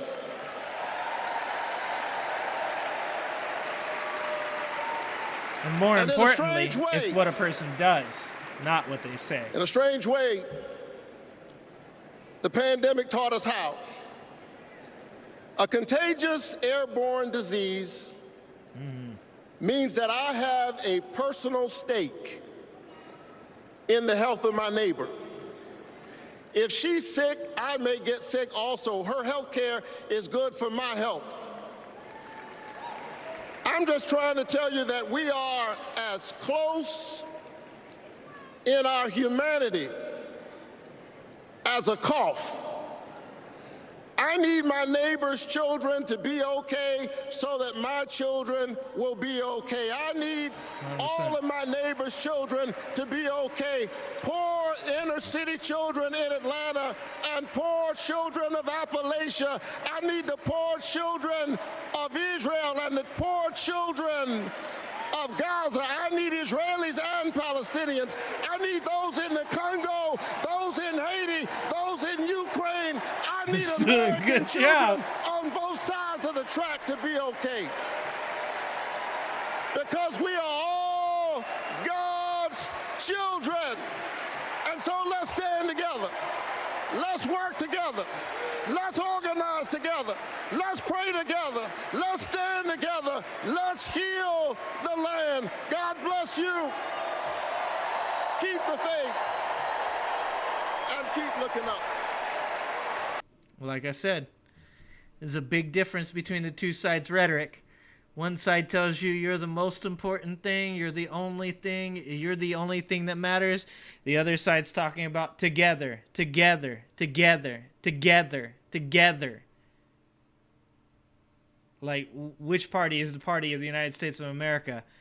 And which party is currently represented? One man, the only man that they care about. And that's it.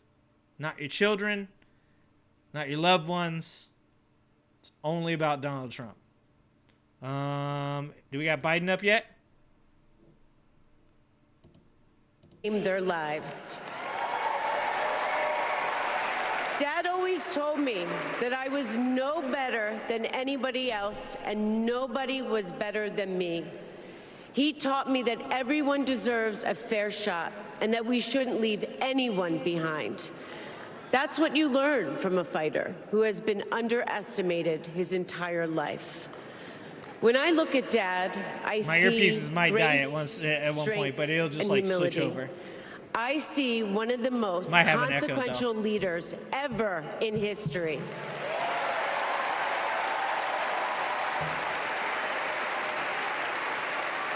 And I also know that he never stops thinking about you, about your dreams, about your dignity, about your opportunities, about your family. Dad knows that family is everything. When Hunter and I lost our brother Bo to cancer in 2015, the grief and the pain felt like it might never end.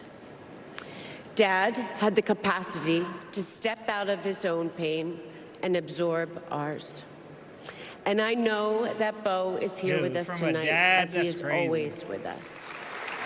As a dad, you can only hope to be that strong.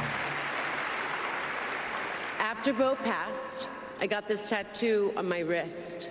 It says, "Courage, dear heart." A reminder to myself to keep going, to get back up, like my dad has always done. He has taught me that a courageous heart is a miraculous thing. A courageous heart can heal a family. A courageous heart can heal a nation, and maybe even the world. Can you guys hear that? You guys good? And now, this election requires the courageous hearts Let me know of if it's all not of playing us. well. In 2020, my dad selected Kamala Harris to beat Donald Trump. And he knows in 2024, she will beat Donald Trump again.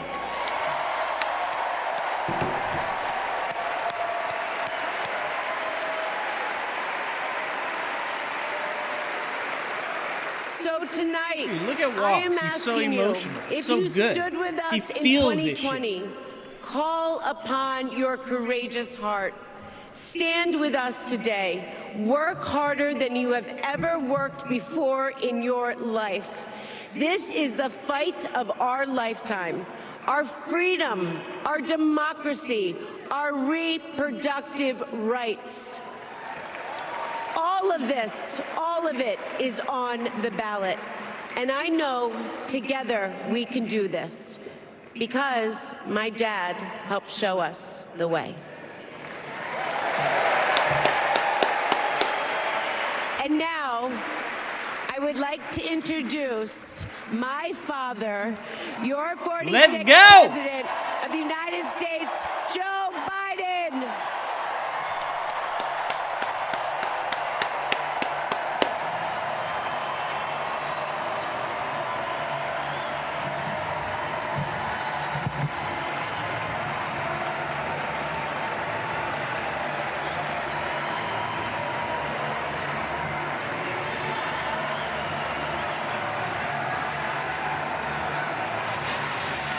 Emotional moment. Like, that's between really father emotion. and daughter as the You former don't see this shit with president Trump keynote ever. address from President Biden. He never shows Chicago, emotion a convention like hall this. That was supposed to be his big stage. Instead, Kamala Harris. He's too embarrassed to be a human being. But not before this love letter, this adoration toward President Biden is sent from this crowd.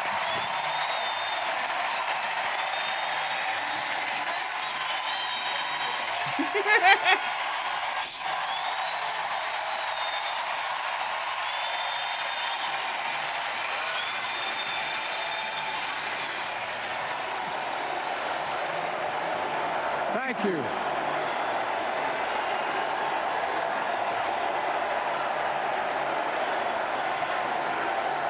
People crying everywhere. I'm about to cry. God damn. Thank you.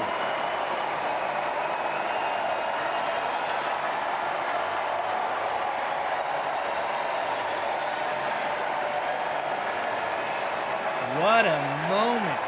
Holy shit. Trump will never duplicate this. Never duplicate this. By President Biden now as he sees this crowd.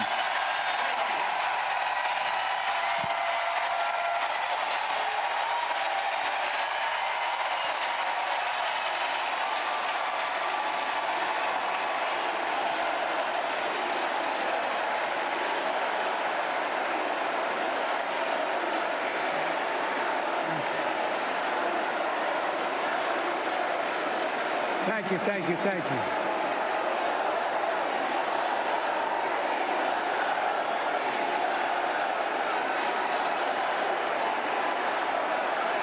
Right, DJ?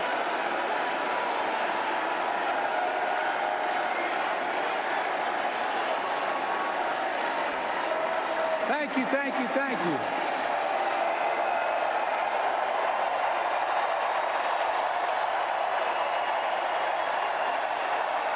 Thank you.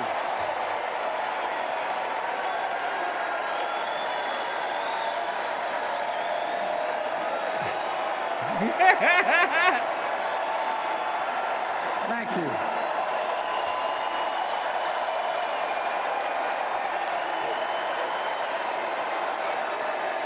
Thank you. I love you. Thank you.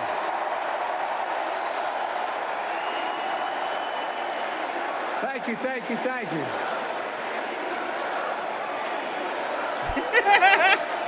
He's never gonna get to speak. That was my daughter.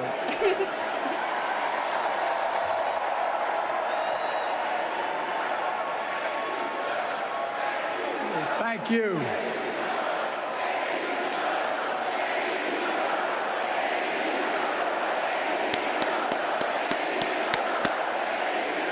Fucking A.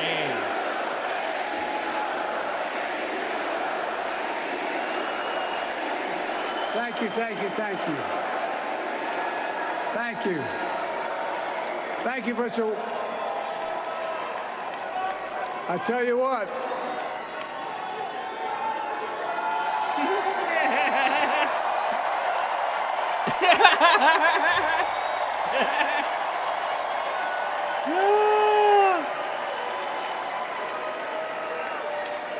To my dearest daughter Ashley, God love you, you're incredible. Thank you for the introduction and for being my courageous heart, along with Hunter and our entire family, and especially our rock, Jill.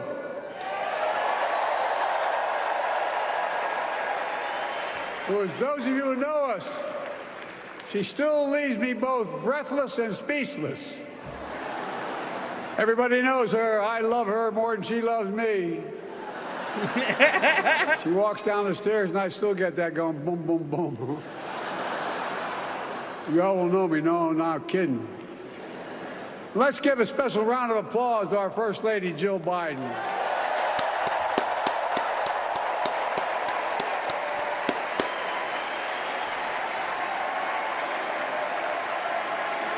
My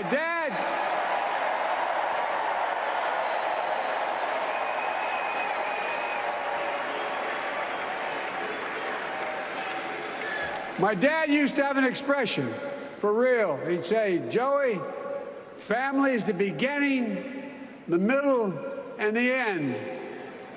And I love you all. Folks. And America, I love you.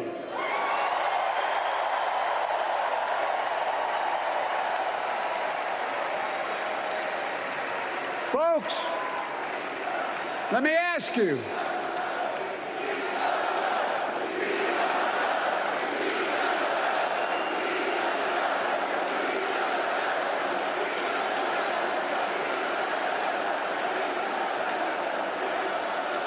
Let me ask you, are you ready to vote for freedom?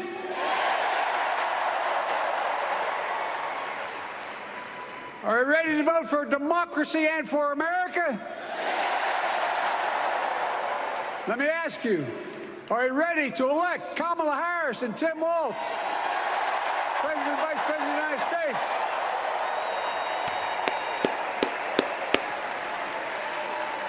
My fellow Democrats, my fellow Americans, nearly 4 years ago, in winter, on the steps of the Capitol, on a cold January day, I raised my right hand and I swore an oath to you and to God to preserve, protect, and defend the Constitution and to faithfully execute the office of the President of the United States.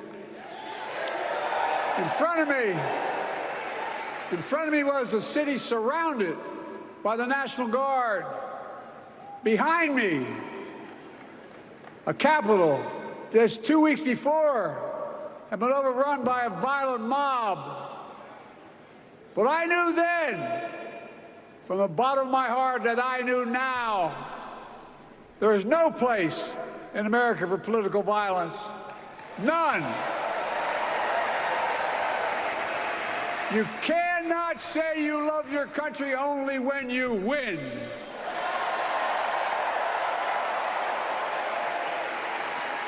Exactly. In that moment, I wasn't looking to the past. I was looking to the future. I spoke of the work at hand, the moment we had to meet. It was, as I told you then, a winter of peril and possibility. Of peril and possibility. We're in the grip of a once-in-a-century pandemic, historic joblessness, a call for racial justice long overdue,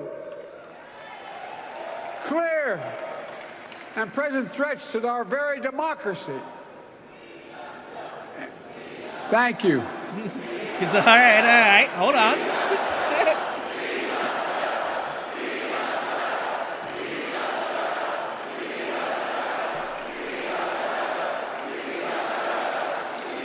And yet I believed then, and I believe now, that progress was and is possible.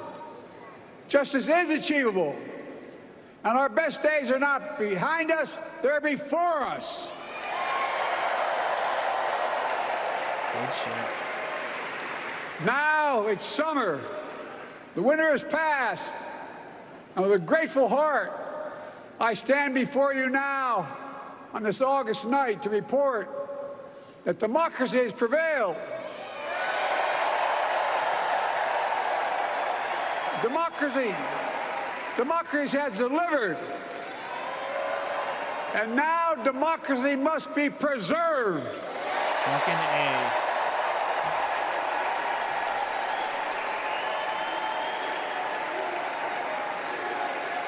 You've heard me say it before. We're facing an inflection point. One of those rare moments in history when the decisions we make now will determine the fate of our nation and the world for decades to come. That's not hyperbole, I mean it literally. We're in a battle for the very soul of America. I ran for president in 2020 because of what I saw in Charlottesville in August of 2017. Extremists coming out of the woods, carrying torches, their veins bulging from their necks, carrying Nazi swastikas, and chanting the same exact anti-Semitic bile that was heard in Germany in the early 30s. Neo-Nazis, white supremacists, and the Ku Klux Klan, so emboldened by a president then in the White House that they saw as an ally. They didn't even bother to wear their hoods. Hate was on the march in America. Old ghosts and new garments, stirring up the oldest divisions. stoking the oldest fears, giving oxygen to the oldest forces that they long sought to tear apart America. In the process, a young woman was killed. Yep. When I contacted her mother, I asked about what happened. She told me. When the president was asked what he thought had happened, Donald Trump said, and I quote, "There are very fine people on both sides. My God." That's what he said. That is what he said and what he meant. That's when I realized, had listened to the admonition of my dead son, I could not stay on the sidelines. So I ran.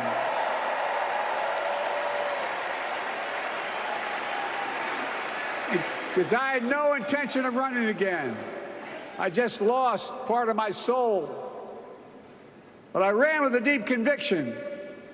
In America, I know and believe in an America where honesty, dignity, decency still matter.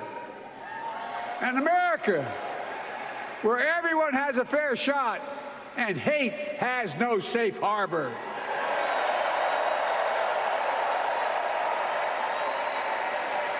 An America where the fundamental creed of this nation, that all of us are created equal, is still very much alive. And a broad coalition of Americans joined with me. 81 million voters voted for us, more than any time in all of history. Because of all of you in this room and others, we came together in 2020 to save democracy.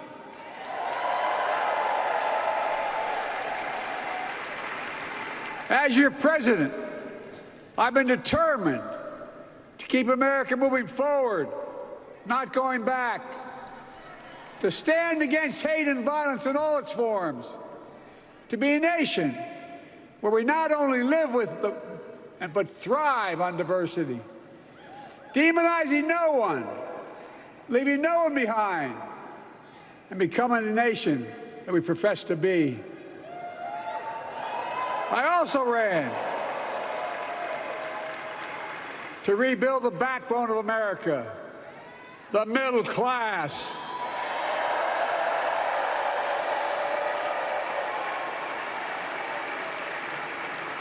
I made a commitment to you that I be a president for all Americans, whether you voted for me or not. We have done that. Studies show the major bills we have passed actually delivered more to red states than blue, because the job of the president is to deliver to all of America.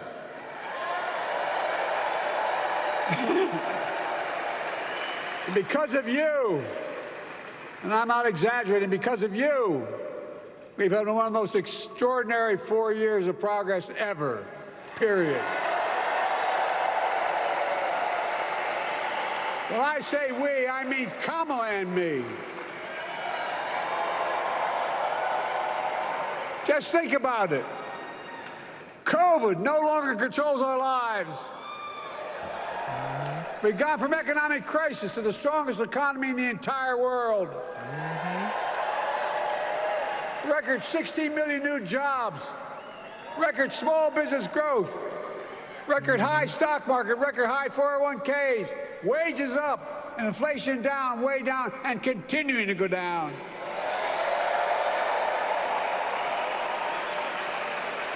The smallest racial wealth gap in 20 years. And yes, we both know we have more to do, but we're moving in the right direction. More Americans have peace of mind that comes from having health insurance. More Americans have health insurance today than ever before in American history. Good shit. Let's go. And after, let's go. As a young senator beginning to fight for 50 years to give Medicare the power to negotiate lower prescription drug prices, we finally beat Big Pharma. There we go. And guess who cast the tie-breaking vote? Kamala Harris. Vice President, soon-to-be President Kamala Harris.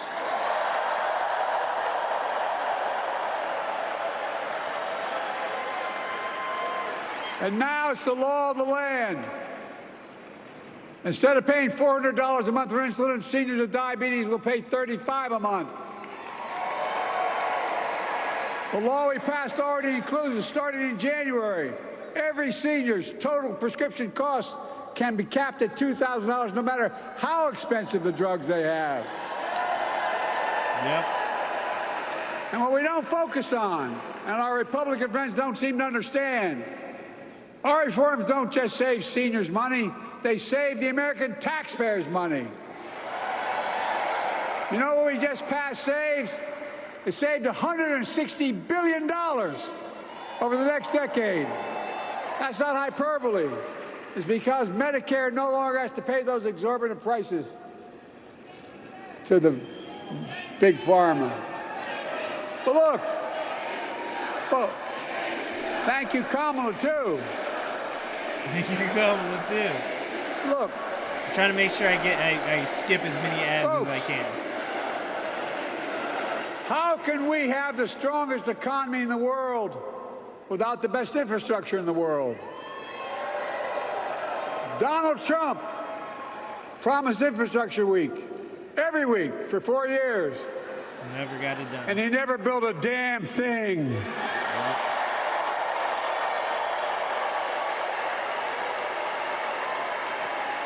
But now, because of what Kamala and I have done, remember we were told we couldn't get it done. Remember when we came into office, we couldn't get anything passed?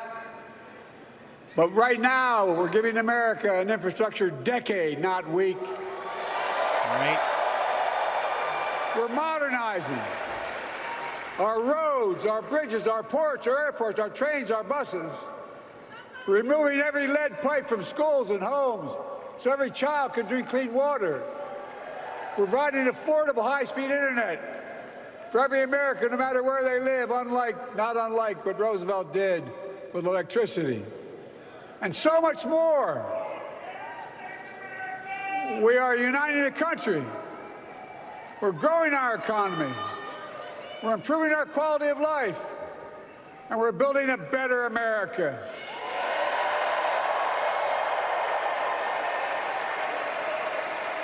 Because that's who we are. How can we be the strongest nation in the world without leading the world in science and technology? That's what I'm talking about. After years of importing 90% of our semiconductor chips from abroad. Chips and Science Act, which baby. America invented those chips.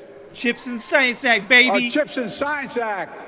And the private companies from around the world are now investing literally tens of billions of dollars to build new chip factories right here in America. Damn right. Damn right. And over that period, they'll create tens of thousands of jobs. And many of those jobs in the so-called fabs, the buildings that make the chips, that's being constructed now. And guess what? The average salary in those fabs, size of a football field, will be over $100,000 a year, and you don't need a college degree. That's what I'm saying. Chips and Science Act, baby. Because of you and so many electeds out there, American manufacturing is back. Where the hell to say we wouldn't lead the world in manufacturing? 800,000 new manufacturing jobs. Oh, man. Our Republican friends and others made sure they'd go abroad to get the cheapest labor. We used to import products and export jobs. Now we export American products and create American jobs right here in America, where jobs belong. With every new job, with every new factory, pride and hope is being brought back to communities throughout the country that were left behind. You know you're from them, many of you. You know what it's like when that factory closed, where your mother, your father, your grandmother, grandfather worked. And now you're back, providing once again, proving The Wall Street didn't build America. The middle class built America, and unions built the middle class.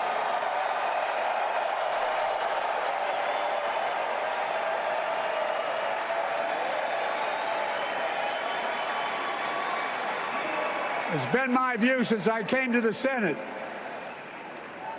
And that's why I'm proud to have been the first president to walk a picket line. Yep. Meanwhile, the other guy is a douchebag and hates him. The most pro-union president in history, and I accept Limbo. it. It's a fact. Yeah. Because when unions do well, we all do well. Damn right.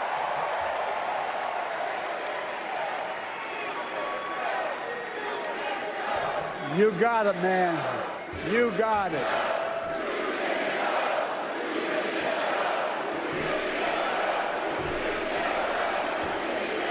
I agree. I'm proud.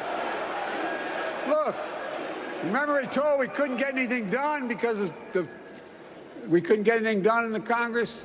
Well, with your support, we passed the most significant climate law in the history of mankind. I'll be right back. Over $370 billion. Cutting carbon emissions in half by 2030. Launching a climate corps, similar to AmeriCorps and Peace Corps, creating tens of thousands of jobs for young people of the future who are going to make sure this continues. Creating hundreds of thousands of jobs in clean energy for American workers, including the IBEW installing 500,000 charging stations all across America. And in the process, reducing carbon emissions. And we're seeing it.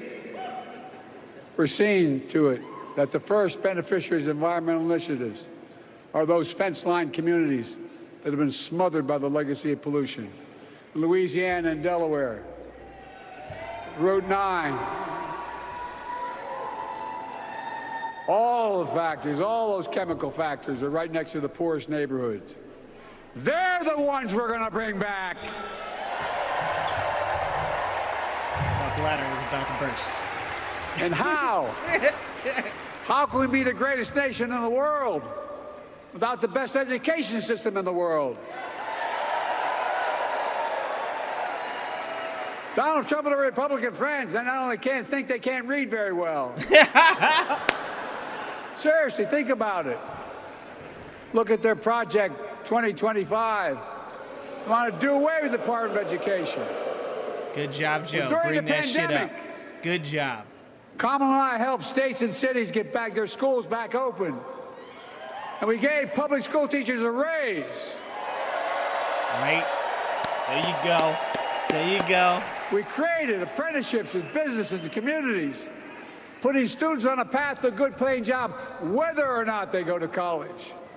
Fucking love And by it. the way, we're making college a hell of a lot more affordable. Increasing Pell Grants by $900. Over $15 billion for HBCUs. Let's go, Joe. He is fucking killing it. Including Hispanic institutions and tribal colleges. We kept our commitment to provide more student relief than ever by lifting the burden of helping millions of families so they could get married, start a family, buy a home, and begin to build family wealth and contribute to the community and grow our economy. Exactly. It's not costing us, it's creating more wealth. We've fundamentally transformed how our economy grows, from the middle out and the bottom up instead of the top down. You know, that is the way. My dad used to say there wasn't a whole hell of a lot to drop down on my kitchen table at the end of the month. I come from a basic middle-class family.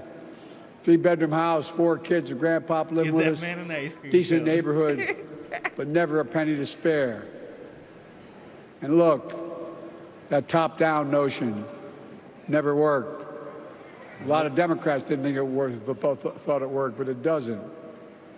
And when we did all that, what we've done, everybody can do well. Everybody. Look at Tim. Donald Trump Tim's always like, you can see his calls emotion on his America a face. failing nation. No, I'm serious. But think about this. Think about it. He publicly says to the whole world, I'm going to say something outrageous. I know more foreign leaders by their first names and know them well than anybody alive. Just because I'm so damn old. But I'm not joking. Think of the message he sends around the world when he talks about America being a failing nation. Exactly. He says we're losing. He's the loser. He's dead wrong. Thank you. Fucking A. Many of you are very successful people who travel the world. Name me a country in the world that doesn't think we're the leading nation in the world. Without America, not a joke, think about it. I'm being literal. Who could lead the world other than the United States of America? Well, guess what? America's winning, and the world's better off for it. America's more prosperous, and Americans are safer today than under Donald Trump. Trump continues to lie about crime in America, like everything else. Like everything else. Guess what? On his watch, the murder rate went up 30%, the biggest increase in history. Meanwhile, we made the largest investment, Kamala and I, in public safety ever. Now, the murder rate is falling faster than any time in history. Violent crime has dropped to the lowest level of more than 50 years. And crime will keep coming down when we put a prosecutor in the Oval Office instead of a convicted felon. Oh, shit.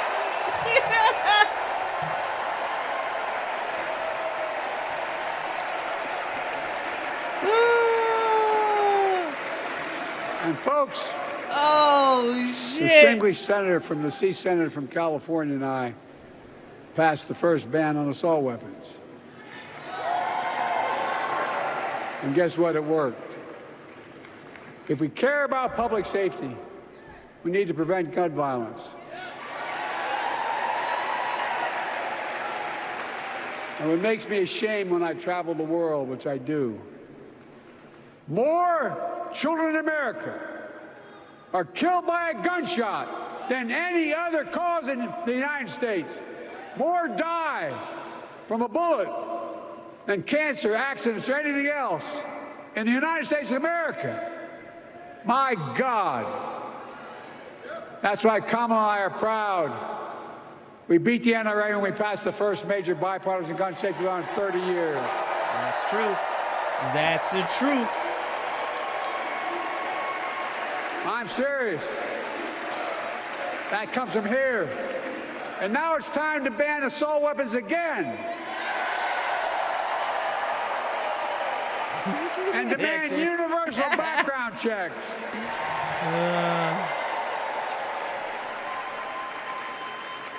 It's hard. I never thought I'd stand before a crowd of Democrats and refer to a president as a liar so many times. No, I'm not trying to be funny. It's sad. It is fucking sad. Trump continues to lie about the border. Sad. Here's what he won't tell you. Trump killed the strongest bipartisan border deal in the history of the United States. Yep. That It's we in my negotiated Discord. with the You Senate look that Republicans shit up. in It ain't 4 democratic. 4 weeks. Once it passed, and never acknowledged the most expansive border change in American history.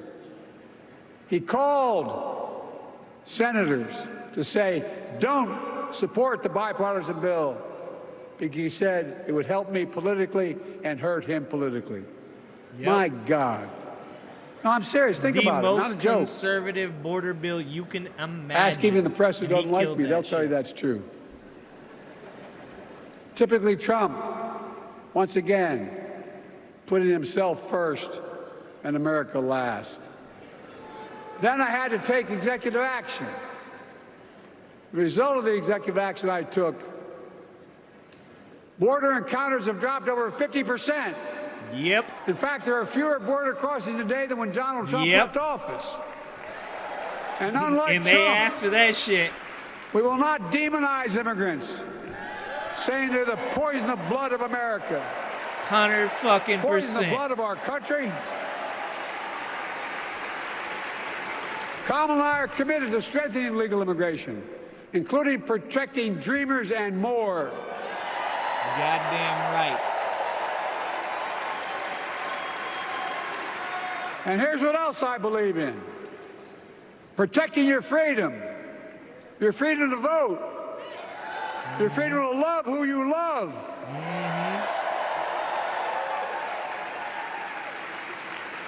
And your freedom to choose.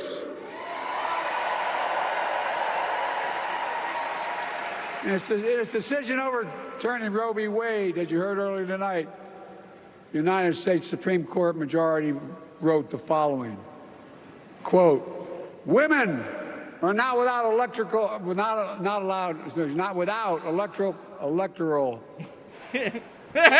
or political power. No kidding. MAGA Republicans found out the power of women in 2022. And Donald Trump is going to find out the power of women in 2024. Watch. Yep. Did it to themselves. And we're Trump. Not without electrical power. As MAGA Republican right-wingers seek to erase history, we Democrats continue to write history and make more history. You like Trump, dog. Shut the fuck up. Trump's a fucking moron. I'm proud to have kept my commitment to Just like appoint the first black woman to the United States Supreme Court.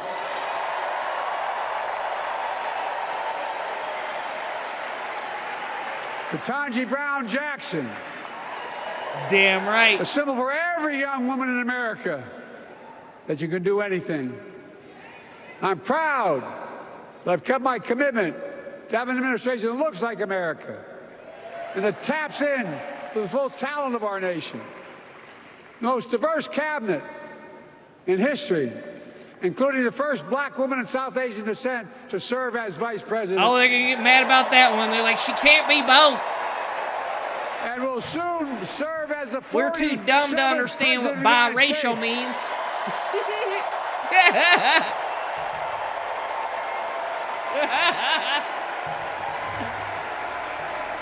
She is good. Fucking love it. Let's go. Yeah, we still going, Joshua.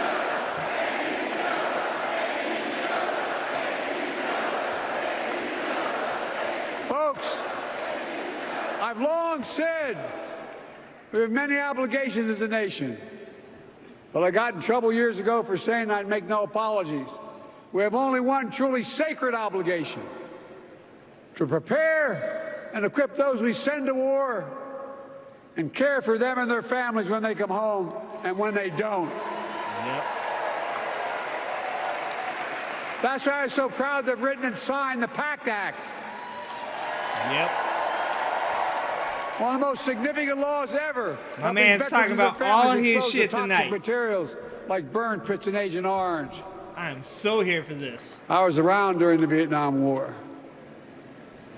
It's hard. Nobody was able to prove that there's illness was a consequence of Agent Orange. Yep. And no one was able to prove initially that because they lived in burn pits like my son lived next to in Iraq for a year, that is the cause of their illness. Yep. But because of the PACT Act, a surviving spouse with 2 children is now eligible for a stipend of about $3,000 a month.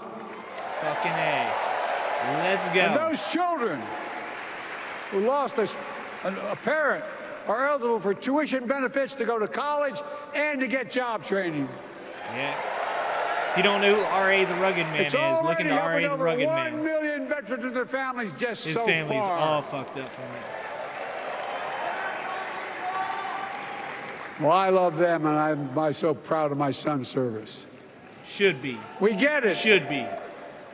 But guess who doesn't get it? and doesn't respect our veterans. Yep. We know from his own chief of staff, the 4-star General John Kelly, that Trump, when in Europe, would not go to the grave sites in in France. The brave service members who gave their lives to this country. He called them suckers and losers. Who in the hell does he think he is? Who does he think he is? Mad There's Joe's no my words favorite Joe. for person. They're not the words of a person. Let's go. Not worthy of being commander-in-chief. Period. Not then, not now, and not ever. Yep. I mean that. Dylan, tell you what, so I mean whatever that you from the want, bottom of my dog. heart. You can't deny what he said about McCain, but you can't be a little bitch and follow along whatever he Just says. as no commander-in-chief I know you will. should ever bow down to a dictator. The way Trump bows down to Putin. The way Dylan I bows never down have, to Trump. And I promise you, Kamala Harris will never do it. Will never bow down. When Trump left office, exactly, Europe and NATO was in tatters.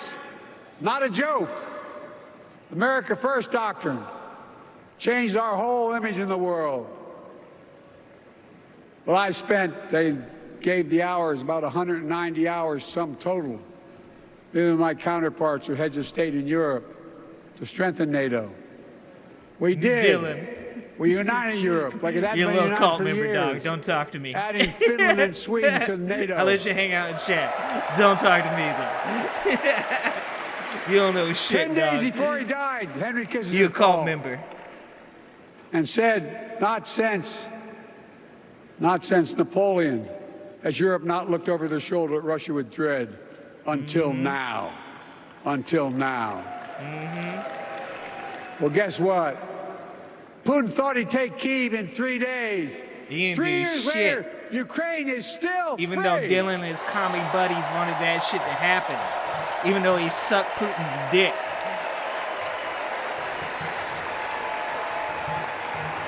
When I came to office, the conventional wisdom was that China Cult would members are my inevitably favorite. surpass the United States.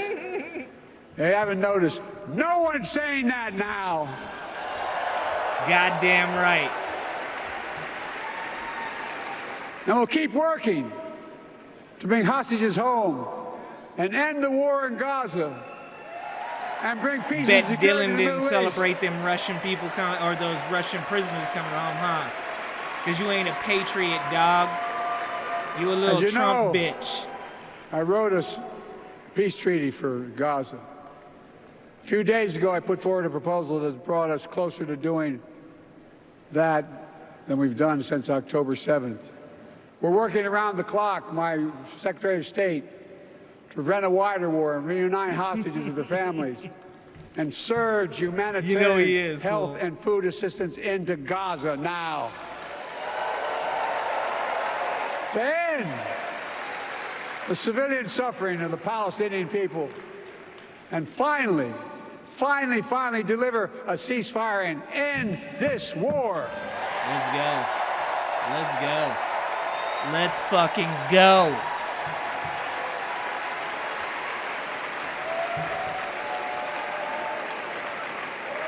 Those protesters out in the street, they have a point.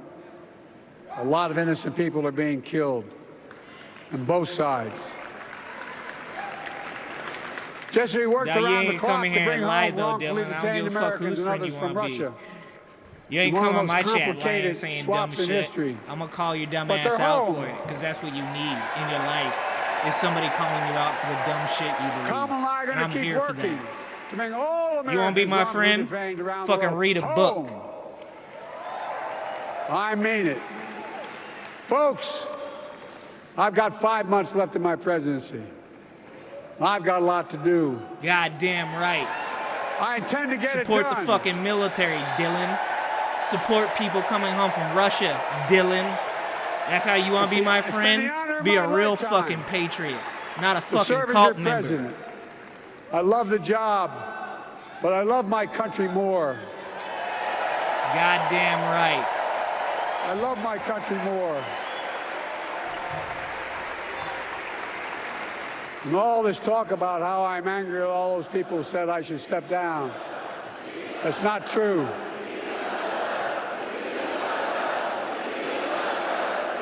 Let's fucking go. Thank you.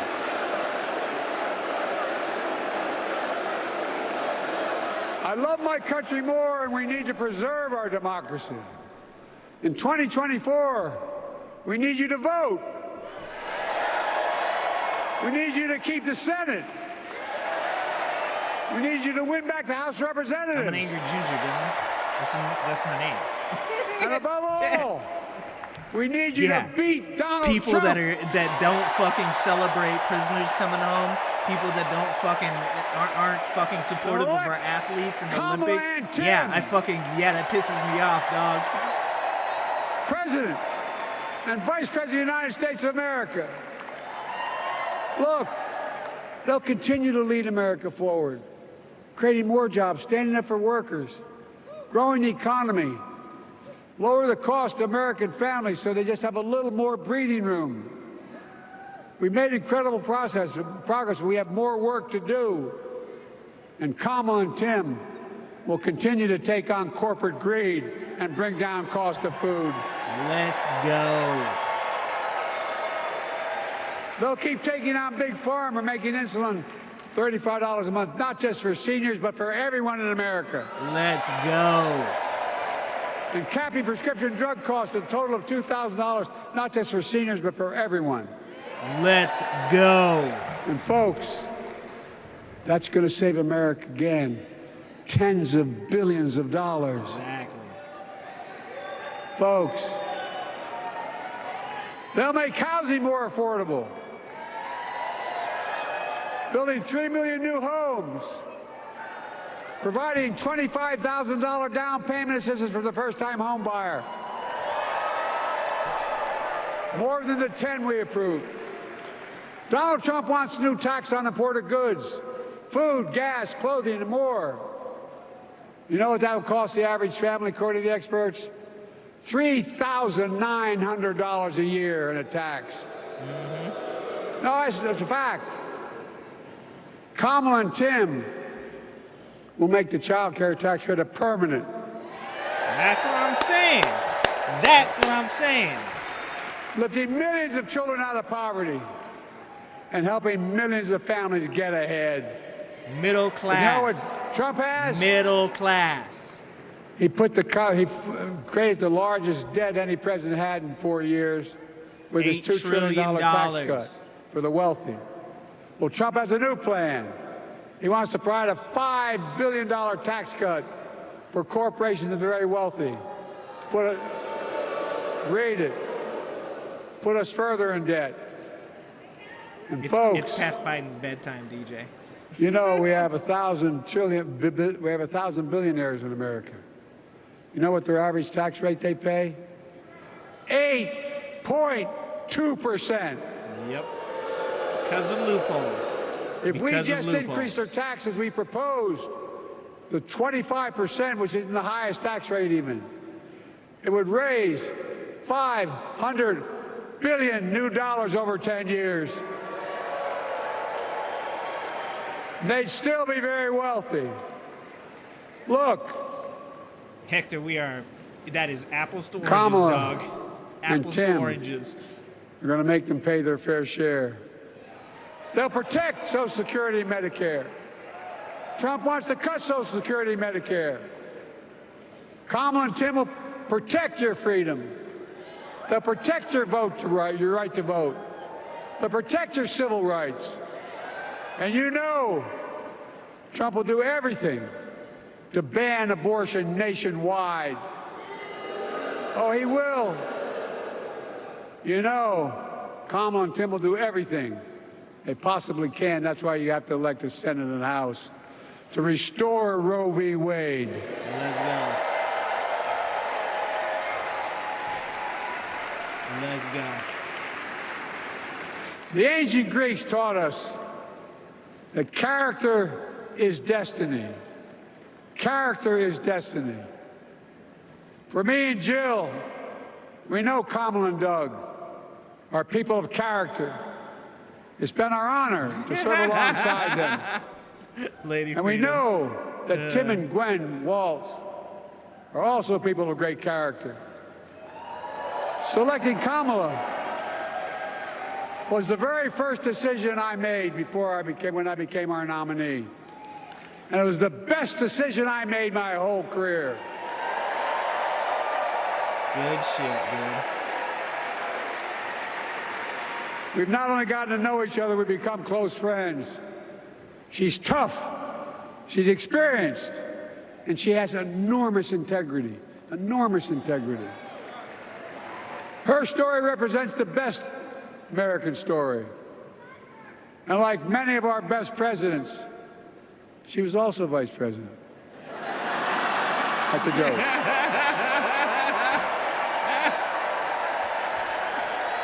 But she'll be a president our children can look up to. She'll be a president respected by world leaders because she already is. She'll be a president we can all be proud of. And she will be an historic president who puts her stamp on America's future. Yeah, who would have thought at this point people would be saying, wrap it up, Biden? Election Like, since come January on. 6th. Shut up, Bob. On that day, all we right, shit on almost Dylan. lost Don't make me everything shit on YouTube, Bob. about who we are as a country. And that threat, this is not hyperbole, that threat is still very much alive. Donald Trump says he will refuse to accept the election result if he loses again. Think about that. He means it. Think about that. He's promising a bloodbath if he loses, in his words. And that he'll be a dictator on day one, in his own words. By the way, this sucker means it. No, I'm not joking. Think about it. Anybody else said that in the past, you'd think he was crazy. He is crazy, but you'd think it was an exaggeration, but he means it. We can't let that happen. Folks, all of us carry a special obligation. Independents, Republicans, Democrats. We saved democracy in 2020, and now we must save it again in 2024. Let's go. Let's go. The vote of each of us cast this year will determine whether democracy and freedom will prevail. It's Yeah, that we got to be simple. careful, Bob. Another Republican might serious. try to shoot at your And the presidential power candidate. is literally again. in your hands. We don't want to encourage the History's in your Republicans hands. to shoot at the Republican Not presidential hyperbole. candidate again. It's in your hands. America's future is in your hands. Let me Or close with encourage this. them to fucking incite another insurrection else on in the January world 6th. Could a kid with a stutter Oh, and fuck. modest beginnings in Scranton, Pennsylvania, and Claymont, Delaware, grow up to sit behind the resolute desk in the Oval Skipping Office? ads for you, Bob. I'm skipping ads for you.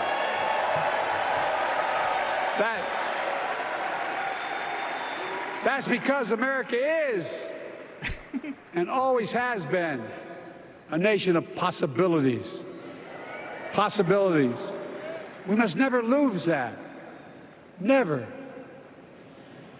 Kamala and Tim understand that this nation must continue to be a place of possibilities, not just for the few of us, but for all of us. But join me in promising your whole heart to this effort, and where my heart will be. I promise I'll be the best volunteer Harris and Waltz has Cam have ever seen. Nice. That's what I'm talking about. Each of us, Jill's like, no. has a no. part in the American story. She said no. For me and my family, there's a song that means a lot to us. It captures the best of who we are as a Night, nation. DJ. Appreciate you, buddy. The song is called American Anthem. There's one verse Good that job, stands Josh. out, Good job. and I can't sing worth a damn, so I'm not going to try. I'll just quote it. The work and prayers of centuries have brought us to this day. What shall our legacy be? What will our children say? Let me know in my heart, when my days are through, America America, I gave my best to you. Nice. Nice. Nice. Nice. Fucking A.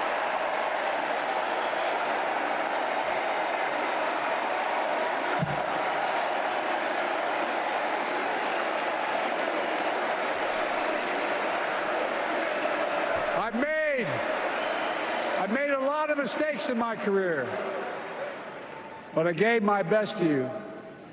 For 50 years, like many of you, I've given my heart and soul to our nation. What a sin. And I've been blessed a million times in return with the support of the American people. I've either been too young to be in the Senate because I wasn't 30 yet, and too old to stay as president. But I hope you know how grateful I am to all of you.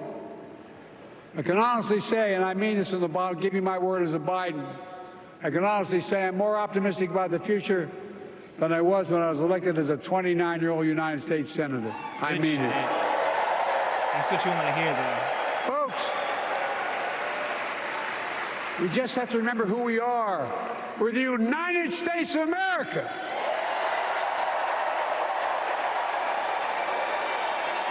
And there's nothing we cannot do when we do it together. God bless you all, and may God protect our troops. Fucking A. Let's go, Joe. What a speech. Holy shit. Joe Biden pulled it out. Wow. What a night. Holy shit. The amount of good speeches tonight was insane. Insane. All right. I love you guys, and I'm super appreciative of you guys. I'm gonna do one more thing before I go here. And I'm gonna play this, and for those of you that it's not past your bedtime, if you got 3 minutes, I made this for Joe Biden when Joe Biden was running. And some of you guys have heard this before, but like, this is something that like I fucking loved and made for Joe Biden and his campaign when he was running. So I'm gonna play Joe Biden's best speech. It's about 3 minutes long. If you stay and watch, fucking love you for it. If not, I understand you guys have been here for like 5 hours with me, and I'm so appreciative of all of you guys. I'm super thankful, super hopeful for the future, and I want to play this one speech. And if you guys hang around, fucking dope. If not, I love you guys, and I'll see you then. Here you guys go. This is Joe Biden's best speech. I did all the editing and stuff for it. And this is America Owns the Finish Line.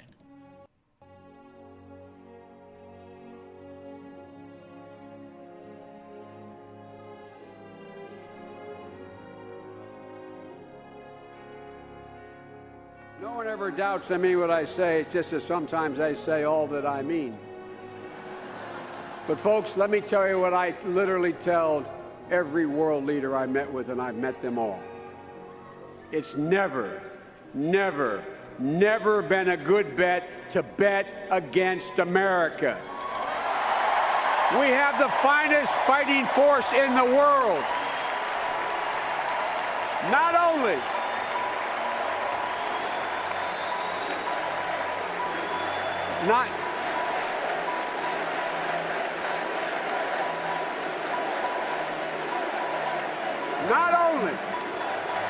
Not only do we have the largest economy in the world, we have the strongest economy in the world. We have the most productive workers in the world. And given a fair shot, given a fair chance, Americans have never, ever, ever, ever let their country down. Never. Never. Ordinary people like us who do extraordinary things. We've had candidates before who attempted to get elected by appealing to our fears. but they've never succeeded because we do not scare easily. We never bow. We never bend. We never break when confronted with crisis. No, we endure. We overcome, and we always, always, always move forward. That's why I can say with absolute conviction, I am more optimistic about our chances today than when I was elected as a 29-year-old kid to the Senate. The 21st century is going to be the American century because we lead not only by the example of our power, but by the power of our example. That is the history of the journey of America. We are America, second to none, and we own the finish line. God bless you all, and may God protect our troops.